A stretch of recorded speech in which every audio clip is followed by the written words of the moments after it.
Lucas Rota, eu sou da equipe Killer Bees e minha especialidade é o Muay Thai. My name's Nabil Khatib. I'm from Ottawa. I train in Montreal, Brazilian top team Canada. My coach is Fabio Holanda. Eu sou do Brasil e eu venho treinando MMA há 6 anos. I've been preparing for a while for this fight. It's, you know, I'd probably say pretty hard for the past 3 months, but I never stopped training. Não sei muita coisa dele não, mas a gente está preparado para lutar com qualquer um.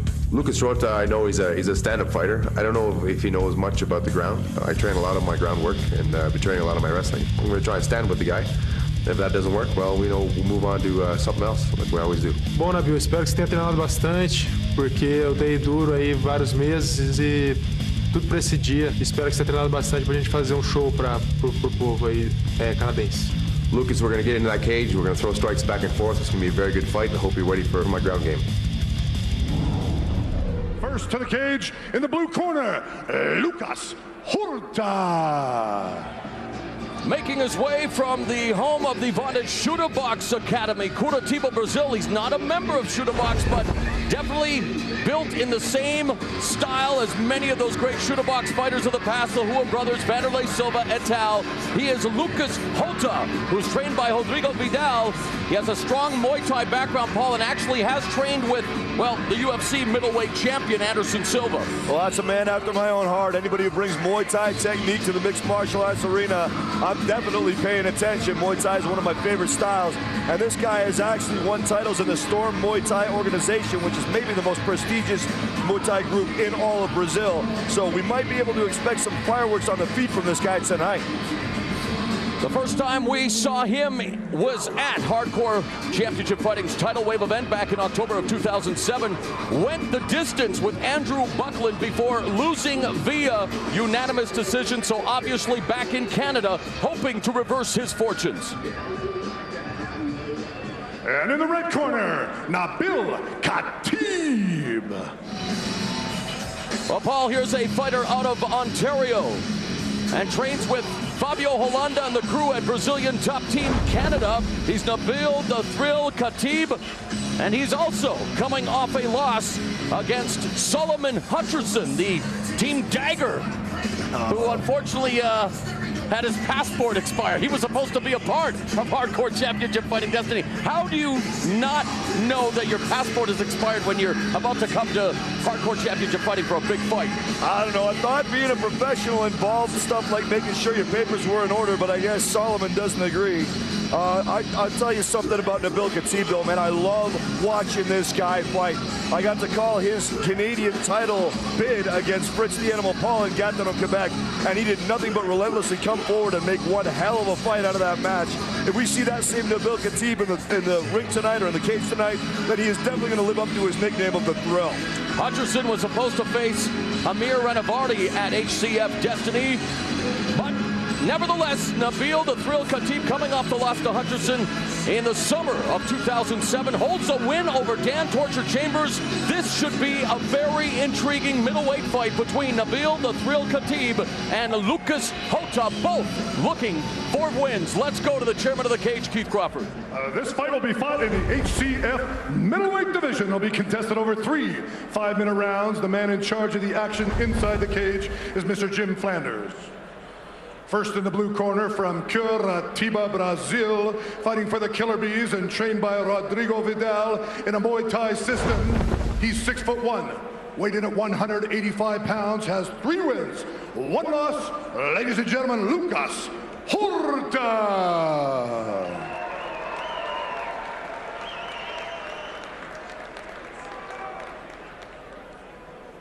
And in the red corner from Rockland, Ontario, Canada, fighting with Brazilian top team and trained by Fabio Holanda in a jiu-jitsu and kickboxing system.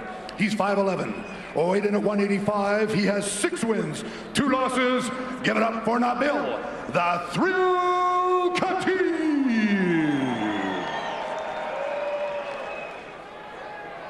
Let's go to the tail of the tape for this middleweight matchup. Lucas Hota is 23, 6'1", 185 pounds with a 3-1 record. Nabil the Thrill Khatib is 38, 5'11", 185 pounds with a record of 6-2. Referee Jim Flanders set to oversee this middleweight contest again. Nabil the Thrill Khatib and Lucas Hota set to get it on here at the Stampede Corral in Calgary. Sign of sportsmanship to kick things off, and away we go. Low cut kick immediately by Hota. Nice kick punch combination by Hota, already mixing it up.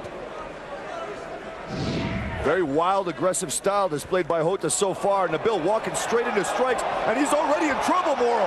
And Hota's all over Nabil the Thrill Khatib like the paparazzi on Britney Spears, but right now Khatib survives into a Greco-Roman clinch, but a fast flurry by Hota to definitely get Khatib's attention, and he's already cut him under the right eye. Nice trip takedown by Hota into the half guard.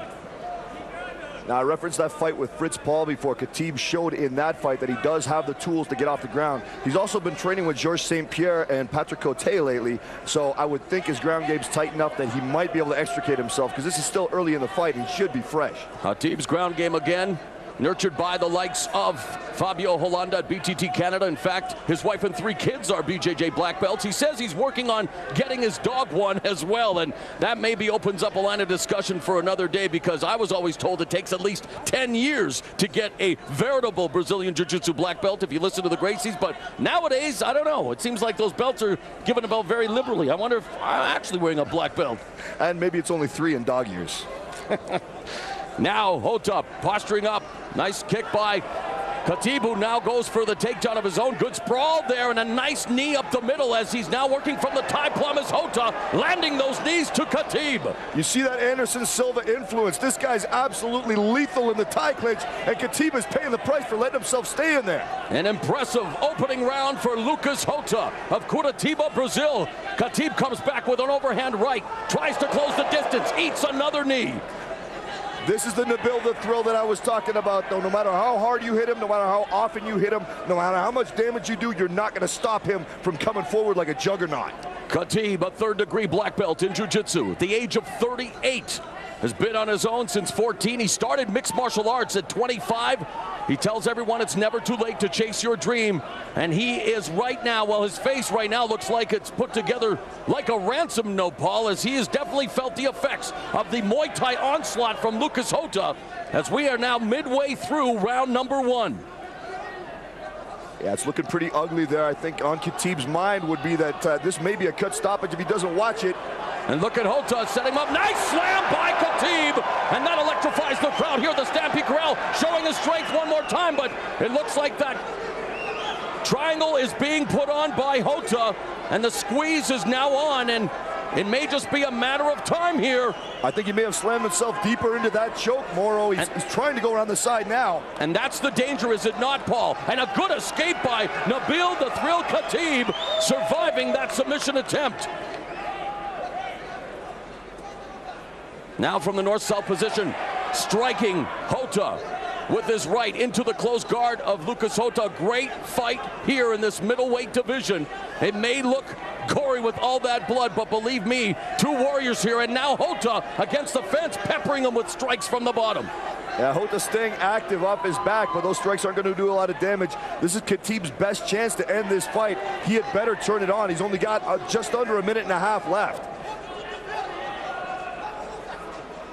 Khatib now back on his feet, being pushed away there by Hota.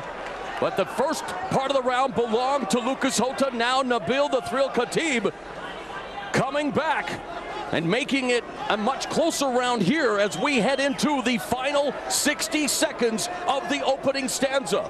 But let's not again forget, even though Hota's on the bottom, he is remaining active. And while you say those aren't hard blows, they still accumulate in the eyes of the judges if he's busy, and it's all about the effective aggression. Most definitely. I mean, if you look at all the factors involved, damage done, aggression, and how much of the round each fighter truly owned, on my personal scorecard, I would say Hota's ahead, and he's keeping himself that way by keeping an active guard. A very active guard here again, moving his hips. And yet, Khatib now tries to deliver those right hands, going with the left as well. Hota continues to try to control his posture, but Khatib doing a good job of creating that distance, Paul. Yeah, Khatib's a digger. I mean, once you get him in a position like this, in a dominant position, he looks to me like he's fatiguing, but he just will not stop with the onslaught, constantly putting his fist in Hota's face and ribcage any chance he gets. And we have reached the end of the opening round, a very bloody affair, but entertaining as well. And Nabil the Thrill Khatib survived an early onslaught by Lucas Hota to make a much more competitive 5 minutes of it. Yeah, this is the kind of thing this is why I said that I love watching Nabil fight. He's always going to bring the entertainment, and Hota definitely did that, man. This guy came out like gangbusters, like a wild animal, looking to put this fight away in the first 10 rounds. This was a very, very smart matchup by the matchmakers of Hardcore Championship Fighting. So what does Khatib have to do now in round number 2 to make sure he doesn't find himself in the same position he found himself in the opening of the round when he was eating shots like that? Well, that problem right there that we're watching came from him staying at the end of Hota's strikes. He's got to close the distance quickly. You see, he's an extremely strong individual, very aggressive in the ground clinch. He's got to get close, take it to the ground, stay on top, maul and brawl. This show is brought to you by Budweiser, the king of beers, and The Score, home for the hardcore. Round number 1 turned into a war of attrition. We're all set for round number 2 between Nabil the Thrill Khatib, who definitely thrilled the audience with a couple of those power bomb-like slams, and Lucas Hota of Brazil, and they come out swinging. Khatib definitely looking tired, definitely wearing the effects of round number 1. Khatib secures the takedown into the guard of Lucas Hota. So this time, right at the beginning of the round, Paul, Khatib is able to take it to the ground and create that distance now with a posture, and he is slugging away with those shots to the head. And just as I said it, Nabil did it. I don't think he relished the thought of staying at the end of Hota's strikes. Hota, though, now. Hota was looking for the knee bar there. And again, a very active guard by Hota. This is what makes for an entertaining ground battle. You have Khatib looking to posture and deliver those strikes, but we have Hota on the bottom, definitely making him earn every single second of his offense. Everybody likes to talk about striker versus grappler fights. We're seeing one here, but the striking in the form of ground and pound. Nothing pretty about Nabil Khatib's ground game, but very brutally effective with his punches and elbows. Again, we are fighting under the unified rules of mixed martial arts. Elbows are allowed to the head on the ground. Of course, no knee strikes to the head, which, again, Paul, one day hopefully we may see implemented in the unified rules of mixed martial arts. Now Khatib again beginning to unload on Lucas Hota, and where we thought that maybe Khatib was in trouble in the beginning of round one, it's Lucas Hota who appears to be in trouble at the beginning of round two. Most definitely, Hota doesn't so far seem to have an answer for the body control of Nabil Khatib. And Nabil's last fight, the one I keep referencing against Fritz Paul, that was in a ring, but Khatib obviously knows how to use the cage, keep Hota pinned up against it, unable to move, and really unleash those furious right hands.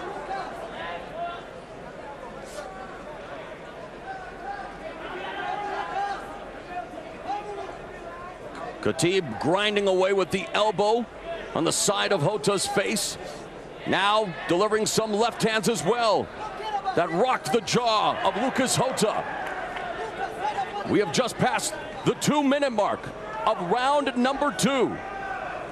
I like Khatib's ground and pound game. He's very economical with the way he uses his energy. Right. He'll land 1 or 2 knockout shots and then pepper a bunch of small ones in there to keep the action going so the referee doesn't stand it up. And at the same time, he's not gassing himself out. Still in the half guard of Lucas Hota, but making the most of it. And for Khatib's camp, they have to be happy that his cut has not played a bigger factor, as right now he continues to control Lucas Hota on the ground, but unable to pass into side control or full mount. And Lucas Hota, as we saw, very active in the opening round. He seems to be beginning to fade right now from the bottom.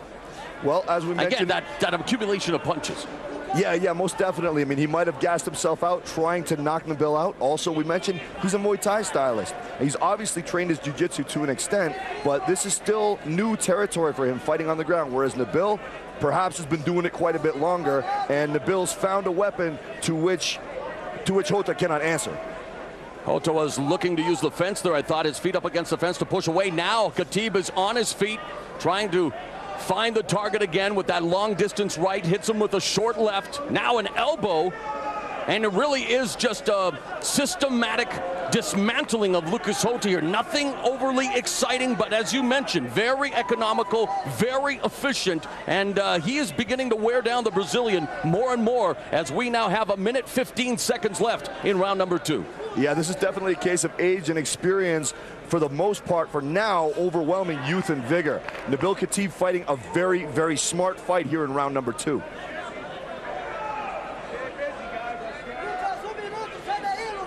Final minute of the second round. Khatib now back on his feet. Hota trying to stave off his attack, unsuccessful. And there's another elbow that rocks the face of Lucas Hota. And you know, it's almost like Khatib is doing just enough, because I'm sure there are people in the audience too, okay, when we're seeing this, it's like, you know, water against a rock. Over a period of time, it begins to have an effect. But right now, Khatib is busy. There is really no reason he goes for the can opener to stand this up, or is there, Paul? I don't think there is. I mean, if it slows down, I think this fight's been teetering on the precipice of a stand-up for a long time. But every time it looks like maybe it's time to stand him up, Khatib will land a big bomb, and then the referee is very justifiably leaving them down because Khatib's being effective in his aggression. I think he has played out this second round in fine style. Very masterful job by Nabil the Thrill. Khatib finishes it in a flurry in the final few seconds of round number two, and a round that definitely belonged to the Rockland, Ontario native Nabil the Thrill Khatib. Was busy rocking Lucas Hota for the majority of that middle 5 minutes. So as we saw in that opening 5 minutes, we saw Lucas Hota control the majority of the opening half, but look at now Khatib in round number two really going to work with that ground and pound. Yeah, like I said, just playing his game to a T, playing out his ground and pound strategy, keeping Hota pinned up against the cage, and finishing the round with a big flurry just to make sure the judges know that was my round number two. Exactly, and that's exactly what a lot of fighters do. It's almost like in boxing as well. You want to finish the round as effectively and as brutally as you can in entertaining fashion to make sure, yeah, the judges know that, okay, hey, this is my round. And it is time for the third and final round. Lucas Hota of Curitiba, Brazil, also beginning to show the effects of this war, taking on Nabil the Thrill Khatib of Rockland, Ontario. And the final round is now underway. Lucas looks a little bit heavy-footed now. He's definitely tired, but still dangerous, obviously. With those left kicks to the body. Left hand by Khatib, and you're almost sensing Khatib is trying to time those kicks and looking for the takedown. That was a good outside cut kick by Hota, and now a kick-punch combination, and again they clinch. Yeah, that was a good takedown attempt off the jab by Khatib, but Hota saw it coming and got the double underhooks. And this is not where Nabil wants to be. He's the shorter fighter, which means it's easier for Hota to get those knees up into his sternum. And we already know how dangerous Hota is in that clinch. Khatib now turning the tables. They jockey for position, secures a single leg right into the half guard. And let's see now, it's an open half guard. And Khatib, will he be able to slide that right leg out and maybe improve his position to hopefully finish him with the ground and pound? We saw him wear him down in round 2 with the GNP. But this is it, the final round. He needs to take it home, take it to the pay window, as they say, Paul. Absolutely, and just as you said it, Nabil slides out and gets in a side mount position.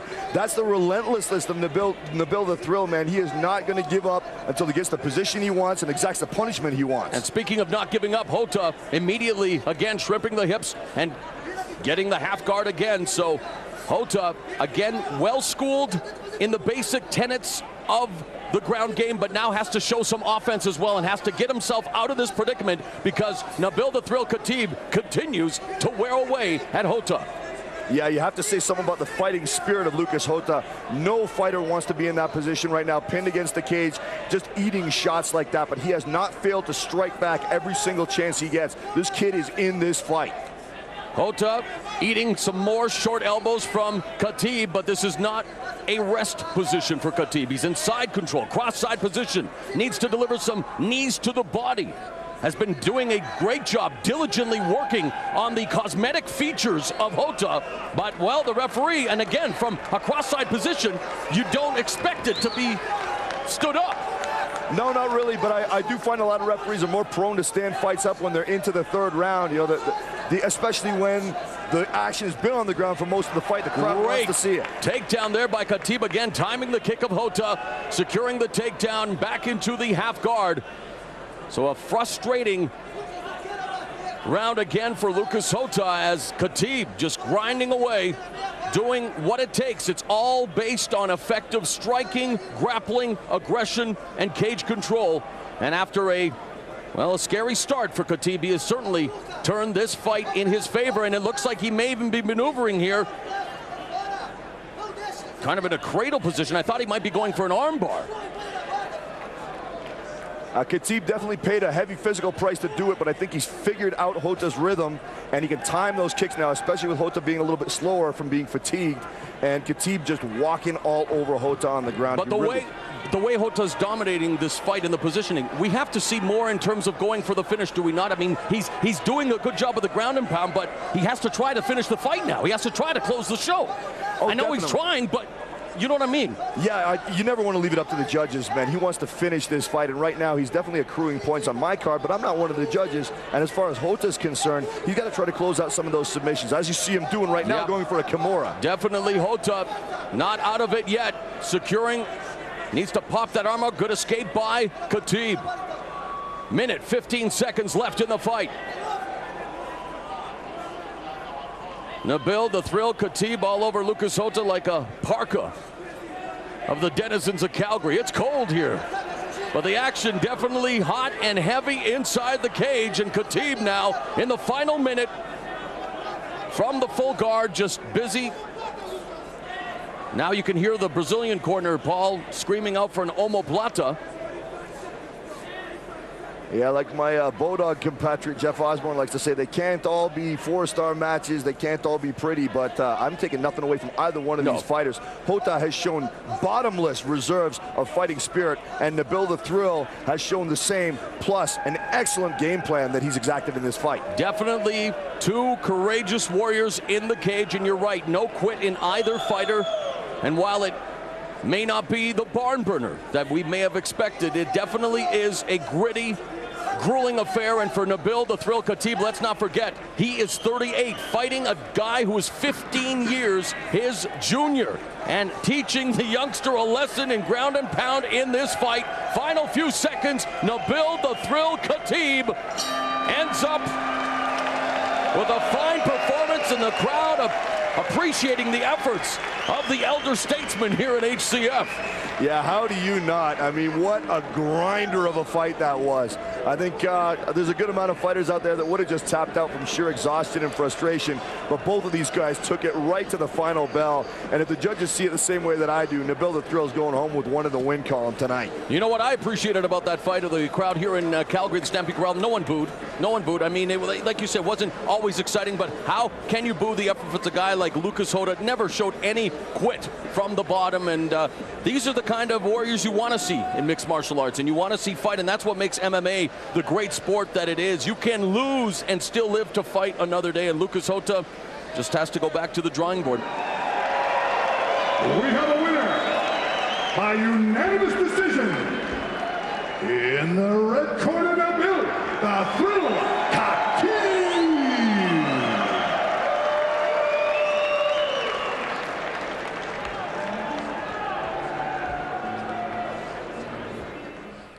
Ladies and gentlemen, I'm in the cage with Nabil after a war in this one. Nabil, you fought for us in Edmonton.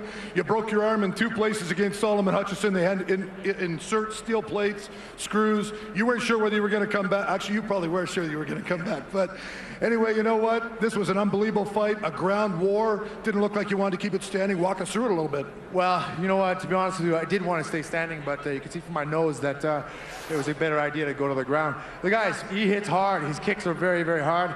And he's got long limbs, but you know what? I tried to stand. That's what this MMA is about, you know? You try one thing, doesn't work, you go for something else. So, you know, I had his number on the ground, and, you know, he had a tight triangle. Not sure if you saw that, but, you know, working my wrestling and pulling a little bit of Rampage Jacks in there, and got a good slam, and it's really good. And I just want to thank some of my sponsors. 100% Martial Arts, naturallyfit.com, who else? AC Auto Pro, Team Bushido Martial Arts, that's mine. What's on the back? Oh yeah. I'm not sure. WI Studios and some other people here, look. And also my corner, normally my corner is Fabio Hollanda. Cedric was nice enough to step in for me. We had a couple of extra guys. We had Chris and we had Amir from Legends Gym. It was very, very nice to come in and help me out, so that was awesome. Good show, very, very good show. I'm very happy with it. Nabil, you're fighting for us March 29th in Montreal. You're going to be healed in time for that? Yeah, my nose should be okay. Everything else is good. Yeah. Ladies and gentlemen, Nabil. Hang on. Sorry, one more thing. That man, boy, that kid is tough. I hit him with everything I had, and man, give it up for him. It was an awesome fight. Thank you very much for that. Good job, Nabil. Nabil Khatib, your winner, ladies and gentlemen. Very gracious in victory, including handing out encomiums to his opponent, Lucas Hota. It's Nabil the Thrill Khatib picking up his 7th victory as he wins via unanimous decision here at Hardcore Championship Fighting's Destiny. This show is brought to you by Budweiser, the king of beers, and The Score, home for the hardcore.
umbrella, I make it right, I make it right. I'm in this bitch, terror. Got a handful of stacks, better grab an umbrella, I make it right, I make it right. Make it rain on them hoes, I make it right, I make it right. I make it rain on them hoes, I make it right, I make it right. I make it rain on them hoes, I make it right, I make it right. I make it rain on them hoes. Crack, crack, crack, crack, crack. You hear the echo? Man, I seen the best go. Cause seeing how that metal. I'm a hustler, a pusher's pusher. You a buster, a customer. I get you some cooker. Yeah, crack is a chemist. I pack an 11. I'm macking a 7. I clap at your reverend. I see you in NY.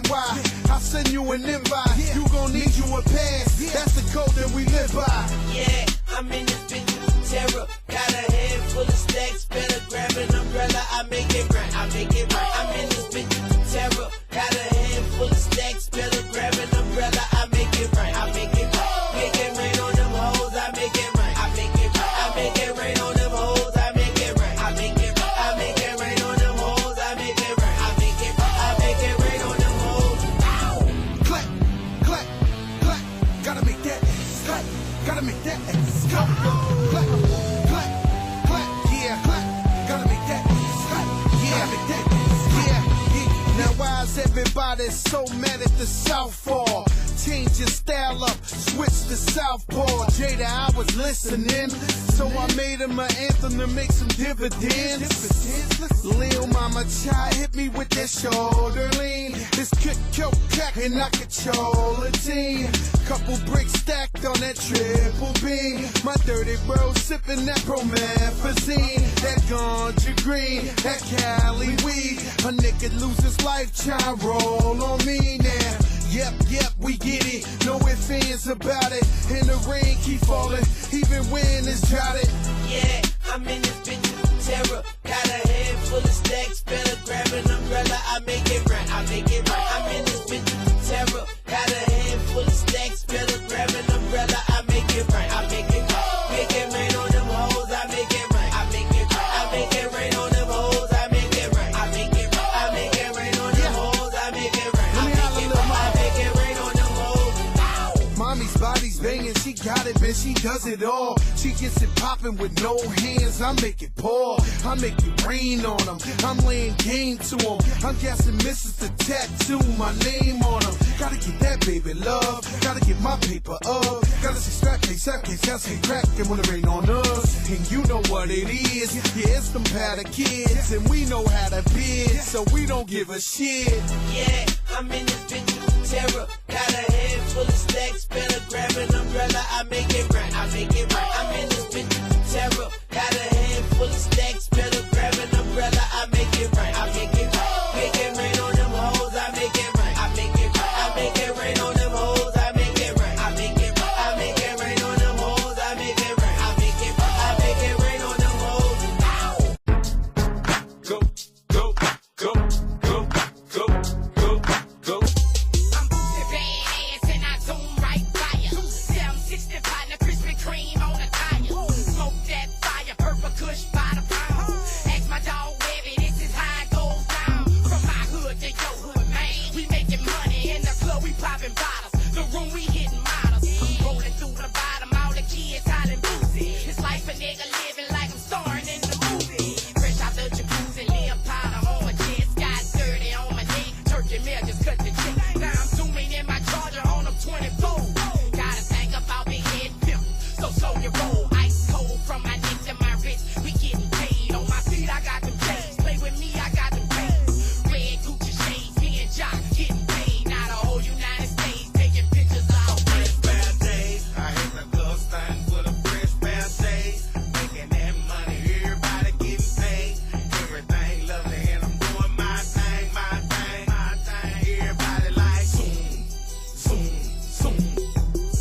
hood, cause the police call it trio. You got a problem, I suggest.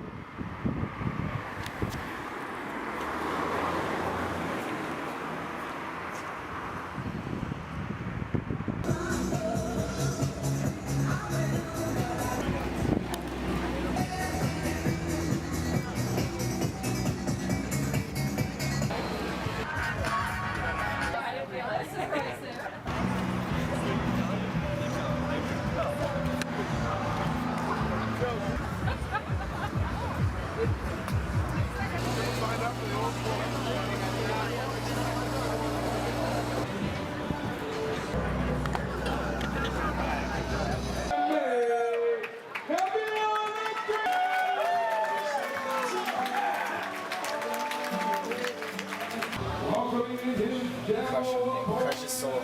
Give him the rolling chest pin for me. And he will look in. Big Nick back in the cage.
I was saying the same thing about you. It's funny.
Keep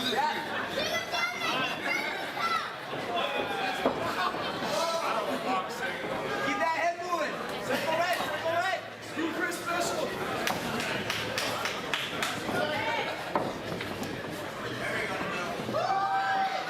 Everybody dance.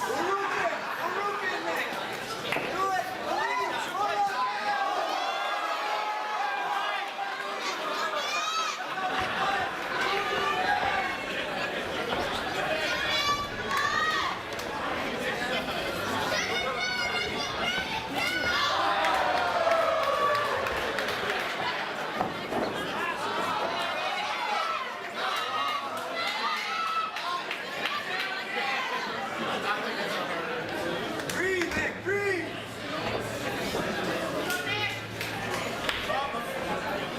Hand tight, Nick. On that body. Main stance.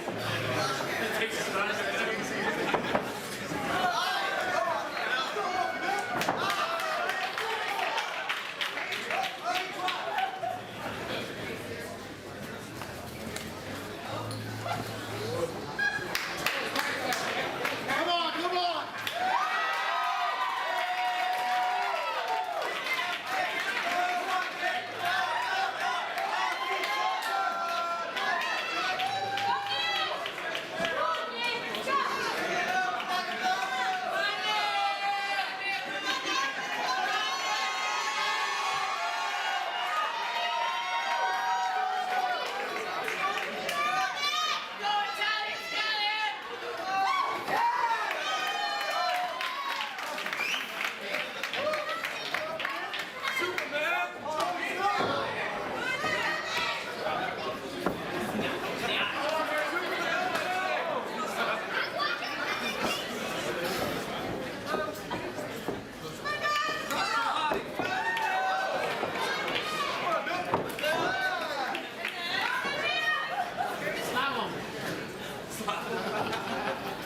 Don't take it easy on him.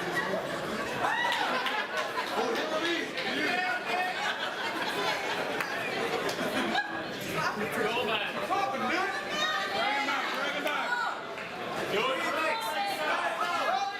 I see you, Pat. I see you, Pat. I see you. I know.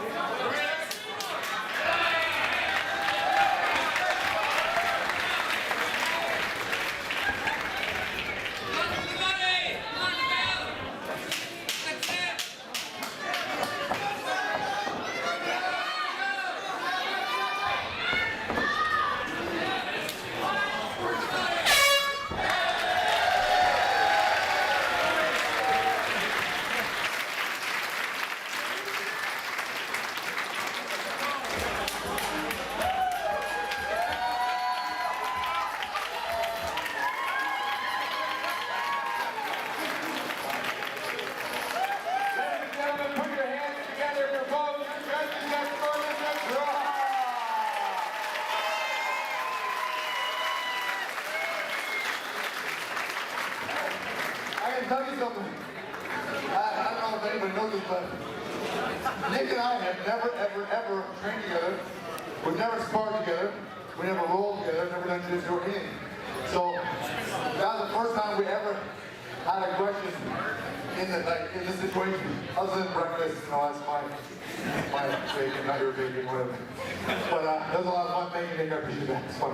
Hope you guys enjoyed it. Thank you, guys. Thank you.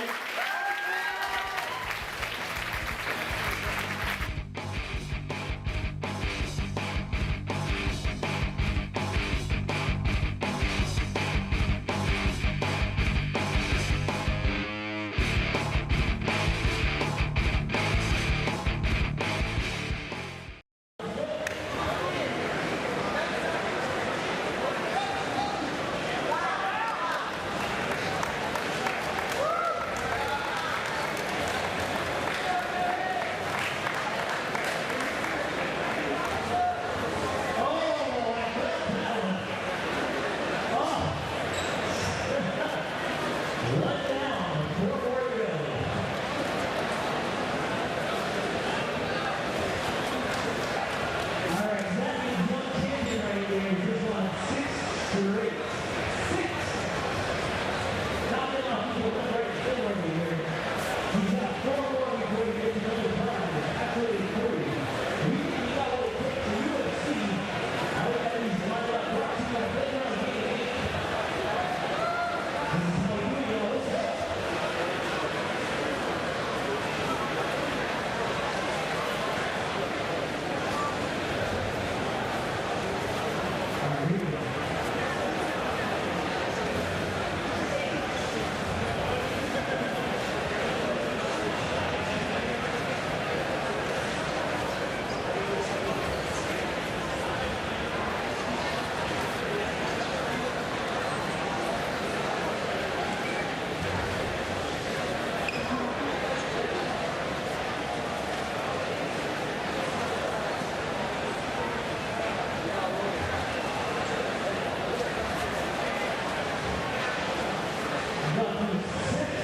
From all over Eastern Canada and the Northeastern U.S., mixed martial arts fans converge tonight on Gatineau, Quebec for Hardcore Championship Fighting's latest action-packed event, Crow's Nest. Welcome, ladies and gentlemen, to Gatineau's Robert Guertin Arena. I'm Paul the Mauler Lazenby, and helping me to bring you the action tonight is the most respected official in mixed martial arts history, Big John McCarthy. John, welcome to Hardcore Championship Fighting. Well, thank you very much, Paul. Thank you for the compliment. It's an honor working with you, and there's going to be some fantastic fights here tonight in Hardcore Championship Fighting. That's right, and our feature bout tonight, everybody's looking forward to this one. Overwhelming local favorite, Nabil the Thrill Khatib, taking on immensely experienced Gideon the Gladiator Ray. You know, Nabil Khatib is a guy you look at, he has cut his way down, cut it down to 171.5. He didn't quite make weight last night, and they're going to take a little bit of percentage off of his purse, but you know what? This is a guy at 170 pounds, he can do a lot of things. Nabil can stand up and fight. He's been working with the Brazilian top team. He's been working out at TriStar Gym with George St. Pierre, David Loazo. He is doing all the right things, and when he comes to fight, he is action-packed and he is fun to watch. Going against Gideon Ray, Gideon is a guy who is non-stop, very athletic, comes after people, has good stand-up. His ground game is the one thing that I think Nabil may be able to take advantage of in this, because he tends to make mistakes in the ground because he gets frustrated by people and then gives something up, and if Nabil can catch him in that, it could be the fight. Well, I'm looking forward to it, but before we kick this one off, let's check out the rules of Hardcore Championship Fighting. 3 judges will score the bout according to effective striking, grappling, aggression, and cage control. The 10-point must system is in effect, with 10 points going to the winner of a round, the loser receiving 9 or less. And should a fighter get into trouble, the fight can only be stopped by the referee or doctor. Hardcore Championship Fighting is brought to you by Budweiser, the king of beers, Elite Limousines, Ottawa's premier limo service, and The Score, home of the hardcore.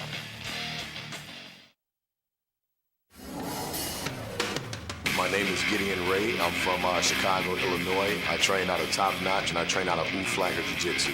My name is Nabil the Thrill Khatib. I'm from Ottawa, Ontario. I train out of Rockland, Ontario, which is a couple of minutes away from Ottawa. My record is 7-2. This is what I like to do. I do it for fun.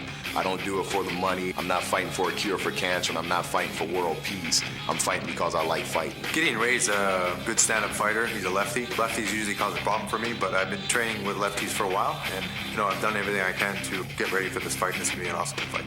The fight between me and Nabil, I'm expecting the fight to turn out in my favor. I'm not really concerned not to take anything away from him, but I've always been taught that your biggest opponent will always be yourself. I'm excited for this fight. We're going to have a good time. I'm going to try and take him to his weakness. I think his weakness is the ground, and that's what I'm going to do, take him to the ground. Nabil, keep your hands up. Hey Gideon, thanks for stepping up, taking this fight with me here at my hometown. I look forward to stepping in the cage with you, and we're going to put on a good show. We'll buy you a beer afterwards. First, in the blue corner, Gideon the Gladiator Ray. There we see the pride of Illinois, Gideon the Gladiator Ray, a product of Hackney's Reality Combat. This man has fought all over the place. IFL, XFO, King of the Cage, and of course the UFC. And I'm sure, Big John, you are very well acquainted with this extremely experienced mixed martial artist. You know what, Gideon Ray, he's a good guy, and he's a tough fighter, and he always comes in shape. He's extremely explosive, and he has fought some incredible guys. He's, Delson Hilano from, the IFL, who fought Jay Huron for the championship. He's fought him twice. He's fought Charles McCarthy, Jason McDonald from here in Canada, Mike Swick, David the Crow Loazo, who is the main event tonight. He has fought tough guys, and he is a tough fighter. He tends to have troubles when he gets to the ground and guys are able to control him. He gets frustrated down there and then starts to do things sometimes that are mistakes as far as giving an advantage to his opponent. Their opponent takes it, and he ends up losing because of it. But I'll tell you what, when you go in against Gideon Ray, you're going in against an athlete and a guy who's going to come bring it to you, and he is a tough guy. So Gideon Ray gracing the Hardcore Championship Fighting cage for the very first time, and we expect nothing less than fireworks from this man as he squares off against a heavy hometown favorite. And his opponent, in the red corner, Nabil the Thrill Khatib. predicted, the roof practically blowing off the Robert Guerin Arena here in Gatineau, Quebec for that man right there. Nabil the Thrill Khatib. It was my pleasure and privilege to call his unfortunately unsuccessful bid for the Canadian middleweight title in the Apex organization contested in this very building, and it was the fight of the night. Nabil coming in here ready to put on yet another spectacular display, flanked as you see there by none other than Patrick the Predator Cote. You know what? Nabil Khatib is a guy, he's coming in and he's changing weights. He's coming in as a welterweight instead of being the middleweight that he's been throughout his career. Everyone has been talking to him saying, hey, you need to go down. It's going to help you. You've got the skills. You've got that right frame for 170 pounds. He's dropped that weight. Being a chef, that's not easy. It means you got to eat right. But you know what? Nabil has got very good stand-up. He's got good ground game. He rolls very well. He's been working out with TriStar guys, Brazilian top team. He goes and he trains and he gets himself, you know, dedicated to learning things. And so he's a guy, he's very well-rounded. He's had some great wins. He's had a couple of tough losses. You know, he lost to, you know, Solomon Hutcherson here in hardcore. You know, there was an injury that you wish things like that didn't happen, but it can happen to anyone in the fight. So, you know, it's a loss on your record, even though he didn't really lose the fight. But Nabil comes to fight, and this should be an outstanding fight between two really tough guys, two really good guys also. And an absolutely brutal weight cut for Nabil. As you said, he cut 28 pounds, still came in a half pound over and had to pay a percentage of his purse. But Gideon Ray, game as always and ready to fight, and we are ready to take it up to the cage. And the chairman of the cage himself, Keith Crawford.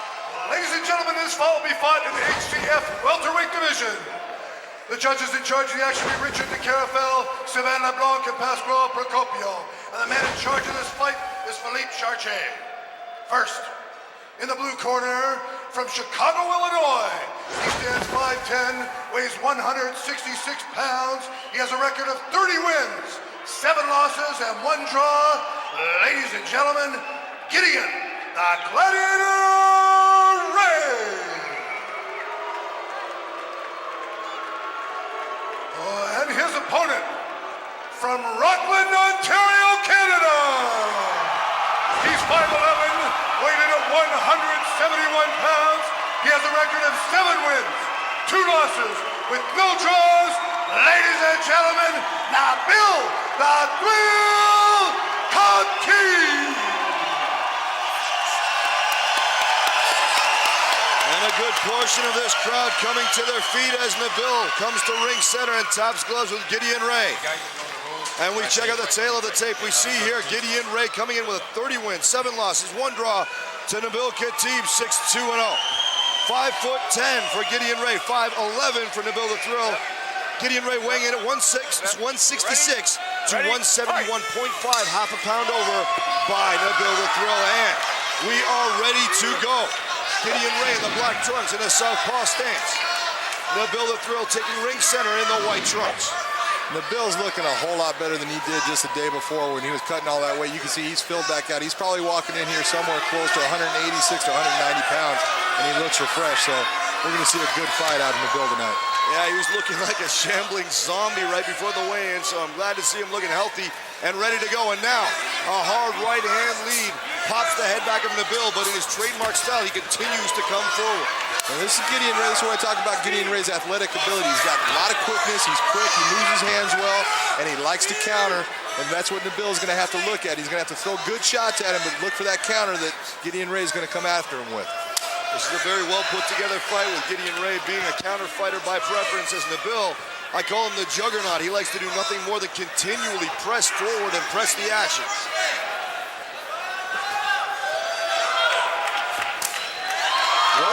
One of the things you're going to look at right now when Gideon Ray goes and he's in that southpaw stance, look for Nabil to step outside of Gideon Ray's foot. That's going to give him a straight right hand down the pipe, and it's going to beat Gideon Ray's hand coming over. There you saw a spinning hook kick attempted by Gideon Ray. Very much a feeling out process at this early stage of the fight, but heavy shots being landed at the same time. Khatib pressing forward, Ray circling out. And both fighters landing. The nose of Khatib reddening slightly. Nice body kick by Khatib. Did a beautiful job of that body kick, but nice hands coming back by Gideon Ray. Superman punch kick combination and an abortive takedown attempt. Falls short and Khatib in trouble. Now trying some sort of leg scissor. Gideon Ray's using the cage. He's holding onto the cage with both hands now. One single hand again. Khatib's trying to bring him down. He was doing a good job going for the leg lock. Gideon Ray was able to hold himself up by the use of the cage. I gotta say, Ray definitely benefited for the lack of vision of referee Philippe Chartier in that one particular case. Rather blatant show of cage grabbing, which of course is illegal here in hardcore championship fighting. It's really hard when you're trying to off-balance your opponent and bring him down into a position, grabbing a leg, using that leg as a torque lever to bring him down to the ground, and then they're able to use that cage. That's going to stop that momentum. That's an unfortunate event for Nabil in this situation.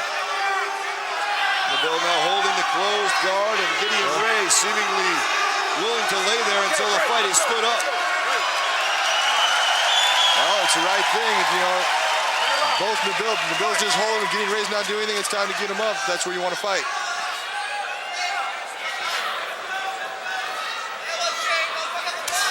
Hard leg kick lands by Khatib.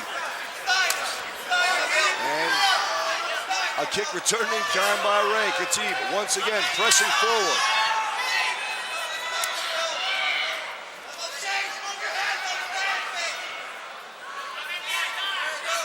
Khatib's kicks seem to be the weapon that's working best for him, John, and in Gideon Ray's case, it seems to be his hands. Good head position, good job by Khatib.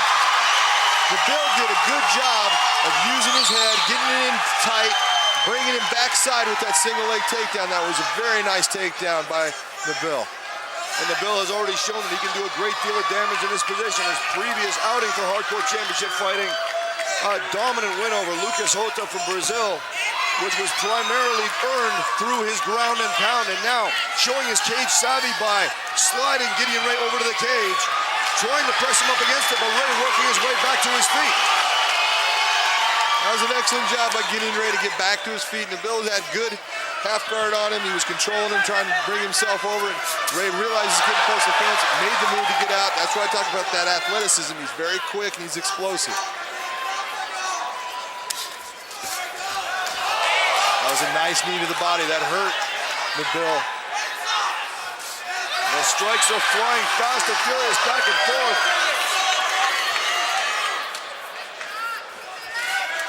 Neither fighter giving any quarter at this point. Once again, Khatib going for that Superman punch. 10 seconds left in what is a very active first round of Khatib. Knocked to his back with a left hook to the jaw just at the final moment. That might be the difference in who's going to take that round by that punch that just put Nabil Khatib down on his backside. Very close round between Gideon Ray and Nabil Khatib. Both of them doing very good things throughout the fight. Right here, Superman punch. You see Nabil Khatib. He went after the position. It was more of a slip. He was trying to get the takedown, and it didn't work for him. Nice body kick by Nabil. Gideon Ray trying to use his hands as a counter. Beautiful knee. Left knee brought up by Gideon Ray. It connected. Nabil Khatib, he's in this fight. Gideon Ray's in this fight. They're both going after each other.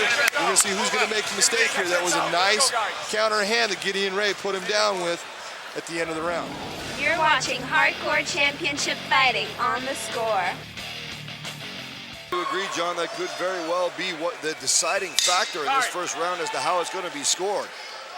The timing could not have been worse for Nabil the Thrill as he was dropped just before the end of the round, and now exhorting the crowd to get behind these two fighters. And I'll tell you, it doesn't take much encouragement. These guys are definitely putting on a show.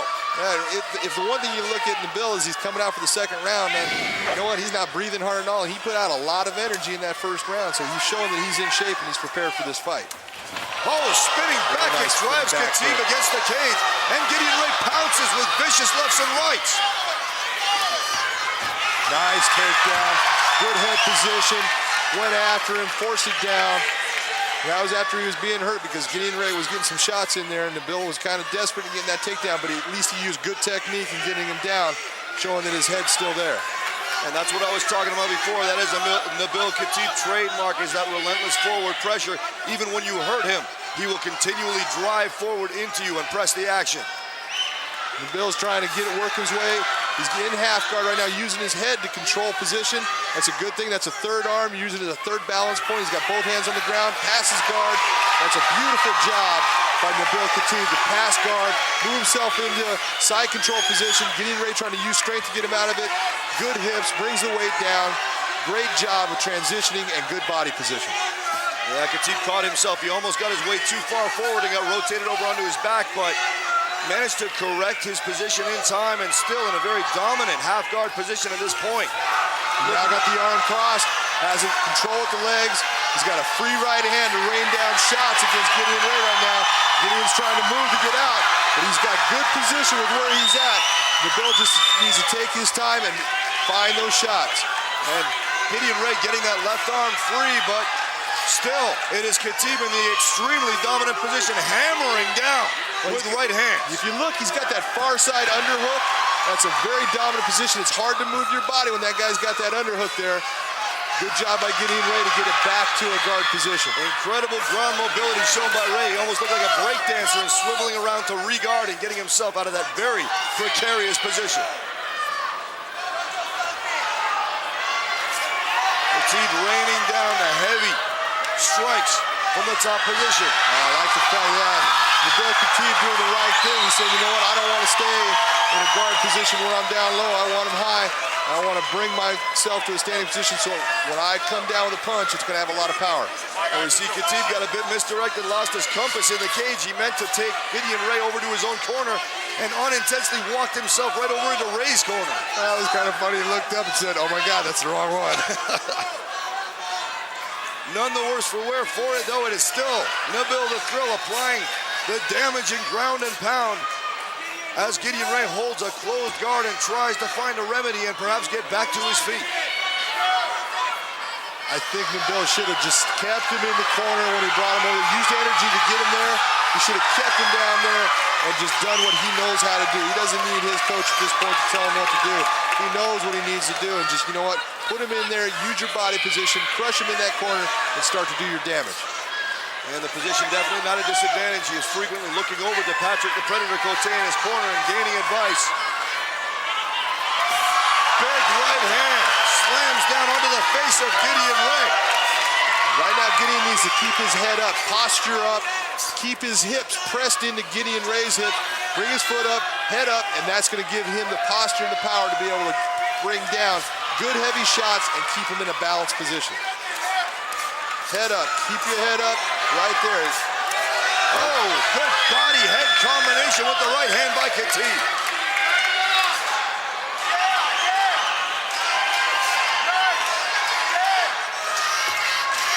Well, I'll tell you, I gotta say, John, I'm surprised as we enter the final minute of the second round that Nabil is showing no ill effects stamina-wise of that absolutely brutal weight cut. But now, here's Gideon Ray attempting a triangle choke and unsuccessful. Brought the legs up high, never was really close to that triangle choke. Couldn't get grab his shin, bring his foot down to his knee, but got himself up out of the position. Nabil Khatib, he's looking, like you said, he looks good. He doesn't look like he's gassing. And at the same time, Gideon Ray looking very fresh for a guy who's been on his back for the better part of a full round, dealing with Nabil Khatib's ground and pound. One of the single leg is going to bring that backside. You got to watch to see what Gideon Ray is going to do with his hips.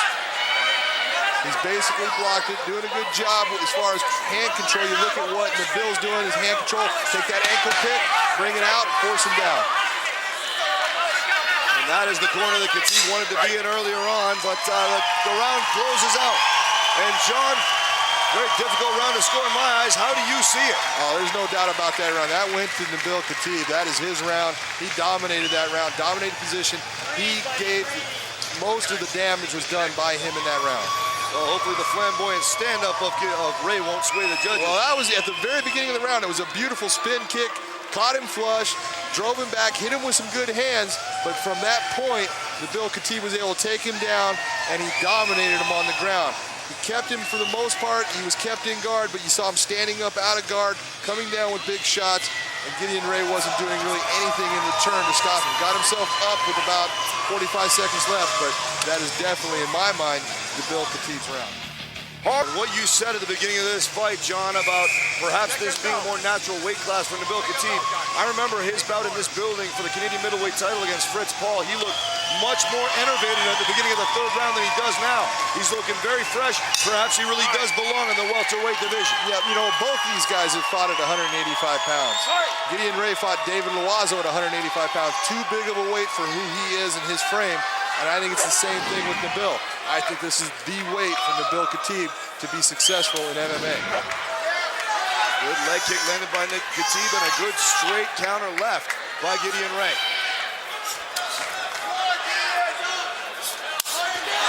Hard body kick by Khatib.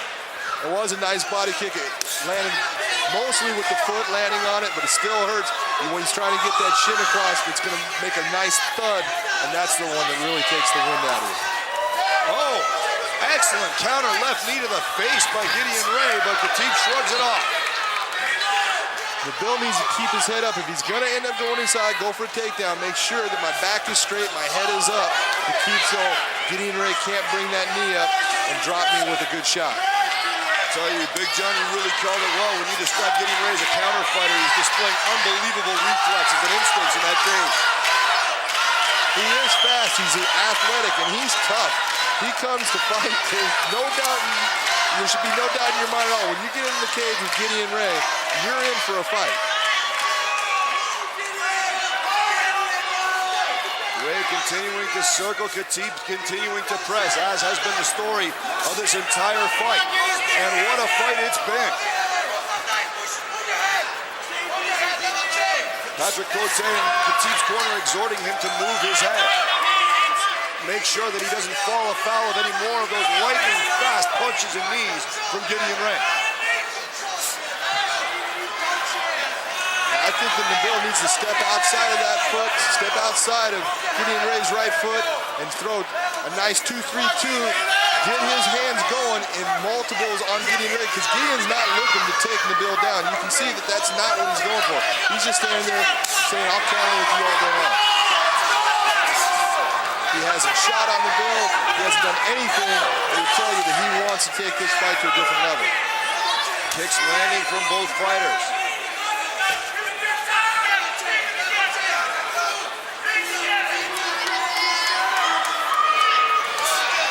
Nabil going to that lead leg of Gideon Ray over and over again. But still cautious, knowing how dangerous Ray is, and now Ray blocking a head kick, but eating a straight left. That was a nice left hand by Nabil. Gideon Ray comes back with a nice right high kick. Just past the halfway mark of this third and final round, and both fighters high-fiving in a display of sportsmanship. They know what kind of a show they're putting on, and so does every single fan here in the Robert Gaetan Arena.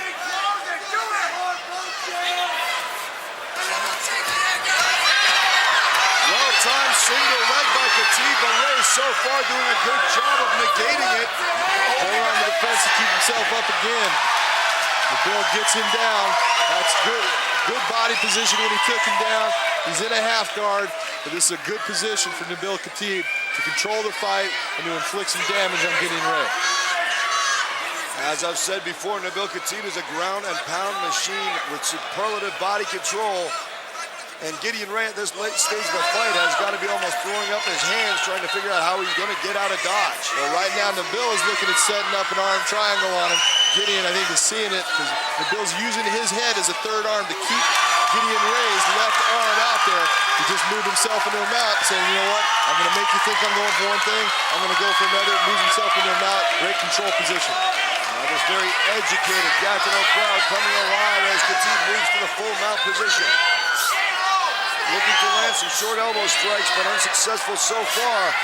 Gideon Ray keeping his head tight to the torso of Khatib. Khatib needs to force that head down. That's going to give him room to throw good elbows or punches inside.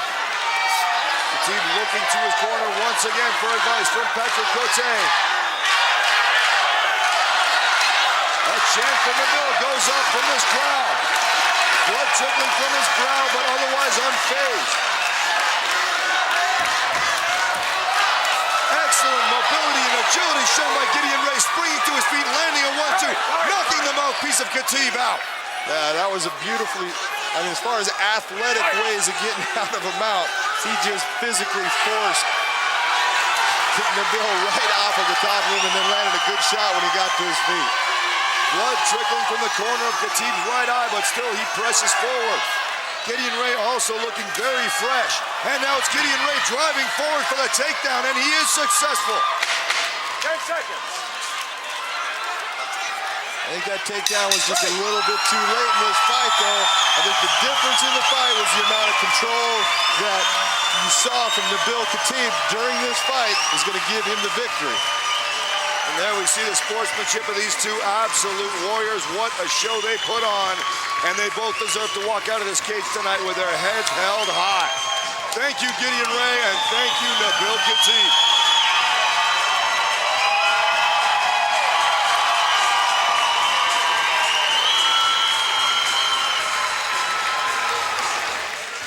There was some beautiful stand-up in that fight, some great techniques being thrown. You saw spinning back kicks, a lot of high kicks, good leg kicks, beautiful counter hands by Gideon Ray. I mean, you were seeing some really technical stand-up going on in that fight. Yeah, both fighters were definitely in the fight right to the final minute. And the flamboyant style of Gideon Ray, definitely a welcome addition to Hardcore Championship Fighting. I certainly hope to see him back again. There we see Cedric Ragnon and Patrick Cote attending to Nabil Khatib. And I'm sure hopeful that their man has come out on top on the judges' scorecard. Well, whether he comes out on top or not, I think Gideon Ray proved to everyone here that, you know what, he is the real deal. He's an athletic, strong, gifted guy who comes to fight. That was a great fight between these two guys. Judge Michel DeCarafal scored the fight 30-27. Sylvain Leblanc scored the fight 29-28. Pasquale Procopio scored the fight 29-28.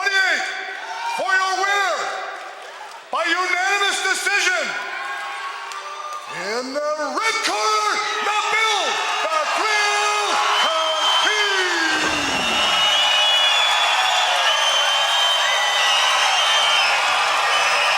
I think Nabil has made the hometown crowd a little happy, but that was a very entertaining fight between two really good fighters. That was definitely a well-matched fight, and like I said, I will welcome both of these guys back in the Hardcore Championship Fighting cage, hopefully in the very, very near future.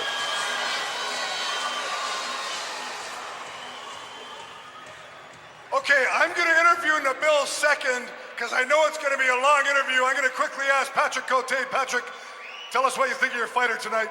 You know, Nabil has a big heart, and he has skill too, and tonight he won because he has a great game plan. That's it.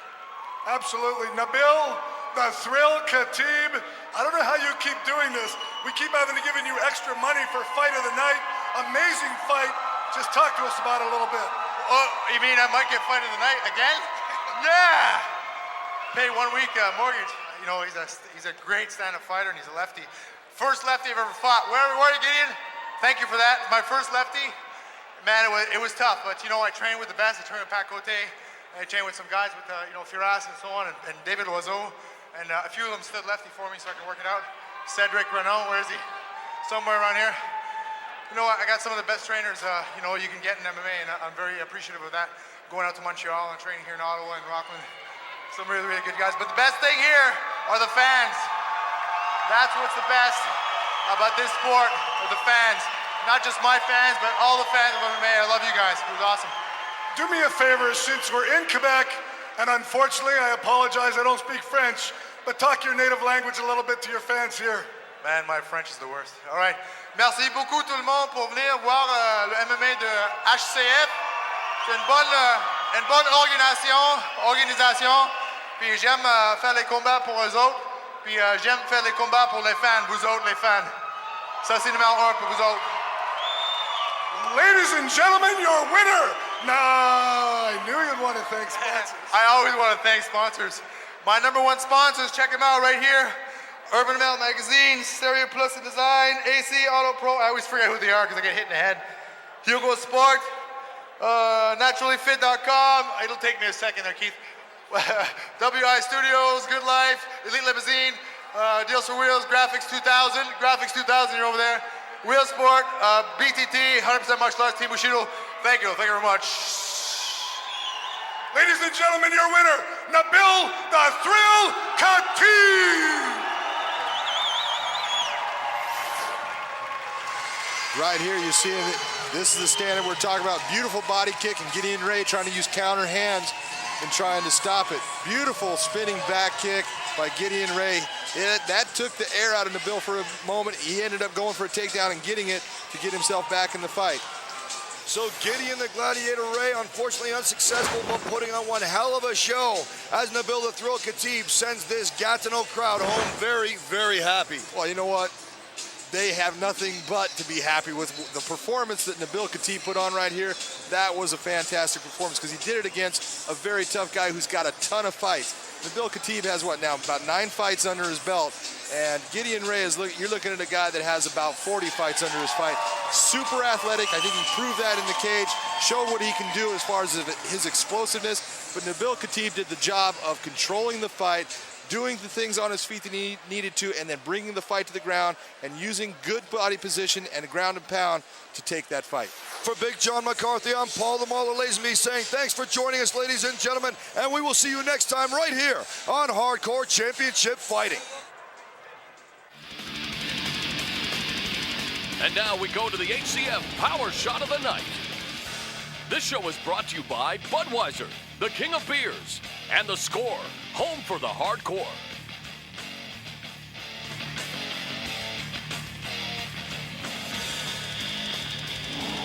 And eventually I'd like to talk to somebody about putting a belt around my waist here. Okay, rolling? Rolling! Action. I'm so dehydrated, you're hearing all the voices in my head.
careful. I'm gonna probably jump in here, so coming from your right.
demander à David Loiseau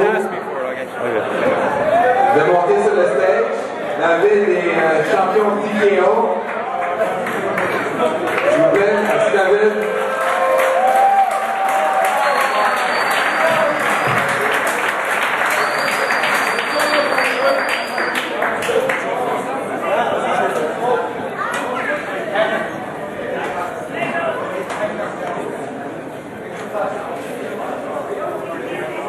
Alors la décision par 3 points dans le coin bleu, Damon Rose.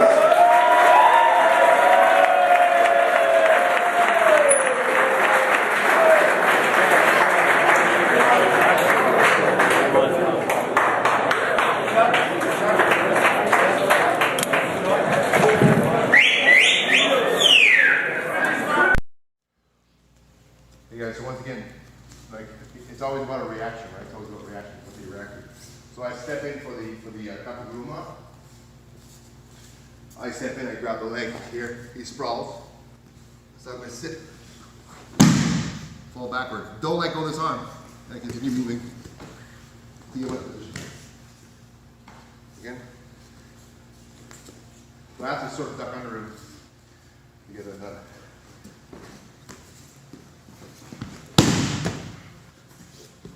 It's never going to be smooth every single time. So that one I went a little more speed. You saw what happened, right? Okay, start. 1, 2, 3. Train like a pro. Train like a pro. Hey, yo, the bill. This your boy Celeb in the building. I'm on Judah. Train like a pro. Like a pro. Show you a champion. Yeah. Train like a pro. Like a pro. Show you a champion. Show you a champion. Show you a champion. This is the bone pressure. Kicks to me. Know the thrill and he representing the 613. Bounce around, be rebounced to surround ya, hound ya, taking you to the ground. I'll pound ya. Whoa, his power can accidentally kill. Trains to remain physically and mentally skilled. Leave a legacy. Now you mentally feel. It's Team Bushido. Look together, we kill. So what you wanna talk about? Every match ends with a submission or a knockout. Yo, listen, he going all out. The bill hit the bag so hard, the sand start to fall out.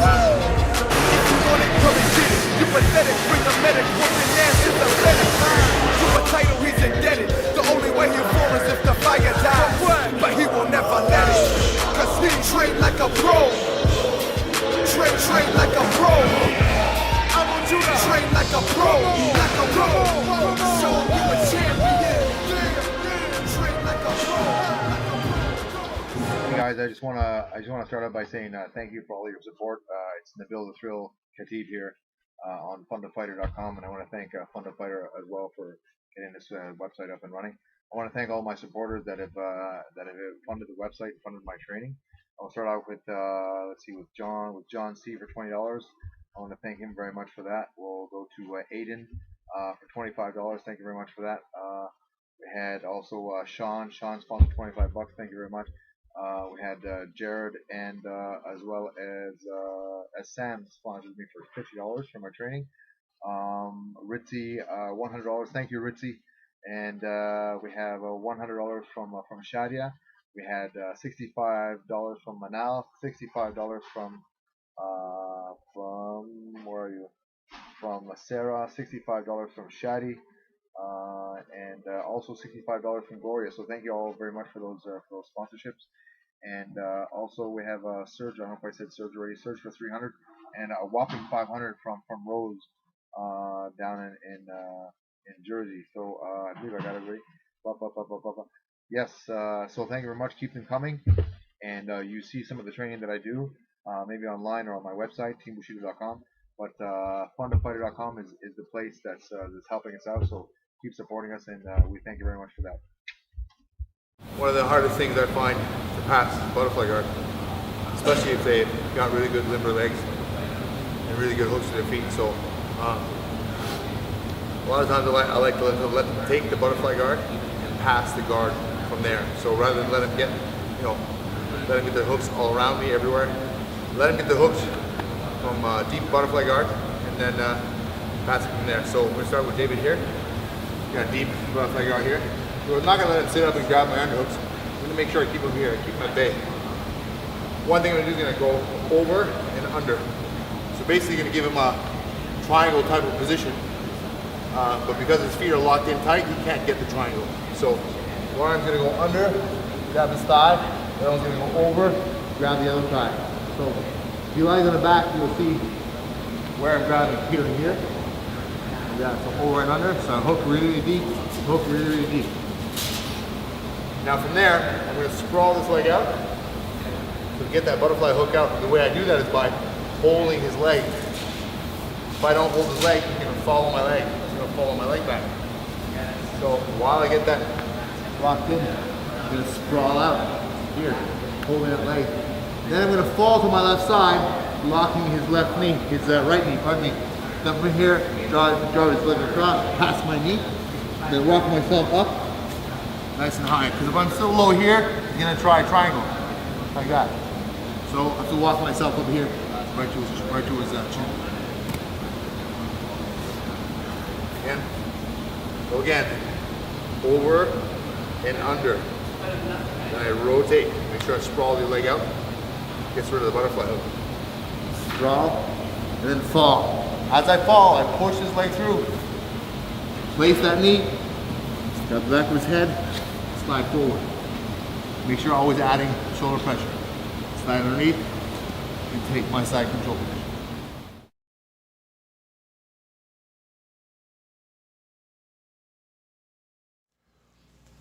Hey guys, so once again, like it's always about a reaction, right? It's always about reaction. What's the reaction? So I step in for the Kakaguruma. I step in, I grab the leg here, he sprawls. So I'm going to sit, fall backward. Don't let go of this arm. And I continue moving to your left position. Again. So I have to sort of duck under him to get that done.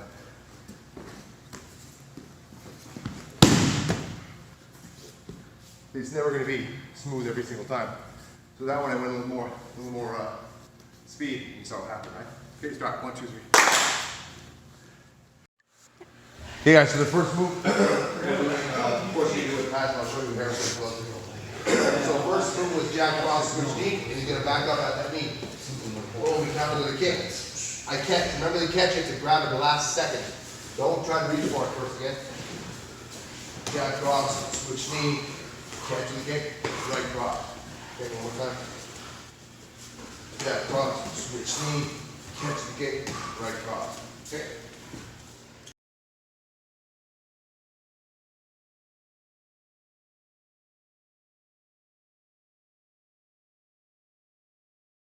Hi, I'm Alfonso Quadra, and this is Success by Design.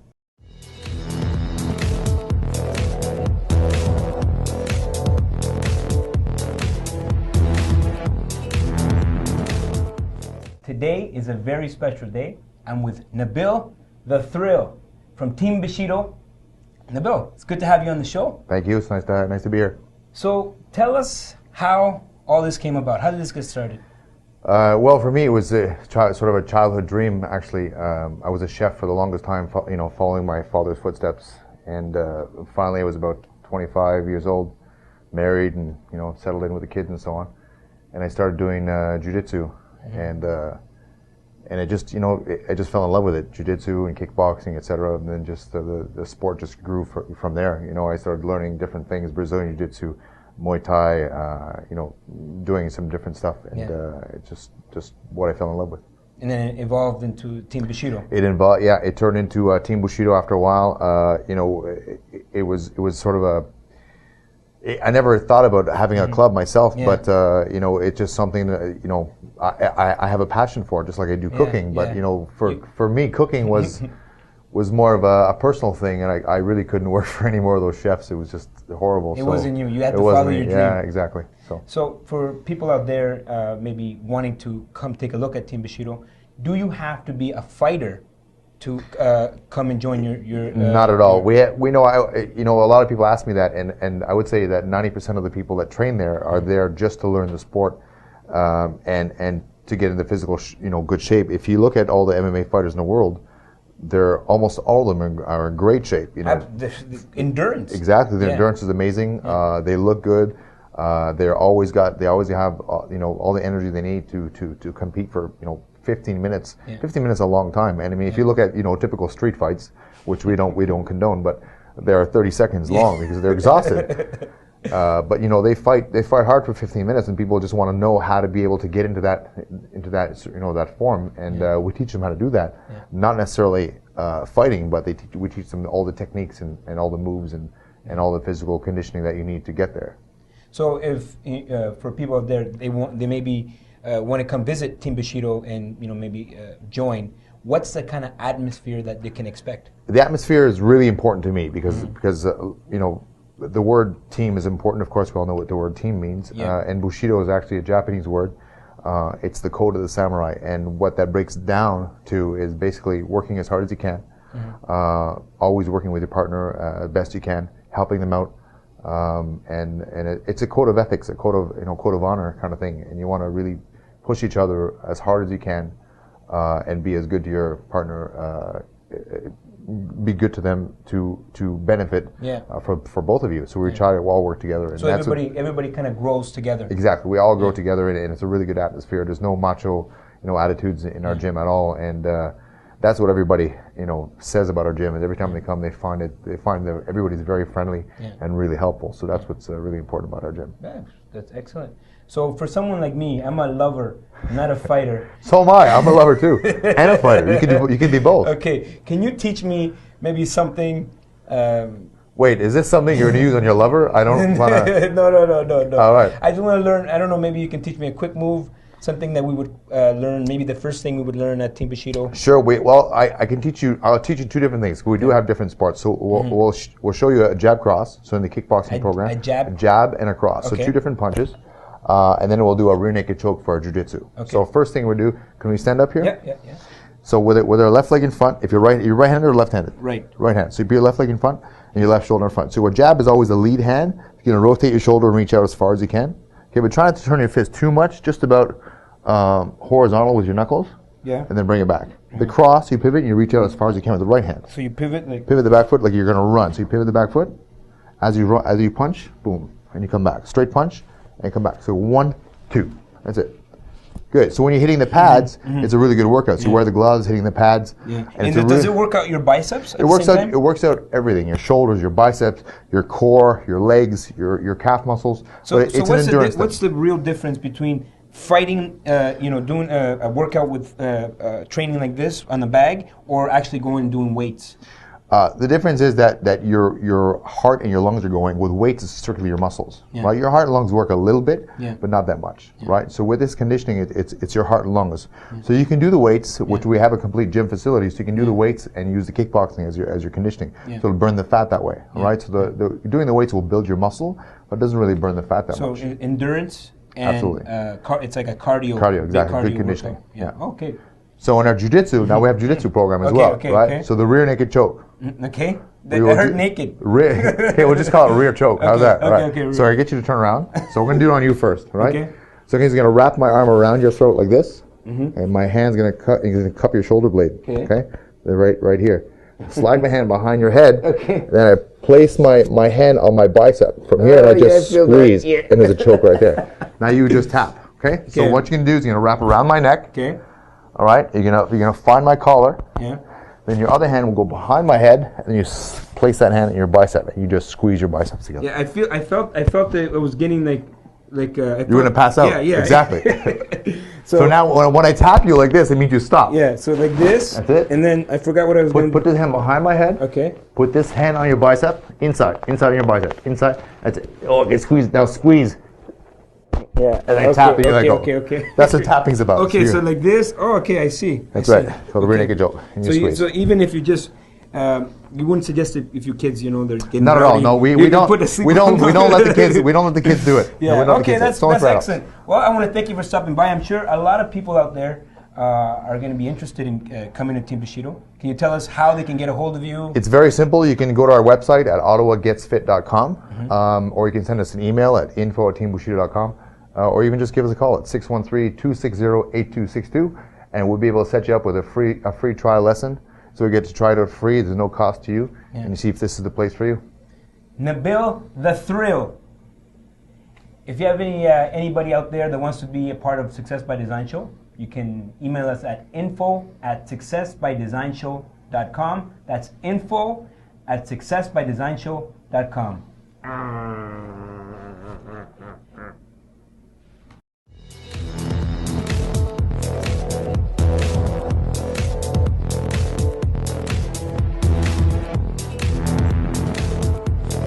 Don't forget to subscribe or watch the last 2 episodes or like or comment down below. Really, watch the last 2 episodes. Click. What are you waiting for? This one or this one? Subscribe. Watch the last 2 episodes. Hi, this is Nabil the Thrill here at Team Bushido MMA Fitness Center. Fitness being a very important word. We've got a new machine here called the Jacob's Ladder. I like to call it death, and I'm going to demonstrate exactly how it works. Okay? It's very simple. We're strapped and wrapped around your waist. People think it's for safety. It's not. It's not for safety. It's for work. It's the only way this machine will work. You have to make it work. So when you get on, you start climbing. The more you pull on the cable, the faster it goes. All right? So I'm going to attempt to do 150 feet as fast as I can.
So that's 150 feet in under a minute, which is a lot. As you can see, I've invited death into the gym.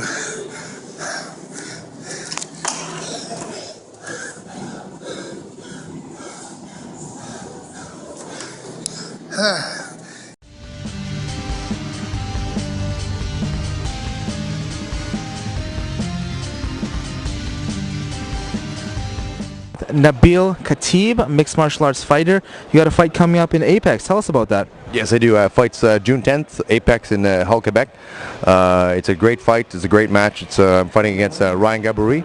Apparently he's a very, very good wrestler, so I'm going to be watching his takedowns and that sort of thing. I'm probably going to keep it standing up. But, we'll see what happens. You fought for Apex before. Tell about your experience fighting for Apex. Apex is a growing company, and they do things very professionally. I was very happy actually to get a contract with them, and I'm going to try to grow in the mixed martial arts with that company, because I think they've got a long way to go, and a lot of things that they can bring to the sport. What are your ultimate goals in mixed martial arts? Well, ultimate goals. Well, I have a full-time school and a full-time family, so goals are going to be kind of hard, and especially at my age. I'm 36, but I still fight hard and I train hard. But I think I'd like to have possibly a couple of UFC matches, and if I get that far, I think I'll probably retire after that. But put in a few good fights before I stop, I think. And in closing, did you have any things to say to the mixed martial arts fans out there? Oh yeah, absolutely. You got to cheer us on. You got to support us. You know, mixed martial arts is a very, very hard sport. We train very, very hard. You know, and there's a lot of guys out there that want to do this full time, but they need sponsors. So all you businesses out there that can support us, please do, because we could really use this support. I have a lot of sponsors that that supported me. So there's a lot of other businesses that can help us out too. Thank you so much for joining us today. I appreciate that. No problem. Thanks, Arnold.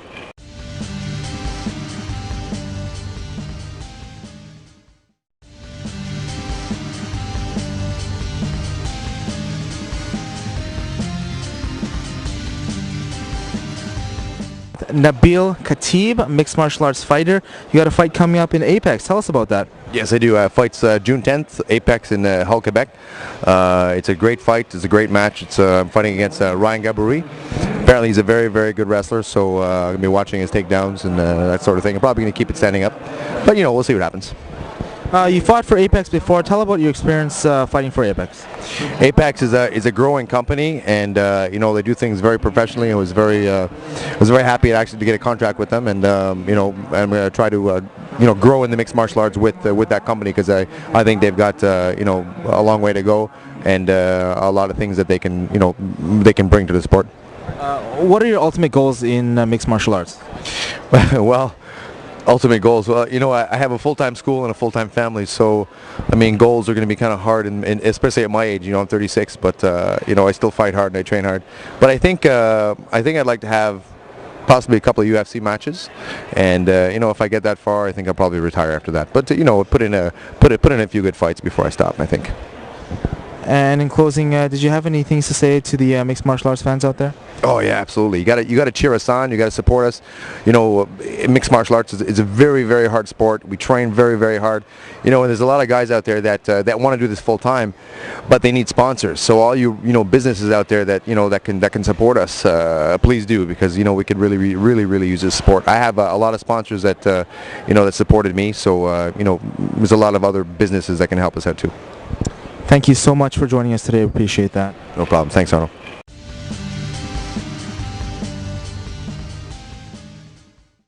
Alors, je m'entretiens avec Nabil Khatib, qui revient d'une victoire à Gatineau contre Gideon Ray. Nabil, c'est pas ta première fois à Montréal. Comment tu trouves Montréal? Je trouve Montréal, c'est très beau. Belle ou beau? Beau. Beau ici, c'est belle ville, c'est beaucoup de fun. Les personnes ici à Montréal, c'est très excitant de voir l'UFC, de voir les MMA, de voir les combats d'MMA. C'est beaucoup de fun ici. Comment tu trouves la carte demain au UFC? La carte demain, ça va être excellent. Beaucoup de talent, a lot of talent. Puis des amis aussi qui combattent demain soir. So, j'espère tout va aller bien pour George, puis pour Jason Day, pour Joe Dirksen, puis tous les Canadiens qui combattent demain soir. Ça va être une bonne soirée pour eux autres. Ouais. Qu'est-ce qui s'en vient pour toi prochainement? On va voir. Le dernier combat, c'était très bon pour moi. J'avais un combat contre Gideon Ray. Puis j'ai gagné décision unanime. Puis j'espère que ça va me donner la chance d'avoir un combat avec UFC. As-tu quelqu'un que tu voudrais combattre particulièrement au UFC? Des personnes en tête? Ou? Pas vraiment. Ça fait rien qui je vais battre. Ça va être un bon combat quand même, parce que je travaille fort. Je pratique fort. Puis c'est toujours un combat excitant. C'est pas rien qui... Pour terminer, peux-tu me donner ta prédiction pour le combat de Matt Serra, Georges Saint-Pierre demain? Georges Saint-Pierre, deuxième round par soumission. Excellent. Merci beaucoup. Merci beaucoup. Thank you. Capital Combat Parlay here at the Canada Pro National Jiu-Jitsu Championship. And obviously we bump into Nabil the Thrill Khatib. How you doing, Nabil? I'm doing great, thank you. I'm a little bit sick, but it's not contagious, don't worry. Don't worry. A bit of a lung infection, but I'm still here to support my guy Keith. We had one guy compete, unfortunately, because of the change of dates and so on. And yeah, he did well. He won gold, and now he's up for the absolute division, and hopefully he wins and gets a trip to Abu Dhabi. Wow.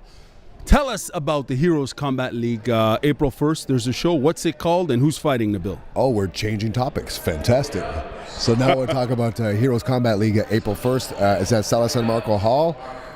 We have a bunch of great fighters coming out like we always do. April 1st. It's on a Saturday this time. Normally it's on a Friday, but this time it's a Saturday, and it's called Heavy Hitters. So we have middleweight and light heavyweight titles. We're also possibly going to add a welterweight title fight as well. So we're trying to add title fights on every single show. We have Muay Thai fights as well at the beginning of the show, sort of like get people primed for the rest of the event. And it's always been fantastic. So you guys always do a great job, and the crowd is always fantastic. So hopefully we'll see you guys there. Heroes Combat League, April 1st, Heavy Hitters. Don't you dare miss it. Thank you very much. Don't you dare miss it. Capital Combat Parlay here at the Canada Pro National Jiu-Jitsu Championship. And obviously we bump into Nabil the Thrill Khatib. How you doing, Nabil? I'm doing great, thank you. I'm a little bit sick, but it's not contagious, don't worry. Don't worry. A bit of a lung infection, but I'm still here to support my guy Keith. We had one guy compete, unfortunately, because of the change of dates and so on. And yeah, he did well. He won gold, and now he's up for the Absolute division, and hopefully he wins and gets a trip to Abu Dhabi. Wow. Tell us about the Heroes Combat League. April 1st, there's a show. What's it called and who's fighting, Nabil? Oh, we're changing topics. Fantastic. So now we'll talk about Heroes Combat League April 1st. It's at Sala San Marco Hall. We have a bunch of great fighters coming out like we always do. April 1st. It's on a Saturday this time. Normally it's on a Friday, but this time it's a Saturday, and it's called Heavy Hitters. So we have middleweight and light heavyweight titles. We're also possibly going to add a welterweight title fight as well. So we're trying to add title fights on every single show. We have Muay Thai fights as well at the beginning of the show, sort of like get people primed for the rest of the event. And it's always been fantastic. So you guys always do a great job, and the crowd is always fantastic. So hopefully we'll see you guys there. Heroes Combat League, April 1st, Heavy Hitters. Don't you dare miss it. Thank you very much. Don't you dare miss it. Nabil Khatib would likely have me running in the opposite direction if we encountered each other on a dark path. He's the exact lookalike of every villain played in every movie ever written. However, since I know better, I'd be clinging to his arm, knowing he'd likely be the best to defend against any danger, a teddy bear wrapped in an MMA fighter. While he can play the tough guy on film, stunt double some fight scenes, and ride off like the Fast and the Furious, this former professional MMA fighter and 4th degree black belt is a softie to boot. Just give him a knife, and this chef would rather chop up a meal than use it as a weapon. Over the course of Nabil's professional fighting career, where his nickname was Nabil the Thrill, he also witnessed the influx of people, men, women, and children alike turning to the martial arts for its discipline, as well as the physical and emotional release. A way to combat stress and anxiety, and a tool used to help and hear the most silent of voices. As head coach of Team Bushido Fitness Center, their approach is confidence, balance, self-protection, approaching the world with clarity, self-confidence, and control over your body. So we're going to see where this podcast goes. Welcome to Living Your Life with Leanne Lang, the podcast brought to you by Extension Marketing. And for more information, you can head to extensionmarketing.com. Nabil, do you think, did I cover enough of it there? Did I get it? You covered quite a bit. That was quite an intro, I can tell you that. Wow. Yeah. But okay, so, and it was funny because right off the top, I'm like, okay, am I saying your name right? Do I have it right? But there's a story there. The name, my name is Nabil. You know, people called me that most of my life. And of course, with my career, Nabil the Thrill was a nickname that a friend of mine, Glenn Smurl, gave me. Hey, Glenn. It was a lot of fun, you know, but you know, I had a sister. Isa's sister passed away last 8 months ago, and she actually is the one who named me. You know, she named me when I was born. She was 8 years older than me or so. So she told my parents that she wanted to name me Nabil. And you know, since my career ended, I'm retired and stuff. I wanted to change my name, not necessarily change my name, but pronounce it properly, right? And it's actually pronounced Nabil. So Nabil the Thrill doesn't really go well. But you know what? I'm in a different part of my life. I'm in a different part of my life right now, and I think that I actually put out on social media. You know, I appreciate the Nabil the Thrill my whole career, but the pronunciation to go back to the way it's, she meant for it to be. It really hits me deep when I think about it. So,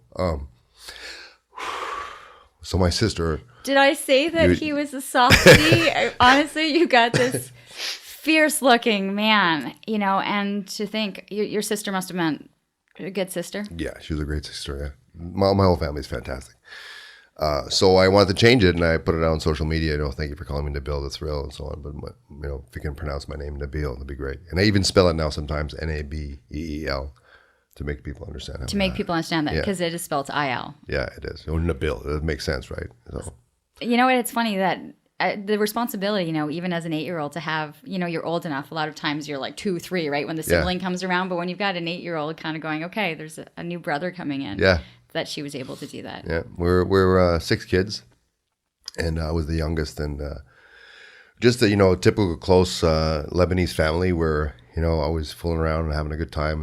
And we took care of each other growing up. And it was a lot of fun. You're from the city. You're from Ottawa. Yeah, born and raised. Yeah. Okay, so born and raised, 6 kids in the family. Yeah. Parents doing what to help keep 6 kids entertained? Oh my God, I don't even know what they did. I think we entertained ourselves for the most part because they're always busy at the restaurant. We had a restaurant growing up. You know, we were on Wilbrod Street, right in Sandy Hill, and we had a little apartment upstairs, and I believe my dad had the building, and then he moved to King Edward and St. Patrick. There was a restaurant, 2 little corner stores, and 5 apartments. So we lived upstairs in the apartment, and it was a 3-bedroom apartment with 6 kids. and so here's the start of the martial arts, jumping from bed to bed and fighting off siblings. You know, was that? I don't know, the youngest of 6 kids in a very small environment. You had to be feisty. You had to. Did everyone have to just fight for what they needed? Man, I can, you know, I can tell you stories that's crazy. And with me, I was too young. I'm just sitting back and watching, seeing my brother and my sister, you know, fighting it out, duking it out was for whatever reason.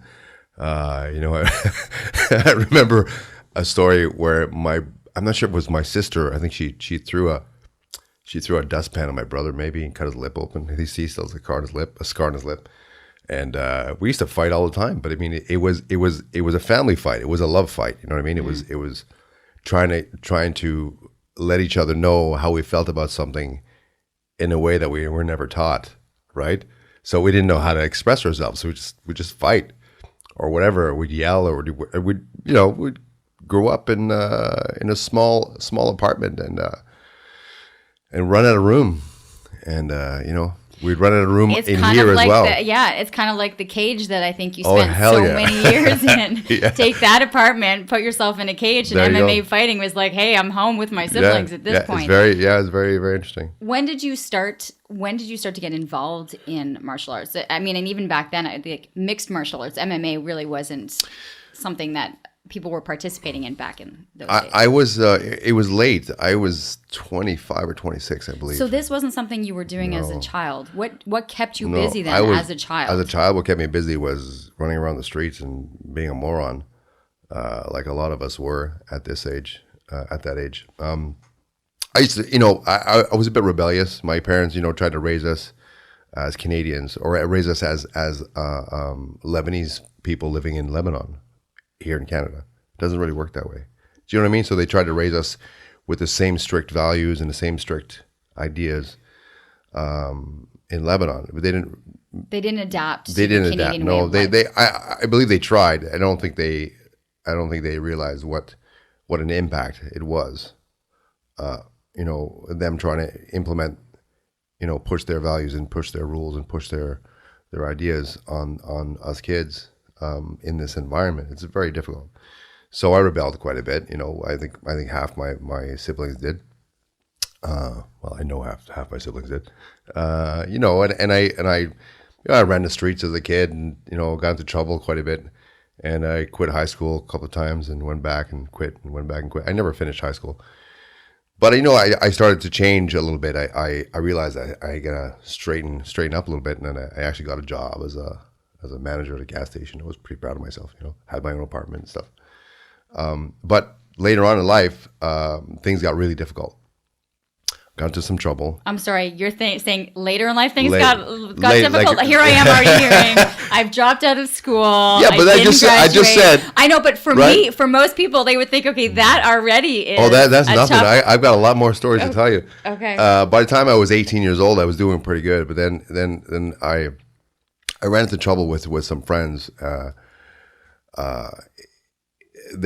I was never really addicted to any kind of drugs in high school. I smoked weed and that type of thing, and drank and all kinds of things. But then later on in life, I sort of stopped all that stuff. I started working, trying to be an adult at 18 years old.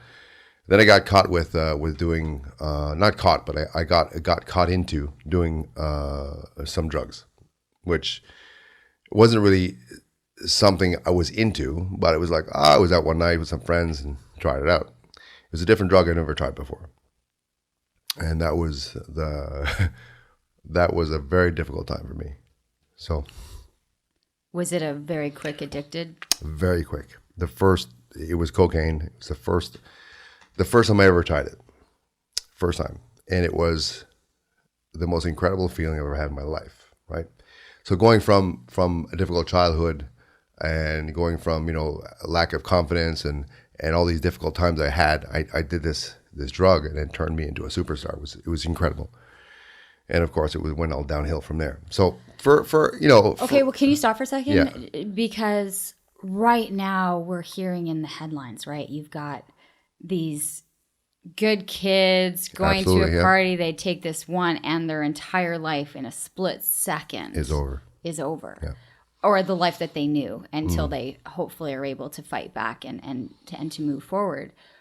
But when you read the headlines, when you see the stories that are going on, when you see the fentanyl issues, like, do you have any connection to these stories?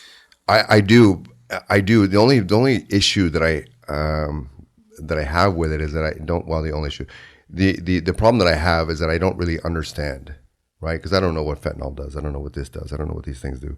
I know that they change your, you change how you feel and how you're acting. It makes you high and whatever. But I don't know what the feeling is. But I know what cocaine did to me. Whether it's cocaine or fentanyl or acid or whatever the drugs that they're using, it's always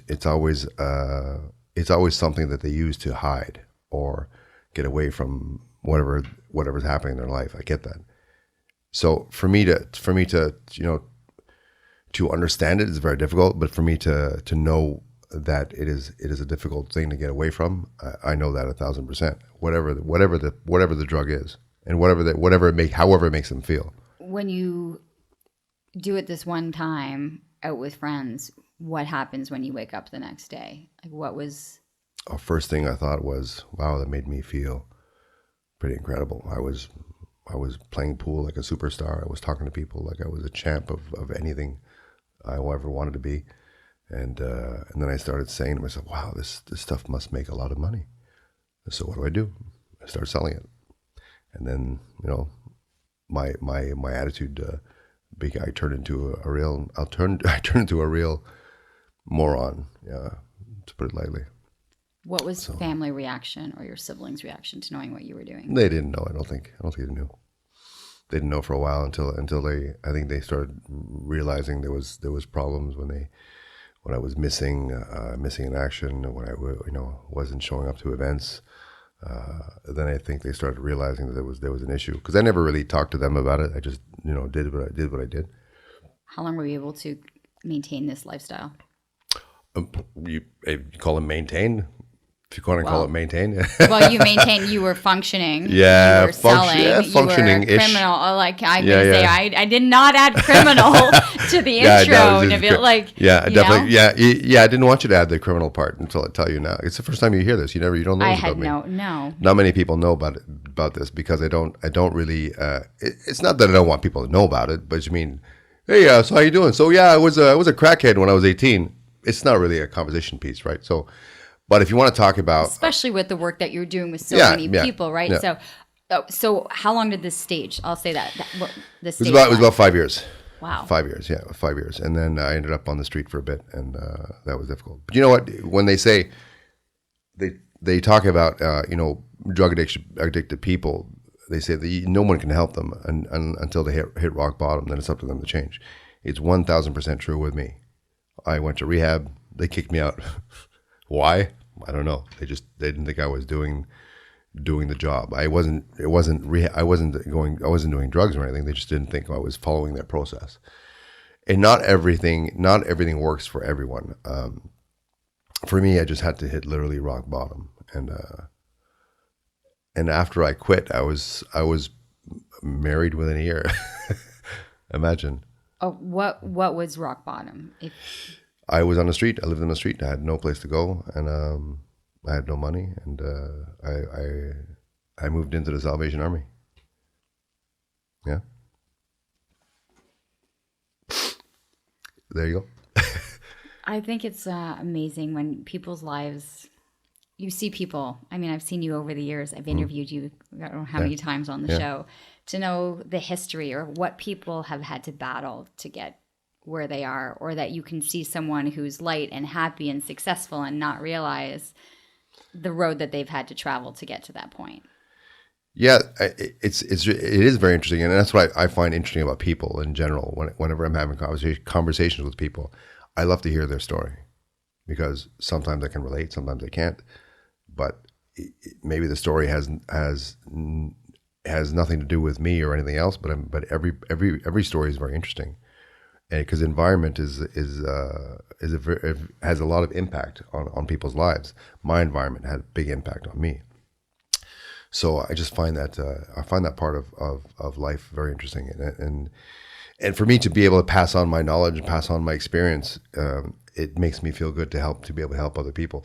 And like I said, when someone's addicted to drugs, you can't stop them. You can only give them advice. That's it. You can't tell them, hey, you're going to go to rehab, or you have to do this. As soon as somebody tells me I have to do something, guess what I'm going to do? Complete opposite. It's normal. When did you start to realize that you were coming out of this? That there was a light at the end of the tunnel, that you were doing the right... No clue. Okay. No clue.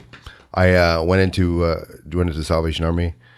I've told this story to a couple of people. I woke up 24 hours later because I hadn't slept for 7 days, and had some food, went back to sleep, slept a few hours, woke up, walked down the street, George Street, got a job somehow.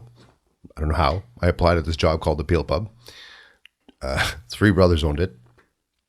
All happened to be addicted to cocaine, apparently, from what I know, what I'm told. But I got the job. I worked there, and I haven't stopped working ever since. And I had no desire to go back to it. You kept busy. Yep. Then you mentioned too that you got married. Because I asked you as we were sitting down, how old the kids were, and they're like, oh, they're not so much kids. Yeah, 23, 25, and 28. Yeah, this month. Do they know your story? 100%. Yeah, told them when they were younger. When they were young. Yeah. If you don't come out and tell stories like this, people talk about not letting your kids learn out on the street. I truly believe that 100%, because the thing is that they learn things on the street, sure, but they're not going to learn it properly, or they're going to learn that it's it's really cool to be like this, or it's really fun to do this and it's fun to do that, but they don't really know what the consequences can be. No matter what it is, whether it's smoking weed or doing cocaine or drinking too much or whatever the case, or watching porn or anything like that, right? By the time you're having these conversations, though, they're seeing you and you're living a very different life. By the time you're able to have these conversations where they're understanding this. So you're married young, but you have 3 wonderful children. Yeah. When did you, because then I think right around the time when you started to look into martial arts or to get involved in this? It's kind of funny. Is it because you're bouncing at the Peel Pub and I was a cook. No, I was a cook at the Peel Pub. I got a job as a cook, not a bouncer at all. What's funny? It's funny that part of that story. While I was there working as a cook, I actually had someone come to see me that I owed money from my drug days, and you try not to go back and talk about what happened in your life when because I was trying to move forward, and for some reason I had no desire to continue using drugs for whatever reason. Like I said, rock bottom. But this guy shows up. He says I owed him money. I said, I don't have it. And we're in the basement of the Peel Pub. He wanted to chat with me. Okay, This fine. is like right out of a movie. Yeah, like I you're swear. in a really dark alley. So, He's like, so where's my money? I don't know. Like I don't know what I'm supposed to do. I'm a scared. 20-year-old. I don't know. I don't know how to fight. I never fought in my life really. And so the guy tells me, he says, you owe me money. I said, you got to pay me. He said, well, I don't have it. Well, are you going to pay me? I said, I don't have it. He wound up and he smacked me across the face and he hit me super hard. And I just stopped and I was stunned. I was like, can I swear? Am I allowed to swear? Yeah, this is the way. Yeah. I was shitting my pants pretty much, and I didn't know what to do. So I looked at him and I just went, hit me again if you want, but I still won't have the money. And he just got all frustrated. He can't like that. He left. I never saw him again. Really? Yeah. I I was terrified. But I mean, what am I supposed to do? Am I going to run? No. Okay, so I owe you money. Beat me up, get it over with, and leave. I mean, I got to work. What am I supposed to do? I got to go chop some food Yeah, up in the kitchen. exactly, yeah. Do you want to come? I'll have a knife in my hand. Yeah, there you go. Yeah, so I didn't know what to do. I really had no clue. And then so he left, and I continued working. He never came back. And I actually, to be honest with you, I thought about that day, and I said, I better go do something about any money that I owe. So I went to the people that I owed money to. I said, I'm not going back in that life. So I'm not paying you back. And I'm going to stay away. I'm just staying out of it, And, you were able to walk up to people who you owed money to. Yeah, not that much money, to be honest with you. Okay. But I said, I'm not going back to that life. So I'm not going to be paying you. So you have to take it as a loss, and if you have to do something about it, then do something about it. But I won't. And is that liberating? Yeah, it was. Yeah. Well, and you're not always looking over. Were you scared that you were always going to be looking over your shoulder? No, not really. Maybe it's sometimes, but not on a regular basis. It wasn't that big of a deal to me, to be honest with you. But I tried to look forward, look ahead more than looking backwards. So that's what I was doing. I was really enjoying working at the Peel Pub. It was fun. I missed the kitchen. And even though the owners were a disaster and there was missing, missing food and missing this and not having enough food to serve the customers, it was still fun. And I was running around. I'm like, I'm really taking control. I'm just a cook. I wasn't even a head chef. The head chef was a moron. He was terrible. And so I'm running around, trying to make sure the customers are getting their food properly. So it's a service thing. I loved to serve people. I loved it. So anyway, so I got married and then started moving on to different restaurants. And I just sort of built my way up. And I worked at a few different places. Even though I was a cook, I still was a cook, but I really wasn't a chef, right? So every time I moved to a different restaurant, I would move up a level, right? Move up a level, just like in anything in life, right? You move up a level.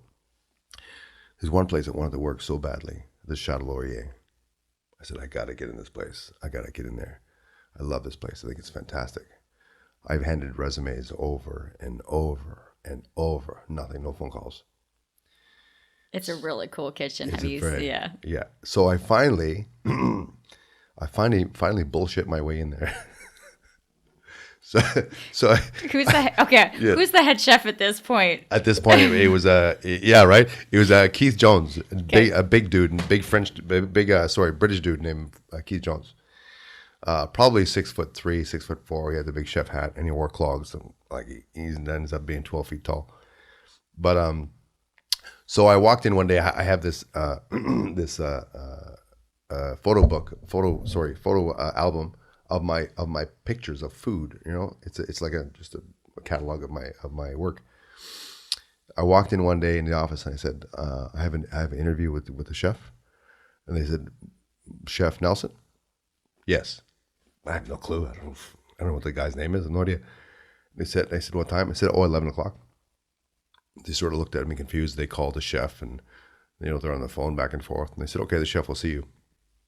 So I go in the office and I walk into this huge kitchen in the banquet hall where they get the banquet food ready.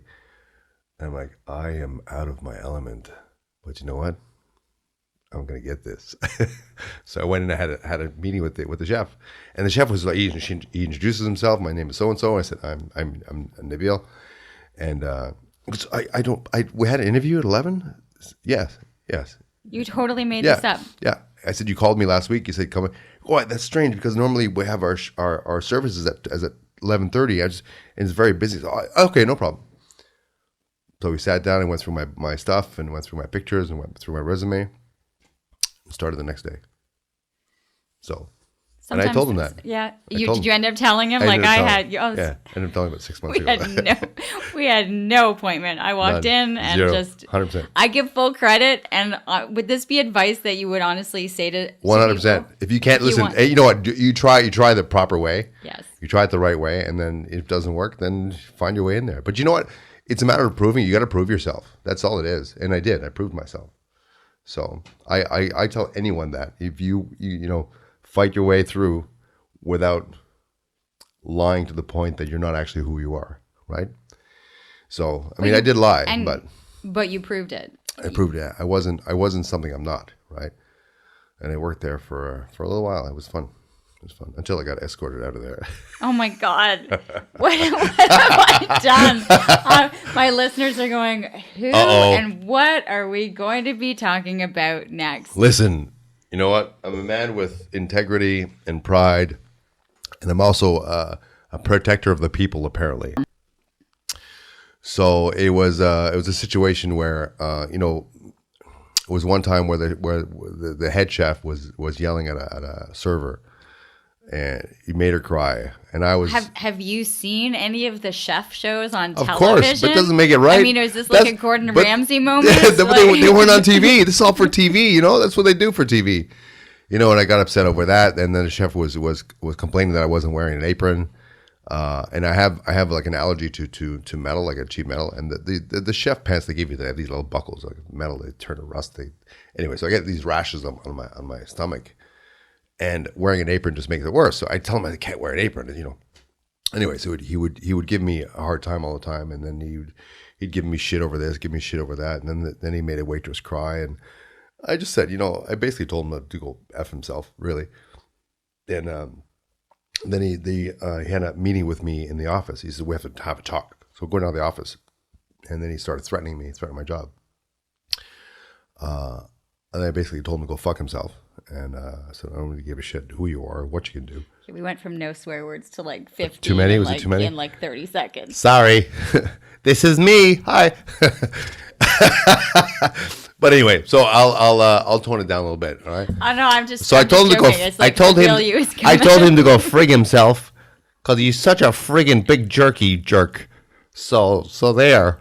So he was a big jerk. He really was. And anyway, so I left. I said, I'm going back to work. I went back to work. He had security come up and escort me out of the building. He told him that I threatened him. I guess maybe he took it that way, but whatever.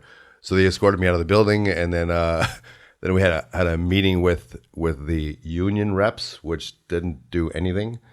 They didn't help. Yeah.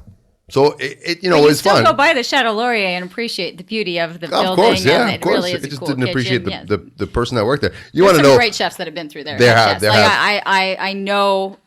I've done so many events there, and I know the chefs well. I worked with a man named Kenton. Kenton was really, Kenton? Yes. He was such a sweetheart, and he was really fun to work with. I still talk to him today once in a while. Yeah, there's like a fraternity of really interesting chefs I find here. Yeah. And between all of the major hotels and the banquet halls, there's something to it. When you're at the top of the game, it's really quite interesting. Absolutely, yeah. But the business is so. It's so difficult. I mean, you talking about Gordon Ramsay and how he screams and whatever. It's such a stressful job.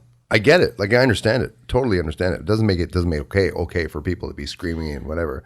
I worked in a restaurant in the hotel. At the racetrack in Montreal, a place called Hippodrome, and the chef there was probably 5'5", and German, and spoke with a heavy German accent, and he used to curse all the time whenever he get mad. He'd throw frying pans across the room.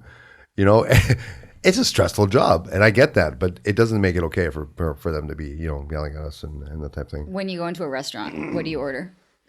Me? Yeah, like what kind of food do you appreciate? Everything. Yeah, but I'm a steak. I'm a steak guy. See, a good steak, medium rare. Medium but rare? do you appreciate Medium rare? That's the only way you can have a steak is medium rare. That's We how you have do it. people when people come over for dinner and anyone says like well done, it's just like Yeah, what are you doing? We can't serve What's you. What's your husband like? Oh, it's medium Medium rare. rare, Yeah, sorry, no, there but you it's and he does the barbecue and it's don't even bother. Like we can't serve you. We can't serve you well. Oh, I'm sorry you well wanted. done. I'm sorry you wanted well done. We can't the be doors. friends. The doors there. We the can't doors be there. friends Yeah. there. Yeah. Okay, so we got chefs, we got everything. I want to get into when is the first time that you walk into a martial arts studio and why? Oh, so I was okay. at the Chateau Laurier. Yeah. So one day I was working, and a gentleman named came up to me. One of the guys I worked with, I can't remember his name. He's always learning some jiu-jitsu moves. And he goes, "Oh, it's really cool." I said, "Jiu-jitsu, what's that?" He tells me, "Oh, it's a place I'm training at, so and so." He says, "Grab me by the back." All right, there's a bit of a lull in the kitchen right at that point. So I was talking by the back, and he drops and he does some sort of a kick and weird escape, and it was kind of weird, but it was interesting. Where'd you learn that from? He tells me a place called Terran Jiu-Jitsu, right? Yeah. Which is I think the first time we met. Probably. Right? Yeah, the first time we met at Terran Jiu-Jitsu back in 1904, I believe. 1904, 05, 06, 1906. You mean 1912? It was a while ago. So anyway. So yeah, I asked about the place, and I went and signed up, and I paid a year up front, and I've been in love with martial arts ever since. The reason why I decided to go at that point in my life is because things were settled. I was married, had my first child, I believe. Layla was born. My second child, John was from a previous relationship. So Layla was born, and I had time to start training. And since I was a kid, though, I've always loved Bruce Lee. It's the old story, right? Bruce Lee, of course. But he did, Wing Chun, Kung Fu, and that type of thing. But this stuff was jiu-jitsu, the Japanese style of martial art. But it was martial arts, no matter what it was. But I believe that I was destined to start that style of martial arts because it led me to the career that I had. It was the right way. It was the right way to get to where I wanted to go. Was it the physical? What did you enjoy about stepping in to the room? Or when is the process for you that you're about to go participate? If it was for a workout or for a fight, is it the moment you start to put on? I should remember the name of what they're called. Put on what? Kimono? Yeah, like when you put on gi? the gi. That's it. Yeah, gi is actually a term of respect. So that's why they use the word gi. Okay. But the actual clothing itself is called a kimono. Okay. Right? It's like a robe. Right. How much time we have? Well, I've used like my first half hour with you Really? on crazy I stories talk a lot. that I Sorry. had no Sorry. idea about. So let's get Welcome into to this. my world. It's my world. Get into what? Oh yeah. So yes. When I walked in, I noticed it was all respect. Yes, sir. Oh, yes, sensei, and this, and respect, and da da da. And always people were very kind, and that type of thing. And I'm like, wow, this is a real different world than what I'm used to, right? Mm-hmm. Effing this and effing that, and selling drugs and whatever. And even though I'm out of that world, it's very different. It's foreign. Very foreign to me, but it's something I thrived towards. I'm like, wow, I really love this. I love this respect in people and love and blah, blah, blah.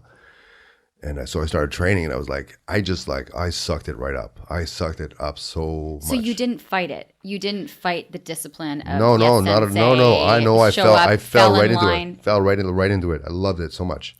Was because it maybe was so something you different. had been lacking? 100%. Been lacking a lot. I was a brat. And hence why I went through those problems I had. I was a brat and a half. Did my parents spoil me? I'm not sure if they did, but I didn't. Maybe I spoiled myself. Right? Maybe that's what happened. I spoiled myself, and I turned into a bit of an idiot. I was pretty cocky too when I was a kid. But this martial arts thing was very. Brian Aylward, love you, Brian. Brian hits me hard. Brian and I are very good friends today. He started me in the martial arts journey. He was my first instructor. He gave me my yellow belt. I love him for that. It was very different. Like, bowing, yes, sensei, and os sensei. Os just means yes, with respect, that type of thing. And help cleaning the gym and help be part of the team. And we all do group events together. And I started bringing that home. that's stuff, you know, things with my kids, and you know, and then I started bringing my kids to the gym, and then noticed that they started, you know, doing all the same things. It was just an amazing transformation, honestly. But at the same time, you know, it's an addiction that you have that you have to realize. Okay, well, is this a good addiction or is this a bad addiction? Right? Everybody has addictions. Right? I almost feel like it's like a split experience. While Yeah, one yeah. side of your brain is being calmed and following order and discipline and like respecting the nature of what it is that you're doing, and then the other side is like not violent, but it's almost like a choreographed attack or outlet or physical. It's like two things battling each other at the same time. Right. So here's the interesting part about the martial arts. So the martial arts part. So when I talk about martial arts, there's martial arts and there's fighting. I consider them two different things. Okay. When you watch a martial artist doing a technique or a move or whatever they're doing, maybe it's on stage or maybe they're demonstrating, you have to look at it as an art of the body, right? It's an art of the body, how the body moves, how the body reacts, and how some things will react differently and some things will move a certain way, that type of thing. But fighting is different. Fighting is totally different. Okay, what about a martial arts at the Olympics? So let's say a karate or jiu-jitsu. So what are we seeing there? So here's the thing, right? So when I talk about martial arts, it's martial arts. It's an art. It's an art of the body and how it moves. Fighting is actual fighting. You have to defeat someone with the skills and muscle reaction and action reaction and muscle memory that you have trained for. But the thing is that you're going to be different than her, right? And Joe Blow is going to come here. He's got different skills than you have. So I have to sort of adapt. If you're doing karate and you're doing a kata, which just means like a demonstration of certain moves, right?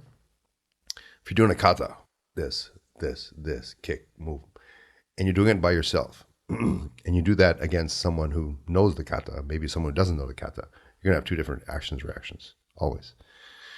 So that is an art. Doing your kata, your karate kata is an art. It's an art of movement and you know, certain movements, certain kicks, certain punches. But fighting is more than that, way more than that. It's up here as well. Okay, you're pointing to the mind. 100%. How painful? Is there a point where the pain of being hit and being scraped and like, I mean, like, Okay, how about this? How about you're walking down the street, maybe on a winter, and you slip and you fall, and you hit your hip or your head or your shoulder. How much does it hurt? Does it hurt right away, or does it hurt only a few seconds later? Because the initial shock, you're like, oh. Yeah. You don't really feel it. It takes your breath away for a second. You don't really feel it until a few seconds later when the adrenaline drops. Right? But at that point, you're still back fighting. But your adrenaline's still here. When you're fighting, your adrenaline's still here. So you're not feeling the hits and the blows. You are, but it's not. I'm assuming like the next morning you can't move your body. Oh my god. Okay, so a shout out to Mark Holtz. Mark Holtz, what's up, buddy?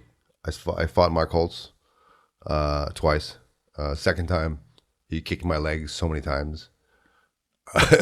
Mark, my leg was really sore the next day. My leg was really sore. But during the fight, I kept going, come on, hit me again. Slap my leg. Come on, kick me in the leg again. Because that's just the way it is. You have to say, no, that doesn't hurt. Come on, try it again. It's part of the fighting. You have to. It's a mental fighting. It's what it is. Like really, you have to let them know. Keep trying. Try it again. Okay, when you're now in, so I look at the martial arts, right? And I've covered so much of the karate and the jiu-jitsu, and you have the space that you're doing it in. When you put yourself in a cage with not the kimono or the gi or the respect or anything else, then it's respect like, is there. Respect is there. Okay. The sense of being in a cage is like these caged animals. So where do you... Are you calling us animals? That's not cool. She just called us animals. She called me a big teddy bear. She called me a teddy bear. I did call you a teddy bear. you've cried like 4 times in this Whatever. podcast. You've cried Whatever. more than anybody else ever been in here. So Sorry. first, this is great. When you step into a cage, what do you feel like? I mean, and you're on spectacle. It's like a fish in an aquarium. Everyone's just kind of staring. It's an adrenaline rush. It's also a fear that you're going to fail. It's also a goal.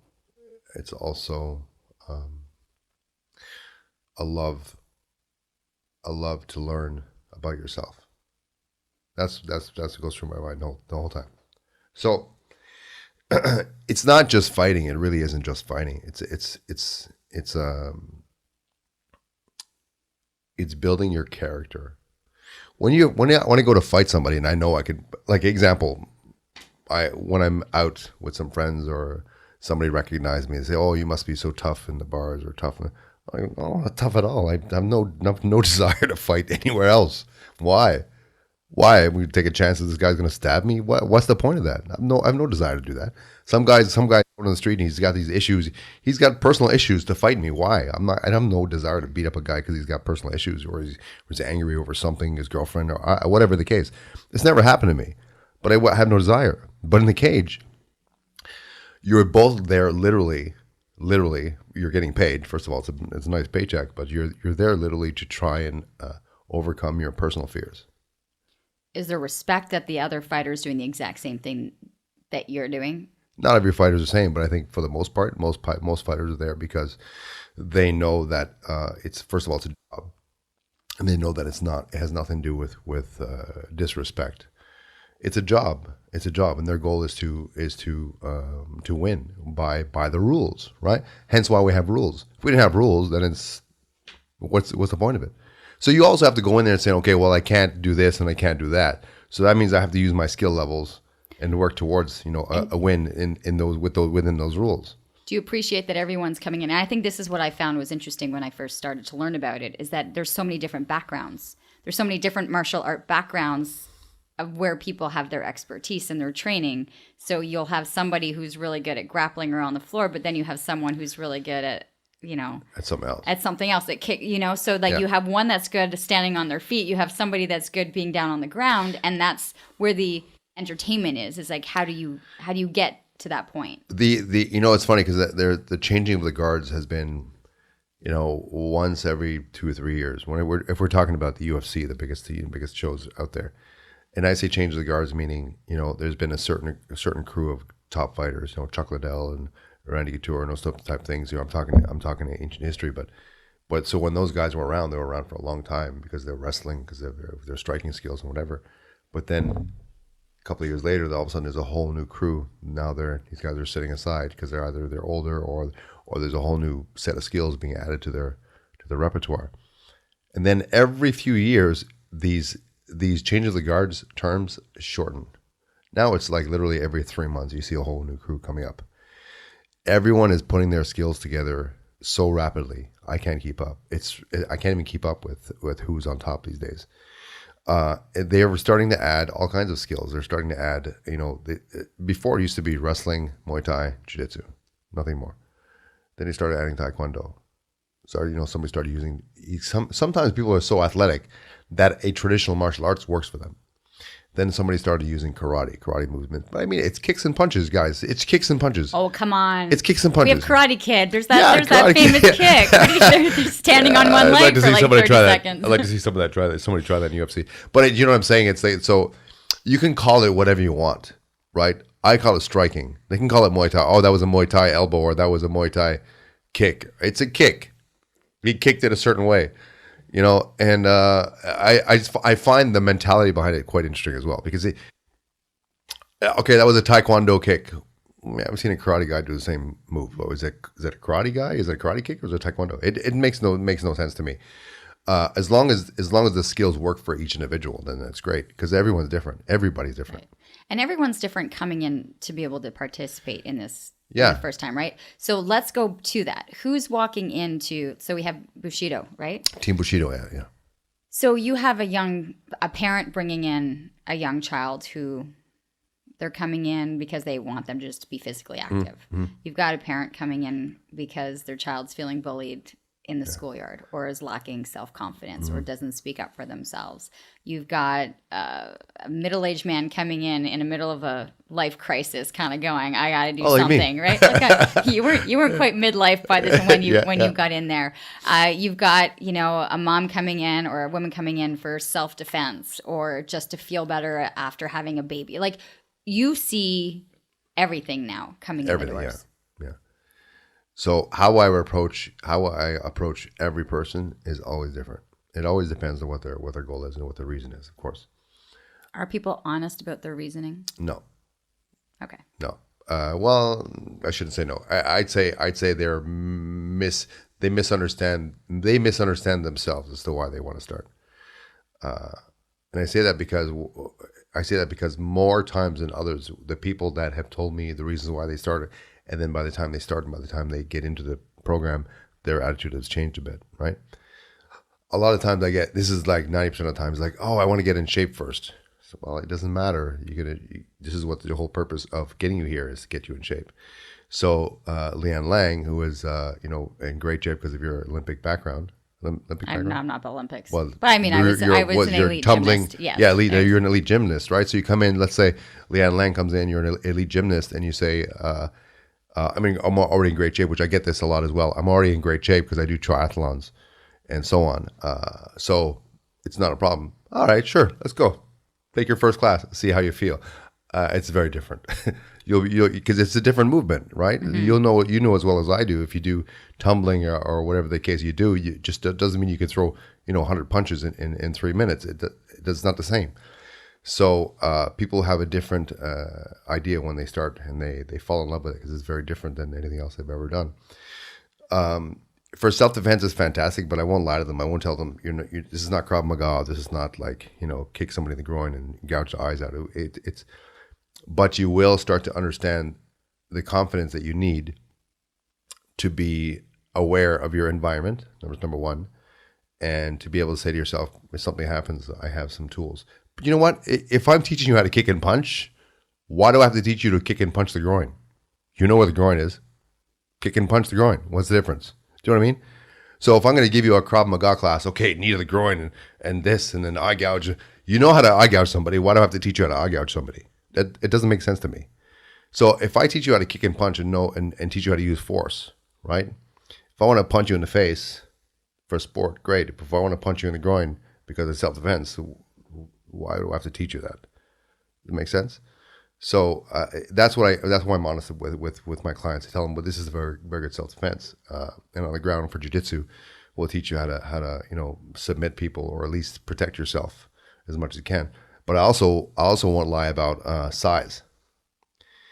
If you're a 5'2" woman, 120 pounds, and you have a guy who's 200 pounds and he grabs you, there's not shit you can do. Nothing. I don't care how much of a good jiu-jitsu person you are. You got to run. You run your ass off and get the hell out of there. Straight up. I mean, there's only so much a person can do.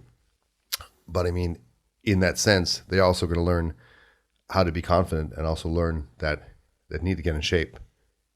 That's the first thing about self-defense, is to be in shape. So getting in shape means you can sprint and get the hell out of there. So that's what I believe. Well, we crossed off the women's self-defense there you go. Part of your attitude right there. No, hey, look, women's self-defense. I not that I don't think it's good.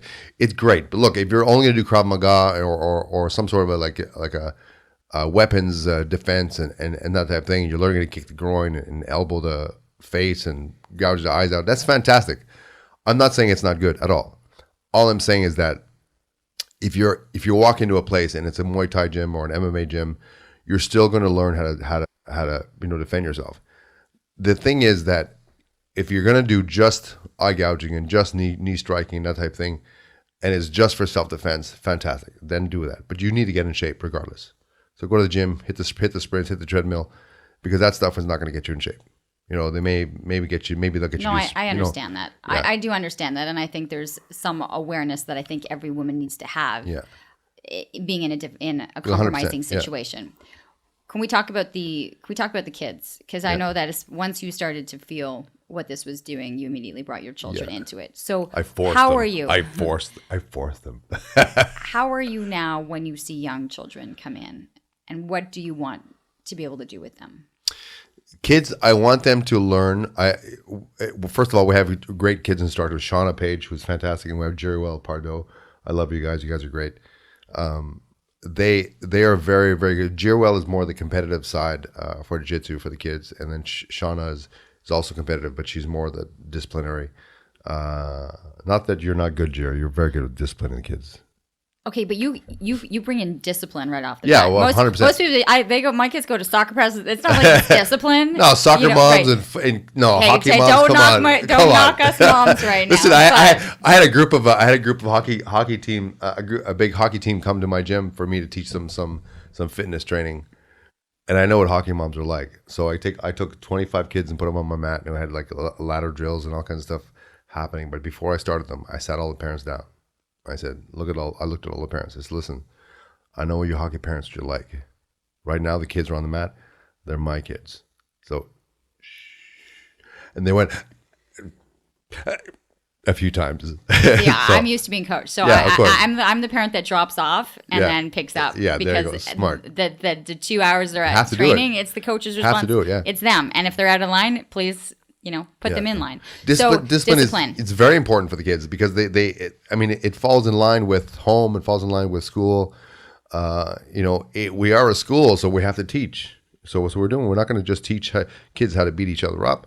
They still have to learn how to respect their leaders, respect who's coaching them, whether it's the teacher, the mom, the dad, or the martial arts instructor. It's just important for them to realize that you're in an environment where you're learning, and if you're not going to be able to learn if you're sitting there fooling around. It's simple as that. Who have you seen the classes most benefit? What kind of children? Really, kids with the ADHD and ADD, and we have one child who's autistic, and man, it has helped him so much. I love that kid. He's a sweetheart. His dad loves us so much, and he brings him like 4 or 5 times a week. He's adorable. Wow. He's really adorable. And he just runs off and just says things. He walks in the gym. He looks like, "Hi, Dale." He walks by. He's like 4 years old. "Hi, Dale. Hi, Dale." He's "Hi there." He says, "Hi, Dale. Hi, Dale." And he walks in. He's adorable. And it's like it really helps. When I was in Rockland, we had a gym in Rockland. I had Patrick Hines, who had Down syndrome, who was one of my favorite students ever. And he's all grown up now. He also has his black belt, I believe. What's it like, speaking of belts, like when kids or people graduate from one belt level to another? It's a real progression, and it's a real pride thing for them. And we don't just hand out belts. We don't just give away belts and stripes. Stripes are just like the in between belts. We give them little stripes on their belt. They really, really they start to change, And I say that about kids, but you know what? When I started training, I started to change. It's like, yeah, check this new belt. When I got a new belt, starting in martial arts, I wore it at home. Look, honey, look what I got. It's cool. A good old yellow belt. Yeah, yellow belt. It was pretty cool. It's just, whether it's at work or at play. I mean, you're learning and you're getting better, and people have to recognize you're getting better. And if they don't recognize you're getting better, and you don't get at least a small pat on the back, and it's not like you won 6th place. It's not like you won 5th place or you won a participation medal. You put in the work. You put in the work. Yeah, you earned it. Does a lot go into that? 100%. Yeah, for sure. We do a lot of. We make sure that they learn the techniques and they're done properly, and at least if they're putting the effort. I mean, if the kids are just physically unable to do certain moves, as long as they put forward the effort towards it, and we know that we've tried it 10, 15, 16 times, and they just can't seem to get exactly perfect, it'll come. But they're putting the effort. That's the important part, right? And what about the middle-aged man coming in who says, I'm already in shape, but I want to try something new, or I want to get in shape? Do you just smile when they walk in the door? Always. I always smile. Smiling is important. Otherwise, they'll run away. What's usually the trigger for them walking in? A lot of times, like almost every single person that comes in, I want to get back into shape. It's always I want to get back into shape. I always take it with a grain of salt and go, okay, well, you're never really in shape, really, compared to what you've ever done before, because it's different. Hence what I was talking about earlier about, whatever sports you did before, it's not the same. Sometimes we get big muscle guys come in and they want to try it, but they don't usually last because it's a passion, right? You really have to understand it's a passion. So if you're a bodybuilder and you actually enjoy it, I hate lifting weights. I hate it. I do it like 6 times a week. I hate it. I was going to say, you look like you lift weights. Yeah, so but I hate it. Yeah. Okay. I don't like it. I only do it because I don't do enough of the other training. I didn't do a lot of lifting when I was fighting through my career. It's just so much work. Jesus, these things are heavy. Why the hell they put these things there? Anyway, lifting weights and putting them down. But yeah, so some people have a passion for lifting weights and building the muscles and the inflammation of the muscles and so on. It just doesn't do anything for me. People love that, and you either love that or you love the martial arts or you love you can love both. Very, very rare. Honestly, very rare. I'm sure there is, but it's very rare. I have a couple of guys that do lift weights, but they don't lift weights to the point of Okay, they're not Yeah. trying to be. Yeah, they really do. They do. Be on It's a stage supplement. at a yeah, show, yeah, right. yeah. So if you find somebody who does stage work, Okay. you don't find them in the That gym. I see. Yeah. But I think you can have people who enjoy being at the gym lifting weights and going yeah. to a class. Yeah, but not to the point of being on stage. Yeah, you're right, 100%. When we first started our gym, when we first restarted our gym in Ottawa, we were in the back of a bodybuilding gym where they had a small space, and we tried to bring a few guys in, and we had 1 or 2 guys come in, and there's the muscle mass they couldn't keep up, and they said, I'll just keep lifting weights, and there's nothing wrong with that. It's not what we do. So you have to really have a passion and patience, because not everyone progresses at the same time. We're going back to the belts. So some people will take 3 years to get a blue belt. Some people will take 5 years. Some people will take a year and a half. It all depends on how much time you put in. If you're physically able, if you're learning a technique fast enough. I'm the worst when it comes to learning technique. Nowadays, it's much better. But when I first started, it took me forever to learn anything. And I'm physically not. I mean, people say, "Oh, you're an athlete." I'm not an athlete. I'm like the worst athlete you'll ever meet. I have a slow muscle fiber. I'm the slowest fighter you'll ever see. Like, I'm not fast at all. I'm just hard-headed. I don't quit. That's the thing about me. At 40 some odd fights, I just don't quit. I don't like to quit. I quit one time because I broke my arm in a fight in Calgary. I quit another time because the guy choked me out. That never happened again. Never got choked again ever, because I learned. But you're retired. I retired, yeah. Okay. Yeah. What was that to say? That's the last time I'm stepping in the ring. What was it like? Yeah. Or what was the reason? Both. The reason was because I had five losses in a row. And I always make excuses. Wow, they were all younger. Because I actually saw that. I did do my research, and I did. Well, I didn't. My research did not turn up the first 20 years of your life. But I saw that the last couple of fights were losses, and so I wondered. Couple. You don't be. I think there were 5. There was 5. Oh, it was 5. 5 losses. Yeah.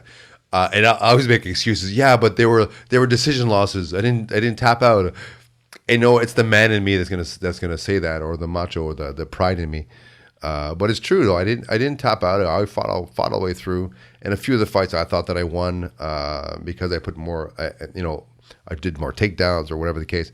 But the guys were younger. They had more energy. They had more whatever. And it was hard. And this year I contemplated coming back. I told a big promoter. I swear to God I would. Did we cover this? You're 50. I'm 50. 50. 50 years old. Yeah. But look, you want to go back? Oh hell yeah! In a ring. Yeah, because it's a cage. Okay. Sorry, I want to go back in the cage. Okay, so I want to go back in the cage, but I told myself I won't fight anybody unless they're 40 and up. And there's guys out there that still want to come back. So I had one guy that will come back. He's 52. He's still in good shape, but he's smaller than me. So I'm 215 pounds right now. So we'll see. We'll see. Maybe. Why would you want to? Because it's fun. It's your. It is fun. Is it fair to say there's almost like an addictive aspect to it, that this was the replacement for? It could be. Yeah, it could be. Yeah, but I mean, I haven't fought in 5 years, so It's not. I wouldn't call it. It's. I wouldn't Are call you it. not enjoying not hurting every day, and that your body isn't sore or? My body's still sore. It is. Yeah, it's always sore. I mean, your nose is a little sideways, What's wrong? like mine. Like mine. I've broken my nose so many times that mine's like. She just mentioned my nose. No. What's wrong with my nose? Yeah, it's true. I had 5 surgeries on it already. Yeah. Okay. How many? I've broken it 3 times. How? I was a gymnast, so I landed on my face a lot. But you're not supposed to land on your face when you're No, doing this. but when you don't rotate I'm supposed enough, to get my face punched. Yeah, trust me. I was waiting Yeah, for the right. 3rd break or the 4th break so that I could actually have it fixed when I was lying on the table. Yeah. I'm like, could you just make it smaller and not as pointy? But that opportunity. Can you never breathe? came. Yeah, I can. So I have a hard time I didn't qualify for the. Can you please make my nose not look like Barbara Streisand? Mm. So. In closing, because that's how fast time flies. It does. Well, not everyone can go to, there's people that are listening to this in all different places. So what would you recommend when people are trying to find a place or an instructor or when they walk into a gym, to a martial arts studio?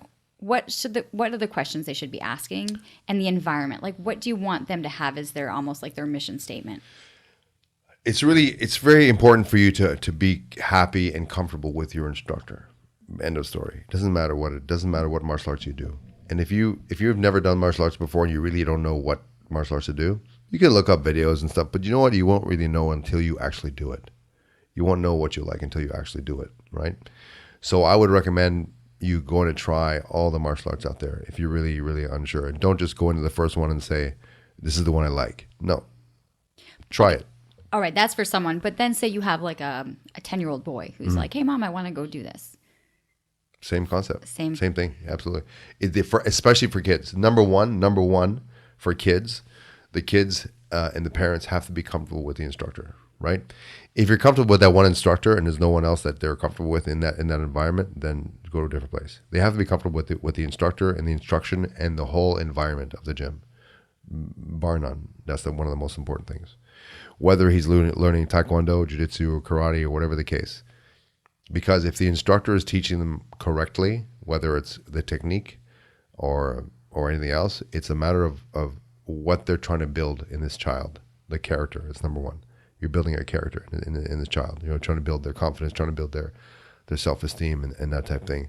Whether the technique is done properly or not, that's important. But way more important is the character of the individual. For me. And will you be able to see that if you have an incredibly shy or introverted child, to put them in that environment? How can you tell that there's a connection? Well, if someone is shy, if a child is shy, and it takes 2, 3, 4 times for them to sort of open up to the instructor, as long as you see progress step by step, a little bit by bit, which we see in our gym a lot, then they're in the right place. And that's what I tell parents too. I said, look. I'll tell them, I said, bring them in, let them, I said, Shauna's very good, Jira's very, very good. And then when they start to realize that they're in good hands, then they'll start to open up and then they'll be more comfortable with the instructor and then start doing what they're told. And because a lot of times they'll sit back and be shy and not do any technique because they're just either scared or unsure. And there's nothing wrong with that. We just leave them aside. We just wait till they're comfortable. And once they're comfortable, then they start joining us. So that, I think, is number one, most important thing, is to be comfortable with the instructors. And then for the anxiety, emotional release of people, do you see that coming out? Like the stress of work, the stress of home, relationship. It's just, it comes out. People have told me all the time how much they love coming to the gym, because by the time they're done a class, they're like, stress at work is just gone. Anything at home, they just. I've had candid conversations with many students on a private level about their private life, and it's quite the therapy. I'll tell you that. It's quite the therapy for people to come in and train, because they feel like they can open up and talk about stuff that's happening outside their training. So in between kicks and punches, it's. That was for my boss. Yep. This was for my spouse. Yeah, 100%. This is how frustrated I am with my kids. Yeah. And there's. Hey, listen, I won't lie to you. It's happened to me. I've had days where today I wanted to go do this and go do this and go do this to and then do this because of that happened. And then I said, I have to make sure I get to the gym. So I go to the gym, and I did a workout for about an hour and a half. And by the time I was done, I was like, I'm not gonna do any of that stuff. You're good. True story. And in closing, the accomplishment out of all the list of things, what are you most proud of? Kids, all 3 of them. And I know You're gonna get me again. I'm not gonna cry this time. I'm not crying this time. Maybe I will. So my kids are my most amazing accomplishments. All 3 of them. Layla, Nadia, and Jonathan. Love you guys. hopefully they'll be proud listening to this. Be like, there's Dad. Yeah. There's Dad crying. Yeah, they know. They see me cry all the time. That's great. They know. Next time they. Hey, we didn't talk about. No, but like we didn't honestly, talk about acting career. What happened? We're done already. You know why? Because I talk too much. Because we're over an hour right Yeah. now. We're over an hour. We can't. I mentioned that he wants to act. He's doing stunts. He's I doing am fight. acting. You are acting. I should say. I've seen some of the. I Have saw you? some of the demo. Yeah, there's lots of stuff on your. There's stuff on your website. Yeah. There's even him chopping. So we'll send people to your website. I do it. Yeah. Yeah, because I saw you chop an onion. Wait, there was an onion. A chicken. An onion, celery, maybe. I don't know what it was. Yeah. Mushrooms. Or something. Anyway, you Yeah. had the proper technique down, and it was just like chop, chop, chop, chop, chop, chop, chop. You know that audition was for McDonald's, and I got it. I got the gig. It was the McDonald's. Seriously? Yeah, it was a McDonald's commercial. And you know what? They only saw my hands. That's all they saw was my hands. I know, but were you chopping away? I know they didn't get me chopped nothing. But that was the your audition for. They wanted me to chop vegetables. Okay, and I was will- washing lettuce for McDonald's. That was weird. I will say though, my description of you, because I saw some of there's pictures of you in character. Right. Like you are exactly that, like right out of like Die Hard villain, right? You've gotten cast pretty well. I'm a cop or a bad guy, either one. It's like A there's cop no in between. or a bad guy. Yeah, there's like no in between. I want to be the daddy. I want to be the uncle. I want to be the whatever, the neighbor. But no, it's always a cop or a bad guy. Can you memorize scripts pretty easily? No, and yes. Although those don't usually have long monologues. The Yeah. cop and the bad guy. It's usually No. My lines are pretty good. Yeah, my lines are pretty good. They're not monologues, but the lines I have to memorize are more about the situation and my goal, really. So the lines are important, but it's more about getting through the goal of what the situation is. So sometimes I can ad lib quite a bit. So you're allowed to do that. Yeah. Especially if it's a fight scene. Yeah, Well, those are really well choreographed. I haven't done one fight scene yet. Not one. That shocks me. Yeah, I know, That right? shocks me. I've done like a dozen films or so, and not one fight scene. Who do you compare yourself to as an actor? Oh God, I never even thought of that. Who's honestly. the guy who's the mechanic? Do you know who I'm talking about? Chris. No, that's the mechanic is Oh, tell me. I weren't live with Oh my gosh. something. That's who you remind me of. Really? Isn't that Chris something or other? No. Christian What- Bale. No. No, that's Come on. Look it up. Now I'm like picking Do up my it. phone as we're wrapping this up. The mechanic is The mechanic. when he lost like 1,000 pounds. No, but that's like who's the mechanic? Who's the actor? Jason Statham. Thank you. I'm That's thinking. it. I'm thinking That's of it. Jason. I'm thinking of another movie. Yeah, I get that too. That's how I see you. I get Jason Statham and I get Randy Couture.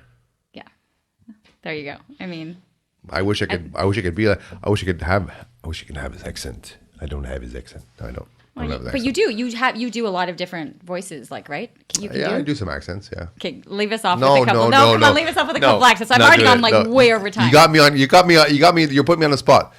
What sort of accent are you looking for? Is that good? That was good. What sort of accent are you looking for? No, it's terrible. It's way You better. got- yeah. Way better than I could have done. All my accents sound the same. They all sound the same. Thank you so much. This was really a nice, fun, right? like entertaining, learning, like mind kind of going. I had no idea. No, a lot And then of people the will first say 20 that. minutes, I'm like, what did I get myself into? So where can people find more information on the martial arts, on you and the movie career? Like you've got everything. It's your website. Well, if you want to check out the martial arts, we have a website called teambushido.com, or just go to ottawagetsfit.com. It's very simple. And for me, it's nabilkhatib.com for my acting side. And if you guys want to check me out at the Waverly, I'm at the Waverly as well. Go say hi to your new Come gym. say hi at the new general manager of the Waverly. We're on Elgin. It's gonna be the food is fantastic and the vibe is amazing. And you can come see me. I'll give you a free drink. One free drink. Come check us out and say hi. Really appreciate it. And I will have that in my show notes and let people know where they can find you. And it's really quite interesting. But I really appreciate the outlook of the fighting and the mental. It's very, very different. capacity. Yeah, sometimes people don't. Sometimes people in our business don't tell. I don't say don't tell the truth, but they don't tell it all. Well, I thought how you were it is. incredibly honest. Yeah, 5'2" and always. 120 pounds and a 200-pound year. Don't best do it. thing. Just away. run. Always. That is a wrap on this edition of Living Your Life with Leanne Lang. Want to say thank you so much to everyone who's listening, and thank you for liking and sharing and subscribing and commenting on the podcast, being able to help it grow and continue to see growth. It's so nice. Every night kind of looking like, oh, more people were Awesome. listening Yeah, last there you night, go. more people today. So it's great to be able to see. Thanks so much, everyone. Have a great day. Peace. That was good.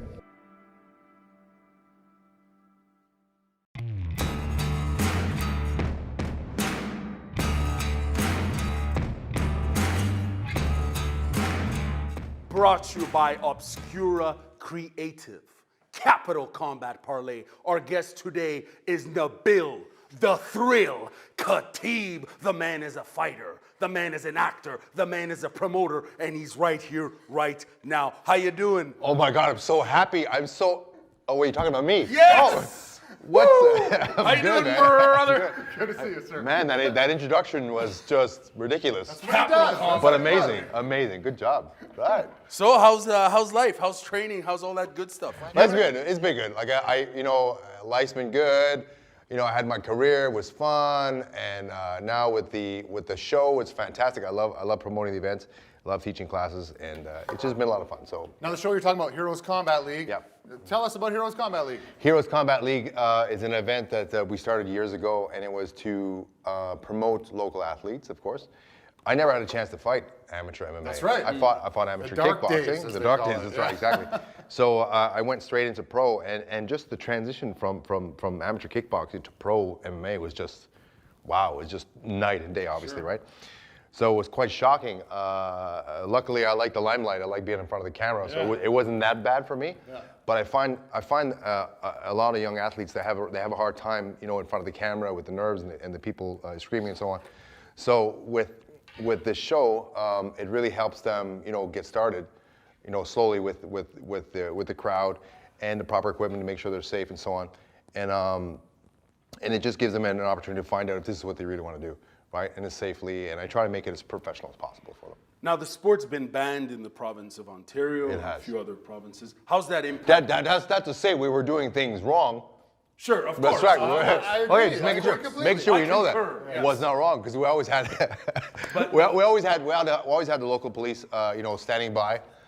We always informed them of the shows, and the reason why they allowed us to do it is because they liked the way we did it. We always did it safely. That's right. We always had the proper paramedics in case anything ever happened, the proper referees and so on. So they always allowed our shows to happen, even though we had a couple people, a couple of other promoters call and say we shouldn't do the show. That's all I'm going to say. But they allowed it to happen anyway. So I'm really happy with it. But like you said, there's things going on between promoters, and they want to regulate it with the government. And so for now, we're doing a Muay Thai show, which is the next event. When is that happening? November 3rd. November 3rd at Salas San Marco Hall, and it's going to be a great show as always. Great fighters, and we're trying to get a matchup for Stéphane Lamarche. Yep. That guy's tough. He's he's a hard hitter, and I've been hit by him. I know. Yeah, so have I. And he puts on a really good show, so we're hopefully trying to find a good match for him. I heard Anybody who wants to fight him, you let me know. All right. I heard the announcers are sexy as hell. The announcers are very sexy. Check this guy out. So sexy. So in other words, you guys are the announcers, of course. Yes, and of course. you guys do a great job. So you guys. We love that job. We feel like we're firing on all cylinders. You really are. Thank you for the opportunity. Absolutely. Again. So you guys are a part of what I want to do for these young athletes, right? So I wanted them to have the experience that we had in the pro shows, with the commentators, and we're also doing post fight interviews as well sometimes, just to give them that opportunity to talk about their fight and how it feels and so on. So it puts them under the lights and gets them to understand, this is what it's about. So do you want to go further with your career? And and you're getting punched in the face. I mean, dude, do you really want to go further? Is this what you want? Is this really what you want to do, right? And of course, with the setup of the shows and the style, is the more experience you have, the less rules there are, okay? Because again, we want to build it up so they have the proper experience, they don't get hurt. That's right. No headgear, and then no shin pads, which is what they do with the Muay Thai events as well, with the Muay Thai Ontario. So same idea. One thing is, a lot of people, because we're announcing at the shows, seem to think that we're the ones who are doing like the video production aspect. People have asked that or Obscura Creative, and we just want to let people know that we're not, Capital Combat Parlay, Obscura Creative are not responsible for the video. They're not responsible for my actions. If you edited it. I did, yeah. Wow. Okay. Yeah. So the last time, just real quick, we had someone else do the videos because the Obscura couldn't make it that day, and I had to edit the videos. That's all. You learned a lesson. So I learned a lesson, and the videos are there. Most of the fights are there. I did the best I could. I'm not a video editor, obviously. I punch people in the face. That's right. I wanted to punch them in the face, but anyway, so that's why the videos look like that. So yes, these guys have nothing to do with it, but they make the show look great. There you go. You're involved in acting. We've seen your demo reel online, so on and so forth. Speak to us. What pulled you towards that artistic Man, I love art in general, but acting is something that I've loved since I was a kid. Like realistically, most fighters will tell you, "Oh, Bruce Lee, that's what got me into fighting." Yes, 100%, for sure. But he was also an actor, which is something I loved as well. Yeah. I just never had a chance as a kid to do that. Growing up, Lebanese parents, working in restaurants, that type of thing. So work for a living, be the lawyer, be the whatever, that the parents always want you to be. That never happened, obviously. What do they think about you as pursuing acting now? Well, my parents have been gone a long time. But if they were around today, they would be like, no, son, please go become lawyer. Don't waste your time. Right. Please go become a lawyer, doctor, or something better. But you know what? But parents have good intentions. Of course, they always do. But you know what? If they see me in stuff, if they saw me in some of the demo reels, then they'd be excited. Of course, we were talking about your demo reel. We were pretty impressed. You're Thank getting you. some, and we follow your progression online as well. You're getting some good roles, and you're beating people out. Which is it like fighting in that? Like you're competing It's so much like, because you have to compete, right? You have to. When you're sitting in a room waiting for your audition, you're checking out the room. Dude, I'm telling you, you're sitting there. Like if you go, example, you go into a fight, right? You go to the weigh-ins. Yeah. You're sitting around the weigh-ins. What do you think you're doing? Yeah. You're checking out the dude you're fighting, looking him up and down. You're doing that the same thing at the audition, right? You're sitting in the room. You're wondering, is he auditioning for this hero? I can beat him out. I got a better. Inside your head, you're doing that, right? Of course, yeah. But you always have to walk away, just like your fight. Same thing. You walk away saying, "I did the best I could," and you forget about it. That's it. A few of my fights, I had a hard time doing that. I'm like, no, I could have done. I should have won that fight. It happens. Sure. But once you walk away, once you learn how to walk away after a really good audition, and you think you did a good job, then you walk away happy. Don't expect a phone call. Do nothing. No nothing. That's right. Nothing. Yeah. So it's been really good. So it's kind of like that, the old conflict of man or woman versus him or herself, as opposed to opponents. A lot like people say fighting is. Yeah. It's very much. You have to also understand that as an actor, you're being judged. Right. Literally, like they're judging, like looking at you, going, You got to be thinking that the whole time. So when you're fighting, you're being judged as well, and on your speed and your technique and so on. But then there's a winner, which there is as well when you're auditioning. But you're walking into these directors and producers, and you're like, I really want to be in your film. Can you just put me in there? You have to show them how good you can be. And you walk away, and you don't get the role, and you're like, well, did I do a good job? So you're being judged. You have to be able to deal with that type of thing. Has your acting helped in terms of with your promoting and your advertising and that sort of? No, I don't think it has. I think it's a whole different ball game, and I think it's just a different skill set completely. I'm used to being in front of the camera anyway. But that's doing interviews like this and talking on the mic in front of the crowd. But when you have to immerse yourself into a different character, you actually have to play a role. You have to understand the situation. You have to understand the story. So there's no real story right here. You know, there's no real story in the ring except, you know, you're going to beat somebody up and you want to move your head and so on. So you have to sort of like, you have to think about how you would react to that situation and then act accordingly. So it's a little different. So it's a little different.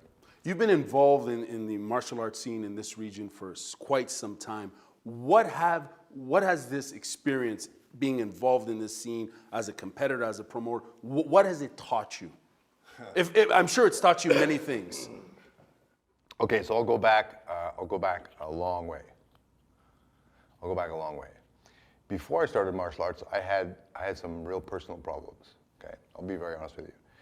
I wasn't the smartest kid in the room, although I thought I was.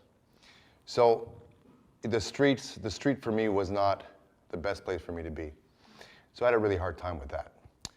I fought through it. I dealt with it. I got through some really rough times. But let me tell you something. When I first stepped into a martial arts studio, and it was Tarian Jiu-Jitsu way back when John Tarian was there. And when I first walked in, I fell in love with martial arts. And martial arts is what got me to be who I am today. Not just the martial arts. My experience, of course, in life with drugs and this and that and the other, of course, that made me understand life better. But becoming a martial artist, I really wanted to become a martial artist, right?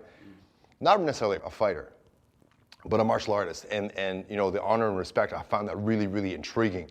And really, I delved right into it. I dove right in, you know, head first, and I loved it. Kickboxing and competition, jiu-jitsu, and learning martial arts and self-defense and so on. And then as I started learning self-defense, I'm like, what is this Muay Thai stuff? What is it? Boxing, I know, but I want to try it, and this and that. And I wanted to elevate my martial arts. And the more I did that, the more I found I was able to, I don't want to say meditate, but pretty much. Find balance? Find balance, there you go.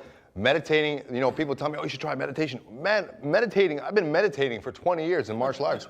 Like 22, 23 years. How long? Like when I fight, that's meditation for me. That's like, you're not thinking, you're just fighting.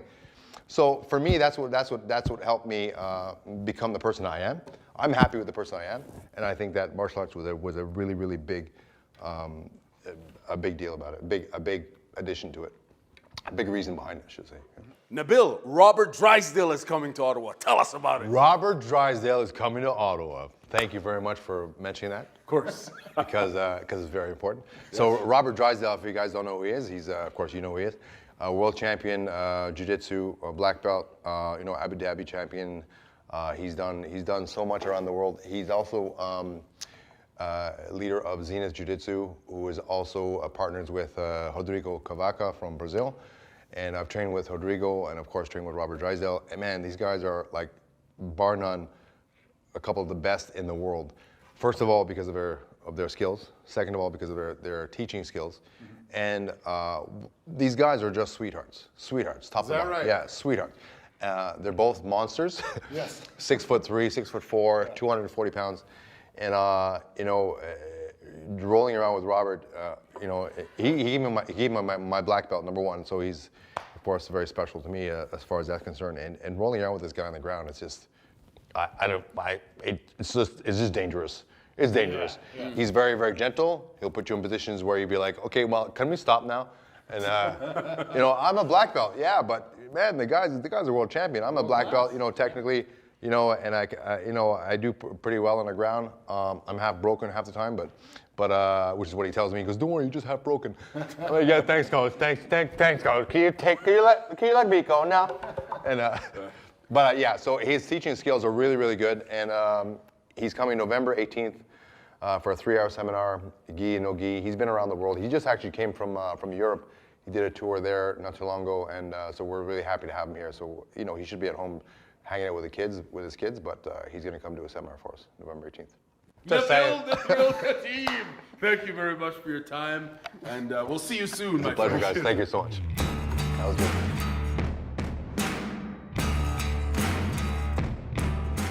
Capital Combat Parlay here in Gatineau for SAU, Garamisido, Lewis Hill, and we're joined by Nabil the Thrill Khatib. How you doing, sir? I'm doing very well, thank you. How you guys doing? We're doing great. We're excited for your next event in Ottawa. Please tell us about it. Our next event is February 3rd. It's at Sala San Marco Hall. Sala San Marco Hall. It's been 3 years in the making now. We've been doing it, 4 or 5 times a year. This year we got 6 shows, and the first show of the year we're looking at 3 title fights. So we call it Triple Threat, and it's gonna be a lot of fun. We got some really, really good talent out there, and we're trying to support the local fighters, but we're also trying to get fighters from out of town as well, so we can make an exciting event. So it's a lot of fun. We got a lot of people really excited. We've also added Muay Thai last year to our show. We added Muay Thai last year to our show, and we had a really, really good turnout. We had a really, really good. We had good comments about it, so we're just going to keep adding Muay Thai to every show. Very exciting. I think many members of the Ottawa Gatineau community are looking forward to that event. Where can they find you? They can find us at HeroCombatLeague.com, or they can call 613-620-4340 for tickets, and they'll be listening to you guys, because you guys are going to be our side sports commentators, which are always fantastic to listen to you guys work. We love to be there. Thank you very much, and we're looking forward to February 3rd. Make sure you check out the event. Thank you. My pleasure. See you guys soon. Big win, Don Wilson here for Top MMA News. Here in the ruckus at his Team Bushido with Nabil the Thrill Khatib leading up to his big fight with Brant Dewsbury at Rec MMA April 20th. Just finished another hard training. I'm sure you're going to keep going once we're done here. How is training going for you? Oh, training's been amazing. I mean, the guys here at my club at Team Bushido, they're all my students, but they push me hard, and they get me to the goal I'm looking for. So, really without them, it makes it half as easy. It makes it much easier when they're around. But my biggest thanks, of course, is to TriStar Gym and Firas Zahabi and all the guys that train with up there, with all the UFC greats. So, they've been really kind to me and helped me out, and really, they kick my ass every time I go there. So. Well, the one thing I wanted to ask is, you train a lot of time up at TriStar. You do some of your training here. How is it after you've trained with all the pros to come back? You see the kids training here. You got the young jiu-jitsu. You have your pro class going. How does this bring new life into you when you come back and see this for training? Everything I do, anything when it comes to martial arts and going and seeing new things and coming back and seeing how my guys are progressing, it brings a new life to me every time. It doesn't matter. You just seeing my guys developing from white belt to first stripe to second stripe, etc. It gives me the drive, to keep doing what I do. And at TriStar Gym, these guys are the best of the best, and everything they do to me makes me work harder. And they're a good team. They all work together, and they're just a great bunch of guys. So. Well, one question I've actually asked a few fighters recently, the big difference between leading the life of a fighter and leading the life of a martial artist. What does leading the life of a martial artist mean to you? Not all the women, not all the money, not all the hype of just being a pro fighter, but, training your guys, the discipline, the time, the drive that it takes to be a real martial artist. It's a really good question, because there's a fine line between, a thug, who thinks he knows what he's doing, and a real martial artist. And MMA to me is martial arts. It really is. In MMA, you have to have the martial arts mentality. And what I mean by that is the respect for the sport, respect for the others that you train with, and it's a respect for others that you compete against. Because this is a tough sport. I mean, hands down, it's one of the hardest sports I've ever done in my life, and it's the one I love the most. And you have to be a martial artist to enjoy it and to excel as far as people do. And to be honest with you, I'm the least physically talented guy I know. To be honest, very honest with you, I'm terrible when it comes to exercises like this that I did. But it's something I have to do to get better at my sport. And I've only achieved the goals that I've achieved so far because I love the sport so much, and I just try as hard as I can. So. Well, you're mentioning that, obviously, no one's going to have a boatload of fun training because of the amount of work it takes. And you say you're not athletic. I disagree. I think you're an amazing athlete, and you've been in the sport for so long, and it showed just how long your body can last. But how do you get yourself through the training? Then obviously it ain't fun. No one loves doing it, but you have to do it. Why? Like I said, you have to be able to train properly and to reach your goals the way you need to reach your goals, because other people are doing the same, if not more. And 5 years ago, I wouldn't have done any of this stuff. 6 years ago, 7 years, I didn't do this stuff. I just did my technique, my grappling and my sparring, etc. And today it's not enough.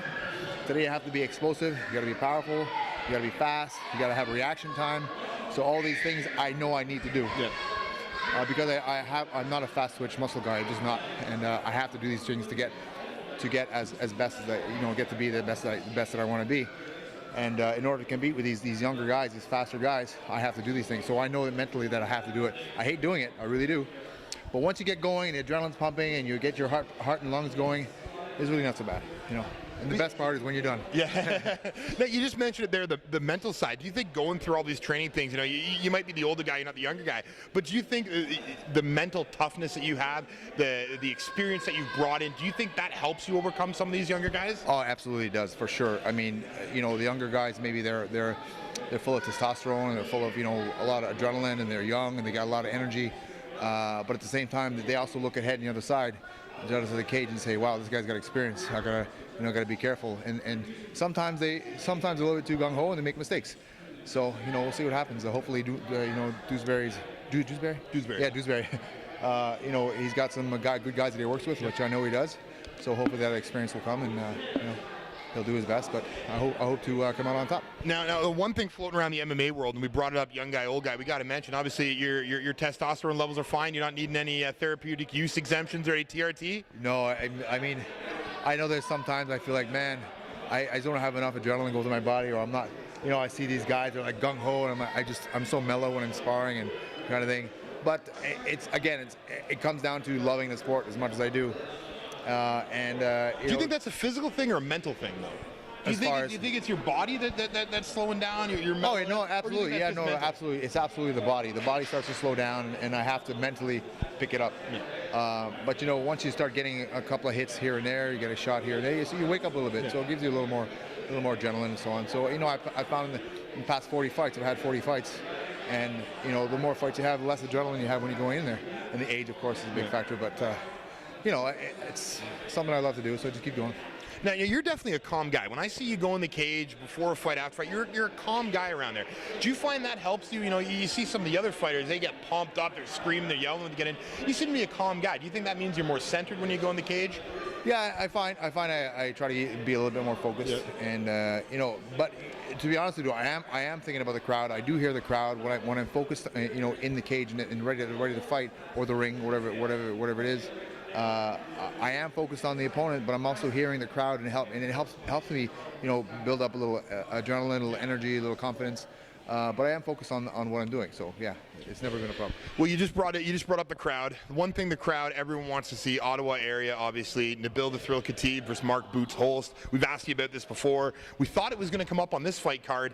It didn't. Is that still a fight that you want as badly as you did 2 years ago? Of course it is. Absolutely, for sure. I mean, it's something that I really, it really bugged me the way the referee stopped that fight, and I give him all the credit in the world. He hit me with a knee and I dropped, but it wasn't done. I wasn't done, and I know a lot of people agree that I wasn't done. A lot of his friends say I was done. It's normal. His friends or his people are going to say, his fans are going to say I was done. My fans are going to say I wasn't. But you could see when I fought Nathan Gunn. No. Well, yeah, Nathan Gunn was one, and him. Showtime. He had me in a choke. He knocked me down. He hit me, and I wasn't done. He knocked me down, and he put me in a rear naked choke, and it was pretty tight, but he didn't finish it, and I didn't tap. So, the referee stopped it early, hands down, for sure. So. Well, I gotta say, to me, the best I've ever seen you was in the Nathan Gunn fight. I really think that was easily, if not fight of the year in Canada, it was a close second. And I really think you gained more fans just by that performance, because it was an unbelievable back and forth. A lot of rumors going around that you wanted to accept another rematch with Nathan Gunn, and Nathan Gunn did not want that rematch. I could see his side, I could see your side. Why do you think that fight needs to happen again? Well, I think it needs to happen again, because I think that, the judges need to look at the whole fight. They look at it as an MMA fight, not a striking match. He did hit me more than I hit him, but I believe I control. Of course, he never took me down once. I did all the takedowns. I didn't do much when I was on top of him, but I did have him. I did take him down every time, and I did hit him. We beat each other up pretty good, and I think that the takedowns counted a lot more for a lot more for points. And when they announced the fight 4 rounds to 1. I thought it was, guaranteed. So, you know, whatever the case, I mean, you know, I showed it to all of my partners I trained with in Montreal. They said in MMA rules that would have been my fight. So, you know, and you know, he didn't take the fight because he had plans and he had, you know, reasons not to take it. He had a chance that he might lose the fight, and then, you know, he wouldn't be getting to Bellator. He's in Bellator now, so good for him. I'm happy for him, but you know, he had to do what was good for his career. So I understand. Yeah. Now in front of you, you have Brent Dewsbury. You know he's a young cat training with Lee Mean. Anything specific you're looking at for this fight, or do you just want to go out there and prove that, you know, the old guard still has it? All right, he's long. That's all I know. You know, I know he's gonna use his reach, but I'm gonna go in there and feel him out the way I always do. I don't really have plans when I come to fights because everybody's different. You can see them in a fight with one person. He's gonna be different with somebody else. So I'm a bit of a digger, so I'll just go in and dig like I always do, and see how he reacts, and you know, hit him and see how he reacts to that, and you know, see how I react to his strikes. You know, and typically I react pretty good when I get hit. So I don't know. Yeah, you definitely do. You seem when you take a shot, you really seem to get going there.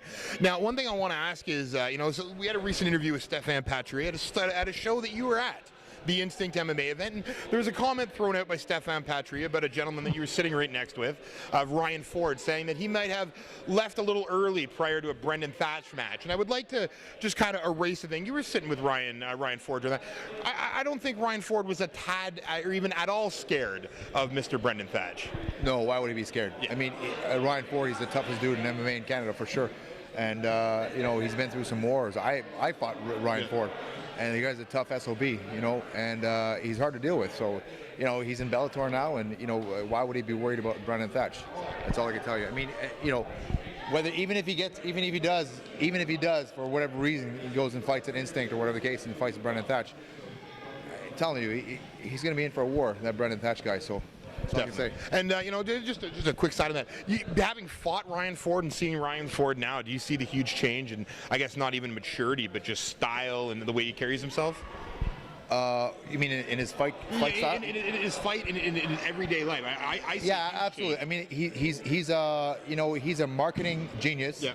For, you know, what he does with his G'd up, you know, G'd up to the feet up. G'd up to the feet up, you know, clothing and so on, and he knows how to market himself, and he knows how to market himself. He also knows how to train properly. That's why he's at the TriStar gym and training the best, you know, with the best guys. So he's doing this the right way. He's very smart and he's learned a lot, and I think he's matured in the sport, definitely. Now, the one thing I have to get on you here, because I always love talking food every time we've done breakfast seals and everything. Recently, you put a tweet out there, shark. Never tried it.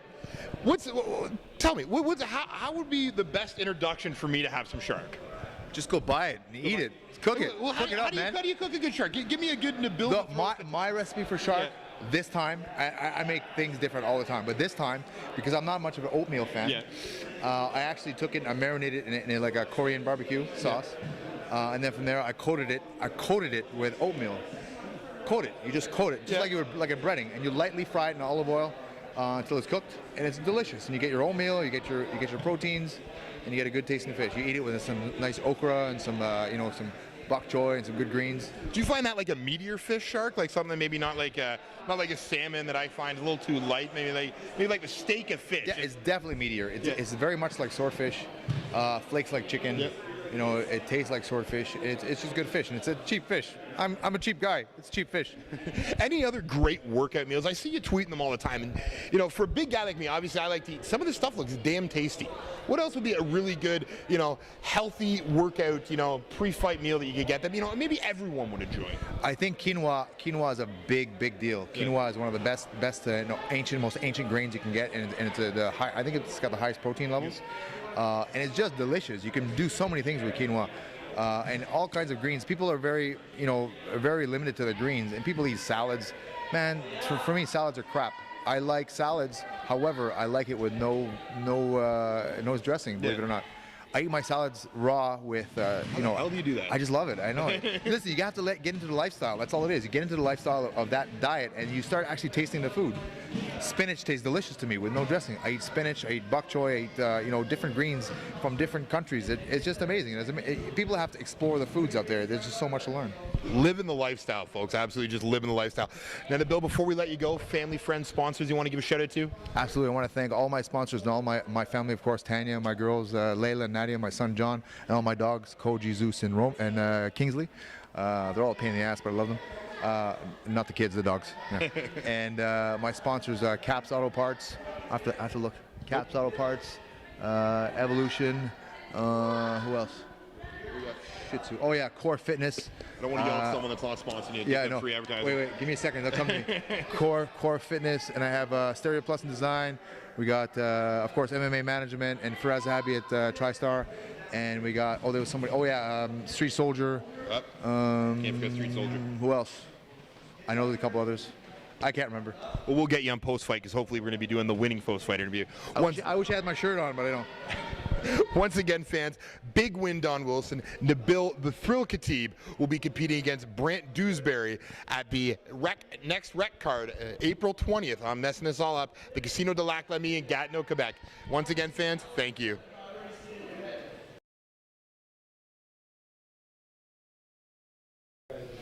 Big win, Don Wilson here for Top MMA News. Here in Nabil the Thrill Khatib, a big win over Showtime Wedderburn today. Why don't you walk us through the fight? Well, walk you through the fight. Well, the first round, I'm usually pretty slow, and it takes me a while to wake up a little bit. Although I did go in there, thinking I'm going to go quick, really work to stand up and work the takedown right away. But he's tall, he's long, and he's really hard to reach. So I had to play a little bit, and read him a little bit. And it was apparently he knocked me down in the first round. I know he hit me, but. And the choke that he had on me once was really nothing. People were concerned, but Well, yeah, you didn't even try to defend that. That was in for about 1:30. You kept your chin tucked. You knew he wasn't getting it, eh? Actually, my chin wasn't even tucked. I didn't even need to because I know it wasn't tight. And all I had to do was pull his arm down. I didn't have his hooks in. I wasn't really concerned. I'm so used to defending chokes, so it wasn't an issue. So the second round, David Loiseau, one of my cornermen, he screamed at me. He told me, take him down. You got to take him down this round, and that's exactly what I did. And when I took him down, I took his back, and I was thinking about choking him, but I just wanted to hit him. I was wondering about that. So that was a conscious decision not to go for the choke, but to deliver a little bit of punishment. Absolutely, yeah. You know what? That was my whole plan in this fight, was to either knock him out, and if I couldn't, I would finish him with a submission. But taking his back like that, I had open targets to his chin and his eyes and his forehead and his ears. It was all there, so I just kept hitting. And I heard the referee screaming, protect yourself, protect yourself. So the more he said it, the faster I went. And eventually I stopped it. They stopped the fight. So, well, one story that hasn't gotten out, and let's fill the fans in on right now. This fight was originally supposed to be at 175. Don't make rumors. Don't make rumors. This fight then came back at 185, and somehow or another wound up at a 195-pound catchweight. Do you care to comment on that? No comment. All right, so fighting at a 195-pound catchweight. All I'm gonna say is it's Markel Wedderburn, and it's 195. That's all. Did you eat breakfast the day of the weigh-ins? Oh hell yeah! I ate breakfast. I had lunch. I had a whole bottle of Pedialyte because I was about 186 at the time of the weigh-ins, and I weighed in I think at 192 and a half or something like that. So if we can read in between the lines there, you had cut down to 185 prior to the weigh-ins. Sure. Now, fighting at a 195-pound catchweight isn't usually the thing that would get you a 170-pound title fight, but in this case it did. Nathan Gunn came out victorious in his fight against Lindsey Hawks, and after your fight, they invited you into the ring. What do you think of the matchup with you versus Nathan? I think it's about time. I mean, I put in my time. I've had a couple of title shots myself. The first title shot I had, I believe I won the fight. But it turned out to be a decision. The second fight I had, I got choked out by I can't remember his name. But anyway, I got choked out by him first round, and he's a world-class fighter, so I don't have a problem losing to that. And this third fight, I'm not gonna leave anything. To the fans. I'm going to make sure that I put in everything I got and make sure I win that fight. I'm going to take that title home. Perfect. Now, before we let you go, that fight is scheduled for September 24th in Ottawa at the Civic Center. What is it going to mean to you to fight the first ever mixed martial arts show in Ottawa, sanctioned, and probably either be the main event or co-main event for that? I think it's going to be amazing. I mean, being at the time, we'll be 42, so I think that it shows that everyone can do this as long as they put their mind to it and train properly and train. What does it say on the back of my shirt? There we go. Train like a pro, feel like a champ. That's right. So you got to train like a professional, act like a professional, which is what we are. And you know, if you have the proper coaches, you know, I train at TriStar Gym. I train at Team Bushido, and I, you know, with the help of these guys, it's just a proper training, a smart mindset, the right mindset, and I'll be honored to be one of the first people to fight in Ottawa. Perfect. Well, once again, this has been Big Win Don Wilson, Nabil the Thrill Khatib, Top MMA News. Thank you. I want to bring my family in here. Can I? Come on, guys. By all means, come on, family. Come on in. Come on. Where's Nadia? I want to introduce you to my family. This is my boy John, my daughter Layla, my daughter Nadia, and my lovely wife Tanya. They support me always. Well, just a quick question for the family. What do you guys think of the fight tonight? I was really scared. Like, I don't know why. I was really scared at the beginning because he was like kind of slow and I didn't know what he was thinking. But to me, it seems like he has a plan in his head. We just don't all get it sometimes. But I knew he was gonna go strong. Appreciate how it looks at first. Perfect. So once again, Big Win Don Wilson, the Khatib family, Top MMA News.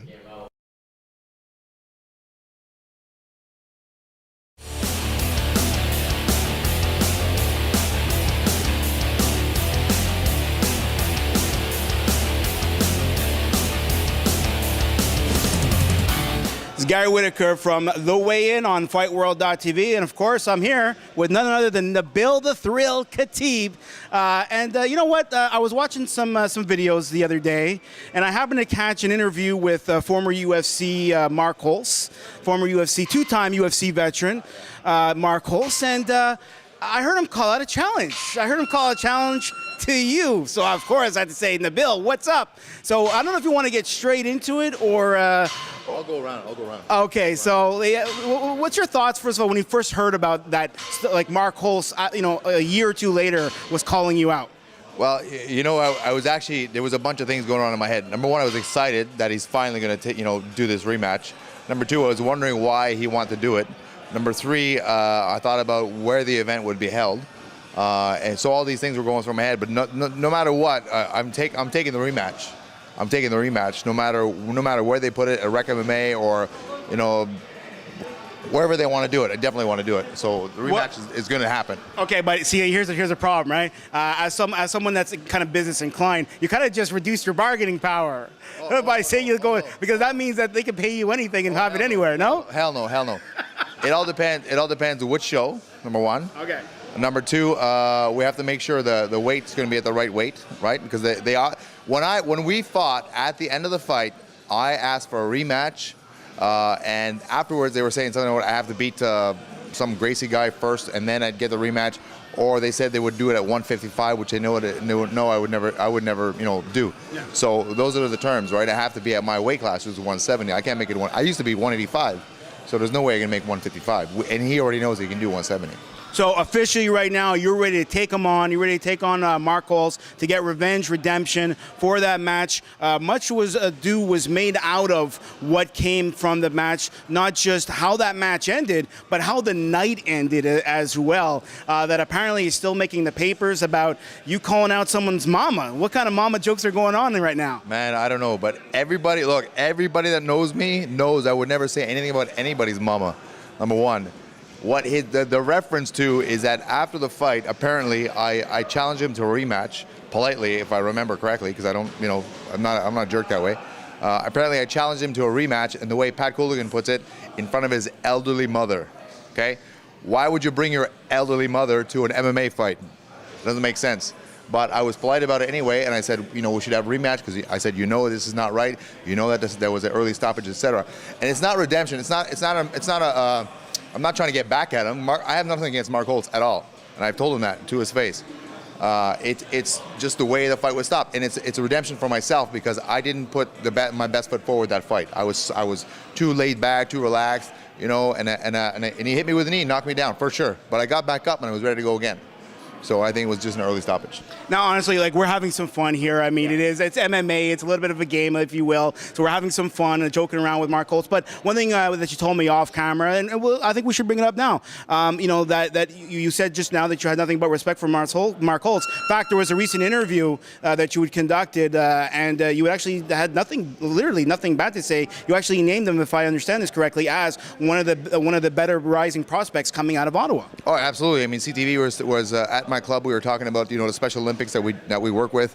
They were talking about upcoming fighters, and he asked me, the CTV News anchor Terry Marcotte asked me if there's going to be any big fighters coming out of Ottawa. I said, well, Mark Holtz fought for UFC, so you can't get any bigger than that. So I have no problem with Mark Holtz at all. He's a good fighter. I just think that my fight was stopped too early, and I gave him too much respect. In the ring, and I think the next time I'm just gonna put my best foot forward and push as hard as I can. And I tell you what, if he beats me fair and square, if I tap out, if I get knocked out, or if we go to the decision and he wins the fight, I'll shake his hand and I'll say congratulate him. Simple as that. Any fight I've ever lost, I've had my losses. I never complained about them. What are you gonna do?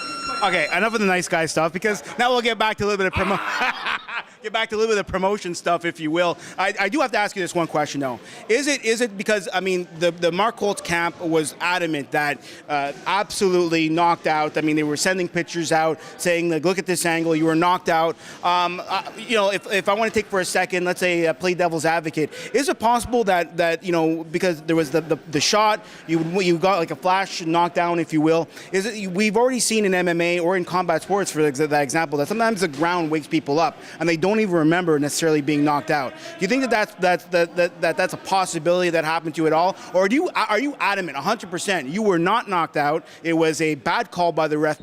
Period.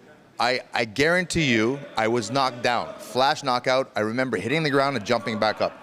I know he tried to lock a choke. I remember that clear as day. And I remember him stopping me or stopping him and standing up. And in my mind, the round was over. Or then he tell me the fight's done. So I had no idea. That's why if you look at the video, I'm looking at him. I had no idea why he's stopping it. So so anyway, if you look back at the video, at first they said it was because of a rear naked choke. That's what they said on Sherdog, and that's what the referee called it, rear naked choke. But I didn't tap. Why would the referee stop it if I didn't tap? His legs were not wrapped around me. The referee stopped it just before his legs came around me. Maybe he would have choked me out. I have no idea. But they didn't let the ref, let it go on to figure it out. That's all I'm saying. And for you, what does this match mean? I mean, you took care of business in terms of Shoney Carter, arguably sent him to retirement, wore his hat afterwards. If you take care of business against UFC veteran now, Mark Holtz, are you looking at this as a stepping stage for yourself to get back to the UFC? Or are you happy to kind of do stuff on the local circuit and do things, promote, your gym, T. Bushido, and all the great stuff that you're doing for the community? Well, I'll tell you what, beating Mark Holtz will I don't look at that as a stepping stone to getting UFC. Getting to UFC is a whole different ball game. Just fighting Mark Holtz and beating Mark Holtz is a personal goal. That's all it is. Because I know that I didn't put my best foot forward in that fight. That's all it is. To go back and actually put in a good fight, make a good show, and then do the best I can in the fight, whether I win or lose, doesn't matter. So as far as getting to the UFC, I think it's a whole different ball game. I have to, build my way up to that, and I think even if I beat Mark Holtz, it's not going to get me in the UFC. Okay, so last question. You know for a fact that Mark Holtz and Pat Cooligan are going. They know what that means. You know for a fact that those guys are watching this video right now. Do you have a message to them, and then also to your fans out there for the thrill? Man, I don't know. You guys just do your thing, man. Have a good club, have a good show. Just invite people and just have a good show. Have a good, fair show, and that's all I want to say. And for us, we're very respectful of everybody, and I hope that we can bring up as many professional and respectable fighters as possible. Team Bushido has been doing that, and we're going to keep on doing that. And that's all I got to say. Come on, man. Give us something. Give us a pump. What do you want? Come on, punk. You want to do this? Let's do it now. No, I'm not into that. All right. You know what? This is Nabil the Thrill Khatib. You know who this man is. How can fans reach you and contact you to give you support? This is going to be a huge matchup. You know there's going to be tons of people wanting to get in touch with you also for this particular matchup. I want to give them right now a shot for them. How do they get a hold of you? Well, they can go to our website at teambushido.com, or if you want to go to ottawagetsfit.com, send us an email there, info@teambushido, etc. you'll definitely get us there. We get tons of email from people. A lot of people are inquiring about our programs. So if you're inquiring about our fight coming up, definitely ask us on that email. All right, that's Nabil the Thrill Khatib here at TriStar Gym talking about Mark Holtz.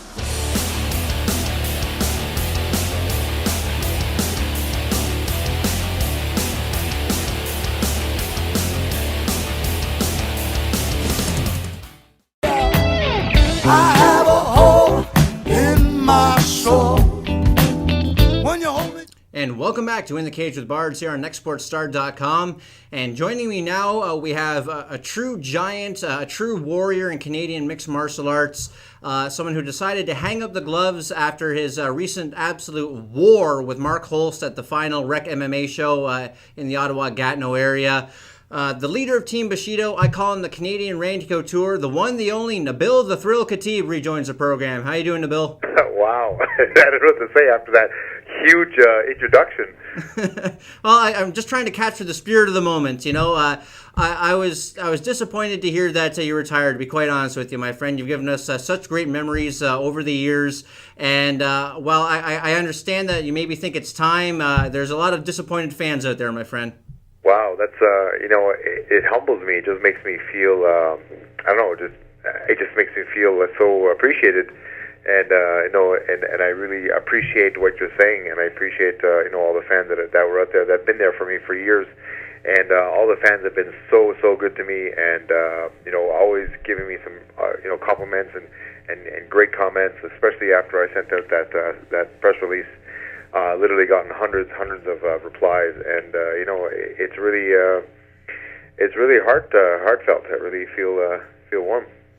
Yeah, well, you've got that effect on people, Nabil. People just they look at you and they hear you talk, and there's a real genuine feeling about the words that come out of your mouth, and the way you project yourself. It's just something that I think people can identify with. I can't exactly put my finger on what exactly it is. It's kind of like a Rocky kind of factor where people look at you and you're someone that seems to be able to overcome the odds, and I think that's something that strikes a chord with a lot of people, just to make them think that they can achieve their own goals and their own dreams. So how does that feel to be regarded as an inspiration like that? Oh, it's absolutely amazing. It feels what I don't know if you read the quote that I quoted something that I actually said myself, but on the press release that it may not necessarily be the act of the goal itself, but rather the trip to get there, the voyage to that goal, and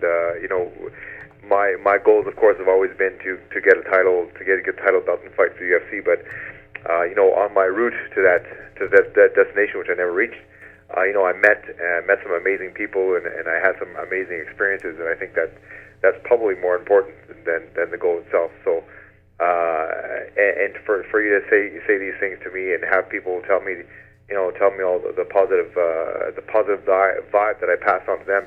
It's a very good accomplishment for me, so it feels very good.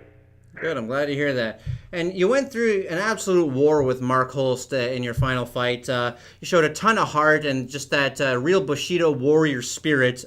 Just take us back through the fight and just what you were feeling throughout that fight. Well, I mean, the fight was a great fight, obviously. The way I was feeling was, he just like any other fight, he beats me to the punch, which most people do, and I had to get him to the ground, which I did a couple of times. The second time, it was too little too late. The first time I got him to the ground, I thought, okay, well, now I've got his number, which I would have, to be honest with you. I probably would have.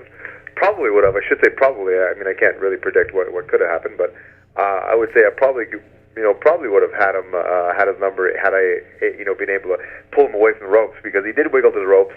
He used the rules to his advantage, and when he gets, when you get caught up in the ropes or whatever, they don't pull you to the center; they stand you back up again. Mm-hmm. And I got to give him credit. He did what he wanted to do, which is keep it standing. I clinched with him a few times. He hurt me a couple of times with knees to the body, which of course I don't show that. I just keep going. My ribs are still a bit sore, but. Every time I clinch with him, I can hear his corner screaming, disengage, and I hear Pat clear as day, Pat Cooligan screaming, disengage, because he didn't want me to clinch with him, because he didn't want to fall to the ground. But So I tried to hold the clinch and try to, work that, him screaming that sort of worked to my advantage to hold him there to get him down to the ground. But to his credit, he held his own and kept it standing. So. Yeah, well, what do you think about that rule where you get tangled in the ropes and they stand you back up? Because obviously, you've watched a lot of Pride, and they usually just drag you back to the center and make you work from there. Well, I mean, the rule is a rule. You got to try and use the rule to your advantage. And to his credit, he used them to his advantage. And I don't think that the rule should be there. I think the rule should be changed to bring them back to the center, because you don't get your points for the takedown. You don't get your accredited aggressiveness for the takedown.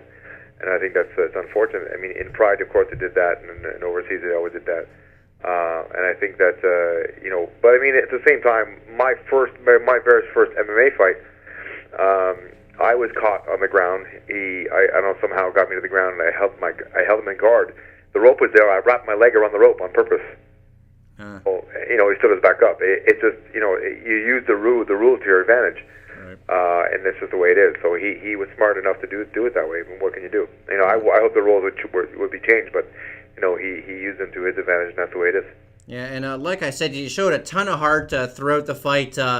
The first text I got after that fight was over from someone who was there ringside didn't say anything other than "wow." That was the sentiment that was left with me. And I'm not sure if you saw Mark's Facebook page, but after he had kind of a bit of a chip on his shoulder going into this. Yeah, of course he did. Yeah, but I'm not sure if you saw this, but he posted, "Real talk, Nabil Khatib is the toughest man alive and has the heart of a champion. I have a lot of respect for him." Oh, really? No, I didn't see that.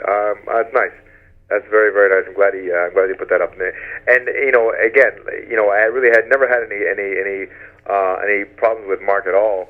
And he didn't touch gloves with me. I saw him in the sauna the day before for the weigh-ins, and he wouldn't shake hands with me, which is cool. He wasn't rude to me or nothing, but he didn't want to shake hands. He wanted to keep his sort of aggressive sort of attitude with me through the whole time until the end of the fight, which is totally understandable. But at the end of the fight, we squashed it. It was all good.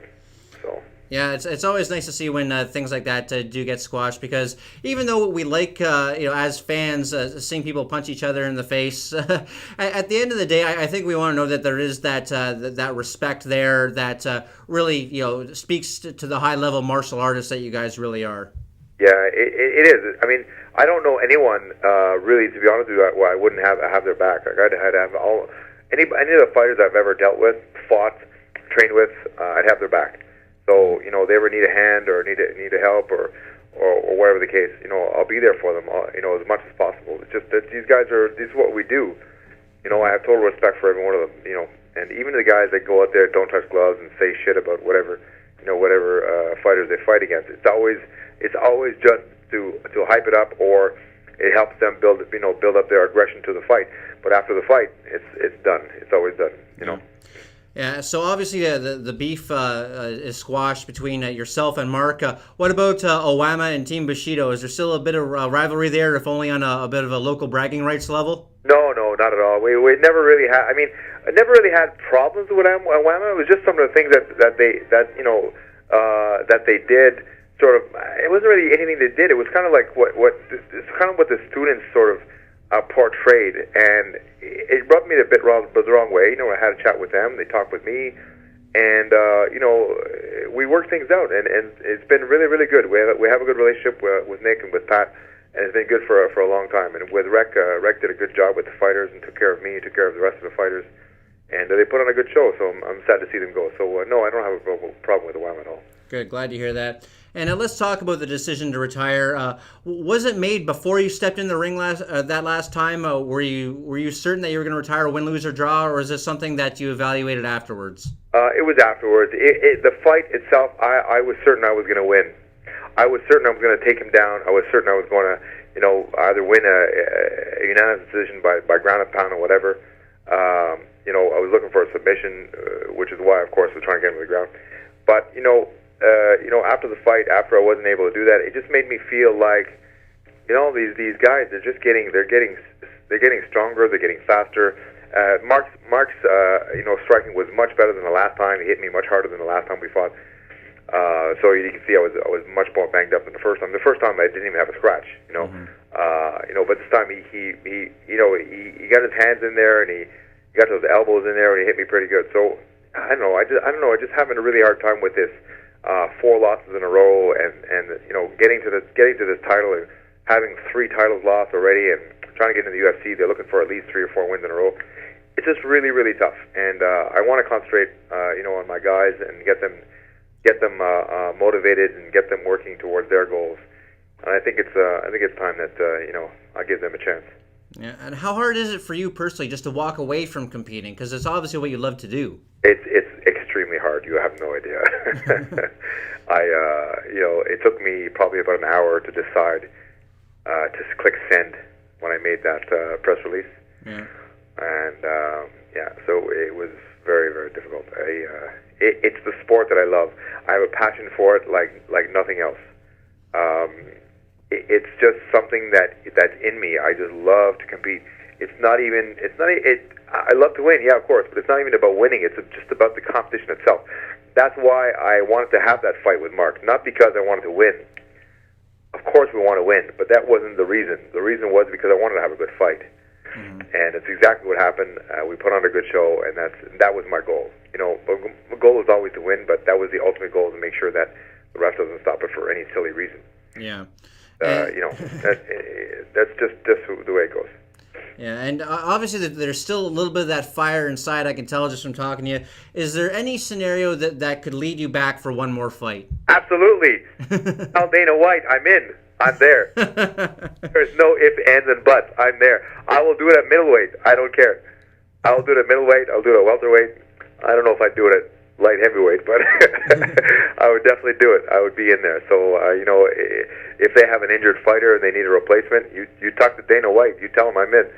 Yeah, well, Tom Wright keeps saying that he's looking at the Ottawa area for maybe a fuel or an FX card or something like that. So, maybe just stay warm, stay in the area, stay ready to go. Who knows what'll happen, right? Training, it doesn't matter. I was at TriStar Gym yesterday training, or Monday, excuse me, doing my training. They all looked at me like I was crazy. I'm already back after 1 week of my fight. I said, hey, I miss you guys. I love this stuff.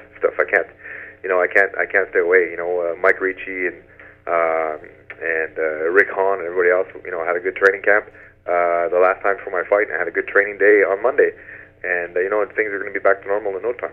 Yeah, so you're going to extend that relationship with TriStar, keep going there, keep bringing back new things to show the guys at Team Bushido? Yeah, of course, absolutely. This is the best place in the world to train. So if you want to be the best, you got to learn, train with the best, and learn from the best. Yeah, absolutely. And when you look back at your career, what are the most vivid memories that stand out? The most, the moments that give you the most pride, or however you want to define that. Just what sticks out, what jumps to the top of mind when you look back at your career? There's so many. Honestly, I don't know. I think probably my one of the things that stand out is fighting my first welterweight fight. Fighting Gideon Ray, who was a UFC veteran, and having that win. Fighting Ryan Ford was one of the toughest fights I've ever had. That was an amazing fight. I love it. And he's one of my training partners today. He's a good guy. We train at TriStar together. Yeah, Ryan's a great guy. Yeah, and then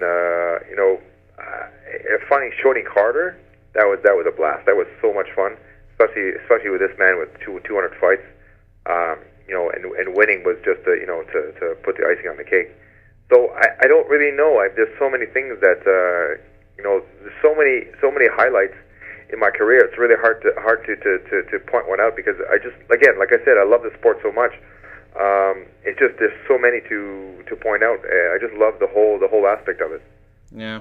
And obviously the sum total of your experiences, that's what got you to where you are now. But looking back, is there anything that maybe you wish you'd done a little bit differently or reacted to a little bit differently? As far as, I'm not sure what you mean. As far as just in your professional life, maybe something that you look back on and went, well, maybe if I turned left instead of turned right, it would have worked out better, kind of thing. Oh yeah, I'm sure I have. If I look back at my fights, I'll definitely have those thoughts in my head in a lot of the situations. But really, to point any of them out, every one of my fights were experiences, good experiences, regardless. I think probably if I were to point one of them out in particular, would have been Solomon Hutcherson. He he was able to get underhooks on me. Then I swimmed in there. I got the underhooks on me. We ended up throwing me anyway, with myself having the leverage. So now I know how to defend myself with that. I mean, it was, again, everything's a learning experience. So everything you do in the fight that doesn't work for you, you end up learning how to do it afterwards. So there's too many things you could point out. Yeah, and I'm just wondering how it feels to be able to just compete at that elite level right up till the end, considering that you had your first pro MMA fight at 36 years young? Yeah, that's right, 36, yeah. Yeah, so how does that feel to be able to start that late in life and still achieve the amount that you're able to achieve in the sport? It feels good. I feel good. I wouldn't say it feels great because only because I didn't get to where I wanted to go. I'm certainly happy that I was able to do it. I wish I would have done it sooner at a younger age, but that wasn't the circumstances. But I'm so happy to have that experience because I wouldn't have changed it for the world. I started late in life, but I was able to do it in a mature way. My body was matured, my brain was matured, so I'm able to deal with things a little more, probably a little better than I would have at a younger age. Because at the younger age, I was a bit of a twerp, and I probably wouldn't have been able to deal with it properly. And we mentioned it before, just because you're not an active competitor anymore doesn't mean you're stepping away from the sport. Still running Team Bushido and still passing on your knowledge to the next generation. Does it give you a vicarious feeling to be able to watch your students be able to continue to have success? Yes and no. The thing is that everybody is such an individual. Even though we work together as a team, everybody's so different. Like, for example, my youngest competitor, Matt Papineau, he's got some skills that I wouldn't be able to use. He's got some movements that I couldn't do. I couldn't even dream of doing.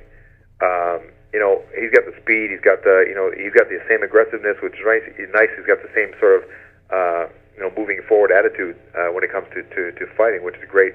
But because everyone's different, it's very, very difficult to sort of live vicariously that way because everyone is different. I like to look at them as individuals and grow them according to what they're about, if you know what I mean. Yeah, and that's the mark of a great coach right there, to be honest with you. I appreciate that. So it's important. Like, everyone's very different, and you have to guide them in different ways. Even though we're a team, everyone's still different, and you have to sort of recognize the differences between each one and the strengths and weaknesses of all of them. Yeah. And plan things out according to what they have. Yeah. And now that Rec MMA has closed its doors, what do you think that means for the Ottawa MMA scene? Do you think that's going to limit the amount of opportunities that your guys at Team Bushido and other places in the Ottawa area, is that going to limit their opportunities now? No, I don't think so. There's always fights in Montreal. There's fights down in Sudbury and that kind of thing. There's always a place that we can find them fights, but it's just too bad that we can't keep Ottawa growing in the MMA. In the MMA scene, in that sense, but the guys will always be able to find them fight somewhere. Excellent. And last time I talked to you, you're gearing up for your Special Olympics fundraiser, the annual one at Team Bushido. And how did that go? Oh my God, it went amazing. It was great. We had, like I said, we had Mike Ricci from Ultimate Fighter. We had Ivan Manjavar, who just won by an amazing armbar the UFC last weekend. Mm-hmm. And then we had Raging Cajun Johnson, and we had James Thunder Poludna for Muay Thai classes, and everyone learned so much, and we had so much fun, and we auctioned off some items. Who else? We had George St. Pierre gloves signed, autographed gloves. We had some T-shirts signed by some of the fighters. We had Mark Bocek signed some gloves for us. We auctioned everything off, and then we did about $2,000 for the Ontario Special Olympics, and it was really a lot of fun. So the whole day was amazing. It was really a lot of fun. Excellent. Glad to hear that. And I've also been, checking your Twitter, checking your Facebook, and you're also getting involved in the Movember push as well, aren't you? Yes, I am. I don't know if you've seen my picture lately or not, but I've actually gone the full Hogan. I've got the blonde stash and the blonde hair going. I'm ready to rock, brother. I can't wait to see it. Yeah, but I don't know if I could compare with yours. You're on another level, it looks like, man. It's Lebanese, man. That's what we are. We grow stashes like it's nothing. You can grow stashes in between rounds, it looked like sometimes. Got it, yeah. Well, what's next for the Team Bushido crew, Nabil? What's on tap for your guys there? On tap, we got this Friday. We have an amateur show right here locally in Gatineau. It's Hybrid 13. amateur MMA, and we got two fighters. We got Leo Lescott, his first MMA fight. He's had a couple of Muay Thai matches already. He's 1-1 in Muay Thai, and he's gonna step in the cage. Actually, it's the first time they're using a cage for the amateur show. It's gonna be in Gatineau. It's his first MMA show. It should be really good. He's a very talented kid. And we also have Valerie Albert, who is doing her first MMA match. So we have a man and a woman gonna put the gloves on and put on a good show for this Friday. Excellent. Can't wait for that, and can't wait for everything coming in the future from Team Bushido as well. Nabil, thank you for everything, man. Thanks for a great career. Thanks for the time. Thanks for picking up the phone when I call. You're just you're a true giant in Canadian mixed martial arts, and I'm sad to see you go, but I'm hopeful for the next generation, man. Hey, thank you, Carl, and thank you guys, and thank you all the fans, and thanks to all of my sponsors that have ever sponsored me in the past. And I look forward to seeing you guys again. But this time, I'll be in the background screaming as loud as I can for my guys. So make sure you guys scream just as loud for them as you did for me. Thank you very much, guys. Excellent. Nabil Khatib, and make sure you check out teambushido.com to read Nabil's press release about his retirement. Very heartfelt stuff, and shows why he really is the Canadian Randy Couture. And we'll be back on In the Cage with Bards on nextsportstar.com right after this.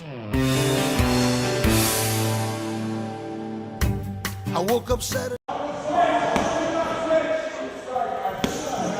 I'm Lisa Sabatini here with Nabil the Thrill Khatib, a professional fighter and also the owner of Bushido. Hi, Nabil. Hi, how are you? What's going on here today? We're having a fundraiser for Special Olympics. It's a lot of fun. We got ladies self-defense class, we got a kickboxing class, we got a sports conditioning class. We also have a seminar this afternoon by some pro fighters. We have Dennis Kang, we have myself, we have Firas Zahabi, which is of course GSP's coach. We also have John Chambers, who is GSP's conditioning coach. And actually it's pretty close to my heart because I had a sister with Down syndrome. The idea came from Steve Roxborough, who's our conditioning coach and one of the kickboxing instructors here. So I put a proposal together to offer high-level strength conditioning to the athletes of Special Olympics. I started doing that. That program took off, and then they asked me to sit on the board. So I've been sitting on the board here at Ottawa Special Olympics for the past year. I'm going to Greece this summer to compete in rhythmic gymnastics. I got 4 golds and 1 silver in Shanghai, China in 2007. And recently in London, Ontario, I got 4 golds and 2 silvers. How important is it to have fundraisers like this for Special Olympians like yourself? It's really important because it gives more people to know about Special Olympics, and it helps raise money so that we can go to national games and different competitions. The big thing right now is exposure in the community, and we're trying to recruit coaches. So this is a great facility where we can come, recruit coaches. We got young athletic people who want to get involved, who are already here supporting the cause. So we're hoping that we can continue doing it. You know, MMA and Special Olympics can partner up and continue. That's what martial arts is all about, giving back to the community. Hello, Rec MMA fans. This is Ryan St. Jean here with Nabil Khatib, who we just last saw in a captivating championship fight. How are you going? How are you, and how's training going? I'm good. Training is good as always. Training is, it's something I do 6 times a week, and sometimes 7, which is kind of silly, but it's what I do. So it's good. Yeah, training's good. Teaching is good. Just took a couple weeks off school, but I kept training. And school's back open, back to the swing of things. 2012, here we go. Can you give us a quick overview for our casual fans about yourself, your fighting career, and your time at Rec MMA? Well, my fighting career has been, it's going on for many years. Been fighting for about 15 years. Fighting MMA for about 6 years, I believe. But I've done jiu-jitsu tournaments and kickboxing fights and all kinds of other things before. And I run a school. I run the MMA school, Team Bushido MMA Fitness Center, and I've been fighting for Rec for the past year and a half, I guess. I had a couple of fights with them with their show already, and so far they treated me pretty good. Your last fight at Rec MMA was a razor-close 5-round championship fight against Nathan Gunn. How did you feel about that fight? Well, some people say it's razor close. I would say it was probably close, yeah. But I don't see it, being lopsided. Definitely not lopsided. And I personally think that I did enough to win the fight. And I've got tons of people to agree with me. John Chamberg out of Montreal. I got Firas Zahabi. I got a bunch of people that agree with me. Of course they know me, they're friends of mine, etc. And my trainers, they think I won. But by MMA scoring, I think I won the fight too. I mean, sure, he hit me more than I hit him, and but I took him down, when I wanted to, and he never took me down in any of the rounds. So I was kind of a little bit upset with the result. But hey, what can you do? I'd like to have a rematch, and I don't know if Gunn is ready or willing. He sent me a really nice email, after the fight. It was really nice. He was saying, good fight. He said it was a tough guy and so on. And it was nice for him to send me that email. I replied to him. I said we should have a rematch, and it would be a good show. It would be a good revenue for both of us, and good revenue for Ottawa and so on. And I told him it'd be a really good fight, and a good opportunity to just to put in a good show again for the city. And I never got a reply back, so I don't know what he's thinking or what he's doing, but I would definitely like to have a rematch. What have you changed in your training that would allow you to win the match if you had a chance at another shot? I haven't changed anything in my training. There was nothing in my training that needed to change to win that fight. The only thing I needed to change was my drive in the fight. My thought in the fight was to last 5 rounds, I had to, make sure I had enough juice. So I didn't push too hard on the submissions. I didn't push too hard on the ground and pound. I thought that just doing the takedowns, was going to do it. I wanted to make sure I went 5 rounds, and which I did. But I know now that the judges are looking for a little bit more. So even though I personally still think I did enough. And so, like I said, I didn't change anything in my training. I did everything the way I was supposed to do it, and and that's it. So my training has stayed the same. Nothing has changed. If he wants to, do it again, he's not going to find me any different, except a couple of extra punches here and there. And and if he doesn't want to do it, well, I don't know what to tell you. The match was close enough to warrant a rematch. Oh, it definitely was. I mean, when they called out the score, they scored it 4-1. And when they called it 4-1, first of all, I thought I had the fight 3-2. So when they said 4-1, I knew it was me. Obviously, I was wrong. But from what people tell me, I would say probably 50-50. People are 50-50 saying I won the fight. The other people are saying, I lost the fight. But they're all saying it was a close fight. So. I mean, it was a close fight, but it's definitely worth a rematch. I mean, somebody's got to do something a little different for this fight, to make sure that there's a definite winner. And I'm definitely going to do that this time. Nathan Gunn has been contacted, and as of right now, he has declined a rematch. I would like your comments on that. Oh, I had no idea he declined it. He declined a rematch. Well, wouldn't mind finding out why.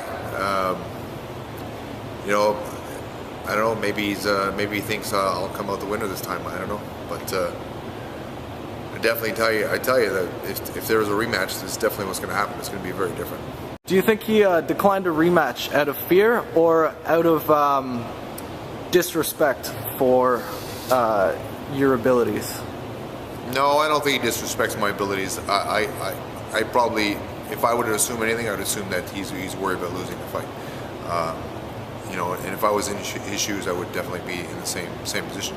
But it's really up to Rec who they put in front of him, and I think that whoever they put in front of him, we should have to fight. That's the way it is. I mean, you go to UFC, they're not going to pick and choose the fights for you. They're going to say, here's your fight. You got to take it. Do it or get out. So I don't know. That's really up to Rec. It's up to Rec how they want to run the show. If they're offering me to him and he turns it down, I don't know what to tell you about it. How important is your team support for your fights? Now that you're fighting in the Ottawa and Gatineau area, your team gets a lot of chance to come out. How does that affect your performance during the fights? It doesn't really affect my performance at all. It does make me, feel good. I'm always feeling, it feels good to go out and fight and whatever, perform for people. But as far as affecting the performance, I don't think it affects it all. Because when I'm in the cage, it's really just me and the opponent. I don't really think of anything else. Around and before and after the fight, it affects me mentally. It makes me feel good that there's people around me, and the support is there. And my guys that compete as well, it helps them push towards their goals as well, because they know I don't quit at anything. They know I don't stop till I get to reach my goals, and that's one thing I think that's helped them. Being a leader in this school, I like people to know that there's always a way, So, but like I said, in the fight, it doesn't affect my abilities at all. It's always the same. The only thing that's going to affect my ability is the proper training. The right times, the right moves, and your timing is there, and your mental state is there, and everything else is just really doesn't affect you at all. Okay. In this sport, it's so important to have good quality training partners. Do you have anyone in your gym that you feel may show up on the scene in the next little while? Oh, absolutely. We have a couple of guys. We've got some younger guys who really showed me that they have the skills and they have the drive to move forward, and they're lighter weight, but as far as when they're going to go pro, we're still talking about that. But we do have a couple of young guys that they're going to be good stars, going to be good fighters and good representatives of the sport, which is what I'm looking for, to make sure that these guys represent us and themselves, to be as respectful as possible, and to show people that that's what we're about. On a personal note, I want to ask you your favorite cereal. That seems to be a popular question these days. My favorite cereal? It's only one cereal. I don't have any other cereal that I really enjoy as much as this one. It's Honey Bunches of Oats, believe it or not, with frozen blueberries, and I have it every morning and every night before bed, every day. Why? I don't know. I just love it. And you know what? I just had a conversation with the grocery store yesterday, because I went to buy some, and they have the family size. I always buy the family size, and every other cereal is there except for that one. It's always empty. Probably about once or twice a month I find that shelf empty because it's so popular, and so they're gonna stock up a little bit more on it just for me. So that's my favorite cereal. Top MMA News has just reported a rumor that Mark Holst is returning to MMA in early 2012. You've fought him before in Gatineau. Do you have any comments on his return to MMA? Sure. I mean, I thought he was only going to return to fight me. I mean, if that is that why he's returning? If his return is just to fight me, I'm there. He already knows that anyway. He knows that. Everybody knows that. So the last thing I heard, the last rumor I heard on Top MMA News is that there was going to be a rematch between me and him, and the winner was going to fight Gunn. But I don't know where that came from. It had didn't come from me. I don't know who put that in there, but yeah, Mark's coming back into the sport, and he wants to do a rematch to squash the controversy, and I'm all for it, absolutely, because I'm pretty sure that people know now that I don't get knocked out and I don't get choked out. For my last couple of fights, I think you've seen that. So. Hi, my name is Cindy Bertinato. I'm an MMA ring girl, and with the help of my trainer Nabil and MVP Nutrition, I'm always ready for the big fights. Cindy trains very hard. I put her through some pretty intense conditioning training. That's it. Get up there. That's right. Good job. There you go. Work on the left. That's it. Short that guard. That's it. A little left. Right. Our strength and conditioning is intense and explosive. Down, up. That's it. Move, move, move. Down, up. That's it. Come on, work now. You got more now. Let's go, let's go, let's go. That's tight. That's tight. 4. Get him tight. That's right. Get him tight. 5. That's right. Tighten up those abs. Tighten up those abs. Come on, Bertinato. 3. That's it. All the way. Push. That's it. 4. All the way down. Come on, Bertinato. We also work on reaction time.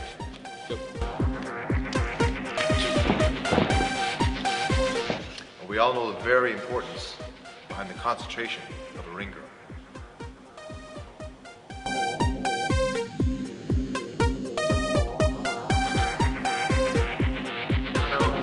no, you're a bum. You work hard, man. You're a bum. You think these guys are working? They're working 10 times harder than you. You're a bum, Fernando. Come on, you're a bum, you know it. Discover the mystery of fat loss, building muscle, and improving athletic conditioning with MVP Nutrition. Because there's nothing better than feeling and looking great. Every fight I walk out to the ring and I'll say, why am I here? Why am I doing this? But, we do it anyway. So we do. My name is Nabil Khatib. I train out of Team Bushido MMA Fitness Center, which is my club. March 28th, I'll be fighting Carlos the Ronin Newton. He's a force to be reckoned with. MMA Authority, thanks for all the support, and we hope to see you there. And hey, let's have fun.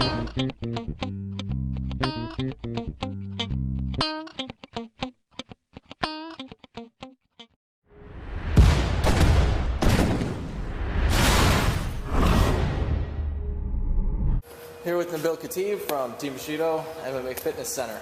Do you want to introduce yourself first, Nabil, and then talk about your team and yourself fighting? Sure, my name's Nabil Khatib of Team Bushido MMA, and we got a team of great young guys here.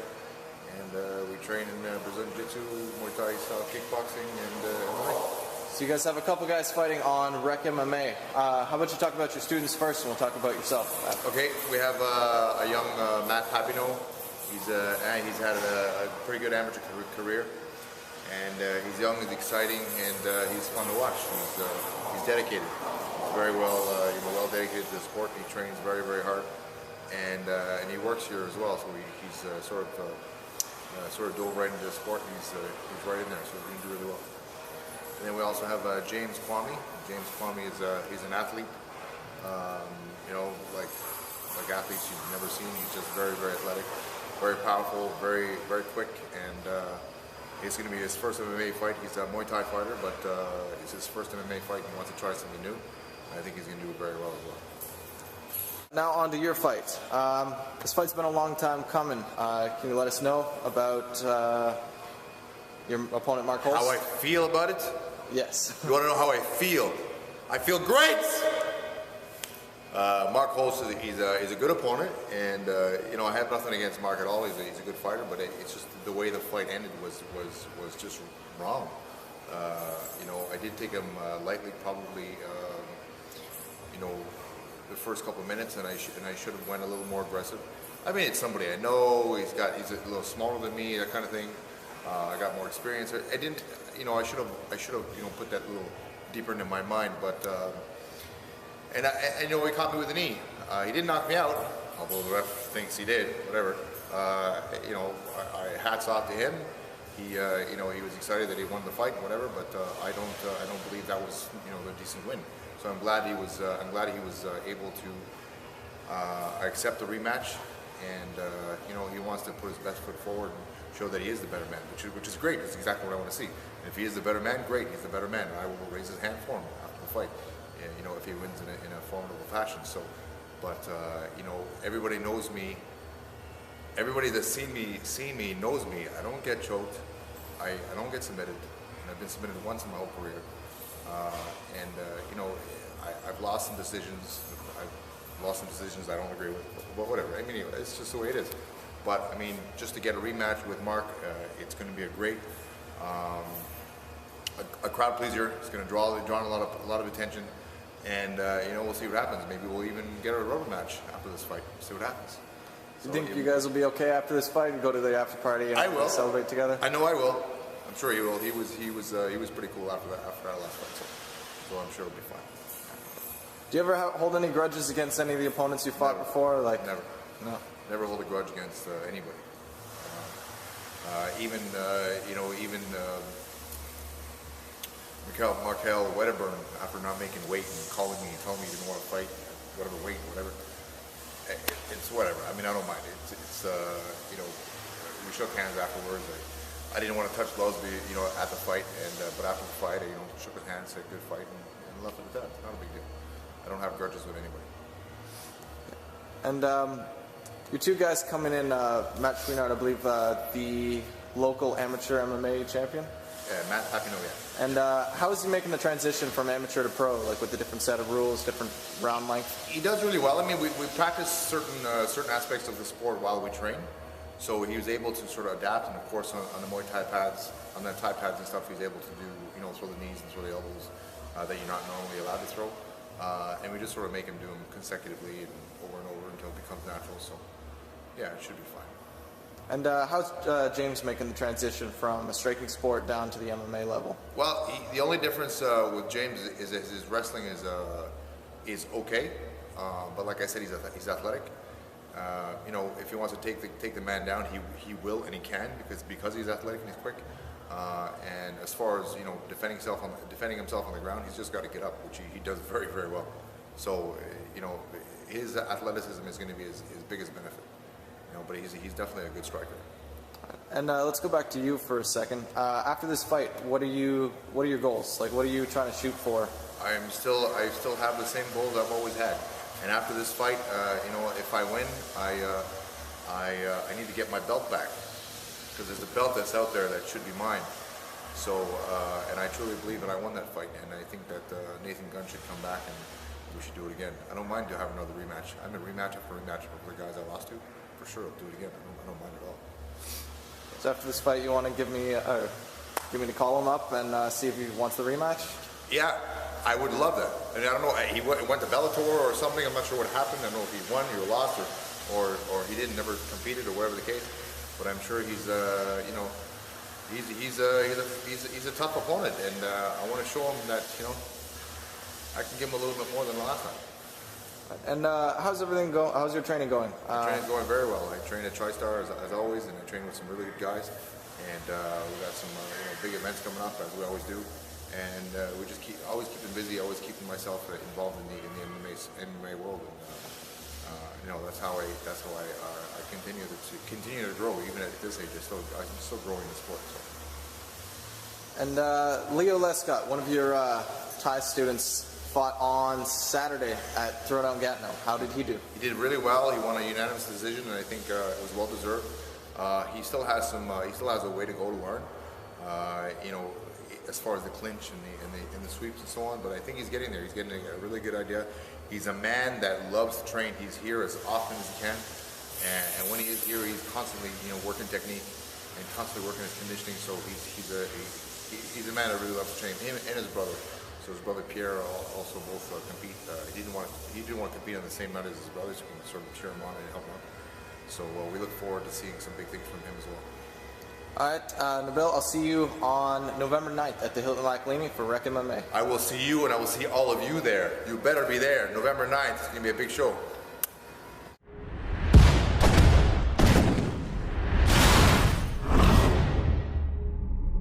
My name is Nabil the Thrill Khatib. I train here out of Ottawa, Team Bushido MMA Fitness Center. I also train at TriStar Gym in Montreal. Fight was against Nathan Gunn, who has vacated the title to move on to Bellator. Does that make you excited at all, knowing that there's an open spot that needs to be filled?